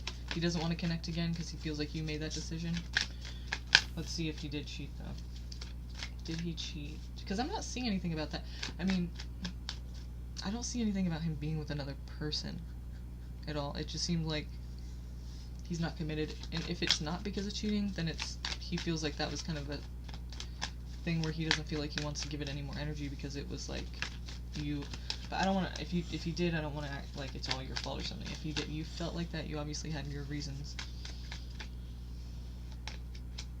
Something's coming to light.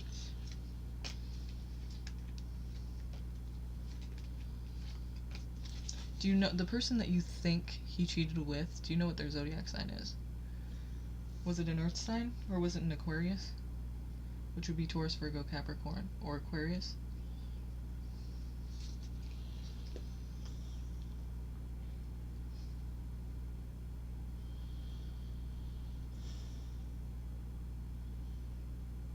Okay, good. Okay. Because, good, because that's not what I got at all. So, I feel like basically, let's see, I don't think that, we would have to look further into this, because I'm really not putting all that much energy on this specific question. I mean, I'm pulling a few cards asking that, but there probably is more to this. But, it looks like something came to light. But I feel like what that is that there's still hope in the situation if you guys can work on it. Like, what's coming to light is to have faith, basically, and work hard at it, and then it can become something that's, like, valuable. But the thing is, like, it would take both of you to realize that. You might have to come forward and actually kind of make it right, you know? But I don't want to really say that because if you know, you have your reasons for believing that, and honestly, like, if we can look into this further, but right now it seems almost, I don't really see it right now. I don't see, and there's nothing's telling me they cheated. Something did come to light, there's a realization, or possibly something that was in the dark coming to light, but I don't see it as cheating, necessarily. I mean, but again, you know, we can look further into this later on, if you'd like. But right now, I gotta go. Okay. It's time for bed. But, I hope you got a little bit of clarity from that, you know, hopefully. I tried to, like, answer a few questions. Try to see what was there, you know. And anyone else that has joined just now, thank you. If you are new here, please go ahead and like this video. Please like this video if you can, please. I'd really appreciate that. It helps my videos get seen by other people on YouTube, so it helps out a lot. And, you know, subscribe if you'd like to be on the free list tonight, later on today, when we go live again. I do it pretty late, so, you know, if you're interested, come here later and subscribe and hit the notification button next to subscribe. Hit that little bell and hit all, and when we go live, you will be notified right away, so you can get on the free list early. We do it 10 each night, and yeah, it's taken us almost 5 hours because I'm pretty in-depth, and we also take donations. So donations will take priority. If you guys are interested in that live stream tonight, please hit subscribe, hit the notification bell, hit all, get notified, get on the free list, and let's do this, okay? Thanks for everyone that came. I really do appreciate you guys' support, your ongoing support, and all the donations. Very helpful, and I'm very grateful for you guys. You know, you don't have to do that, but you do, and it's awesome. So thank you. Thanks for being on this journey with me, you guys. I'll see you guys. I'm so excited about 500 subscribers. Okay, can't get over that. Okay, I'll see you guys later tonight, okay?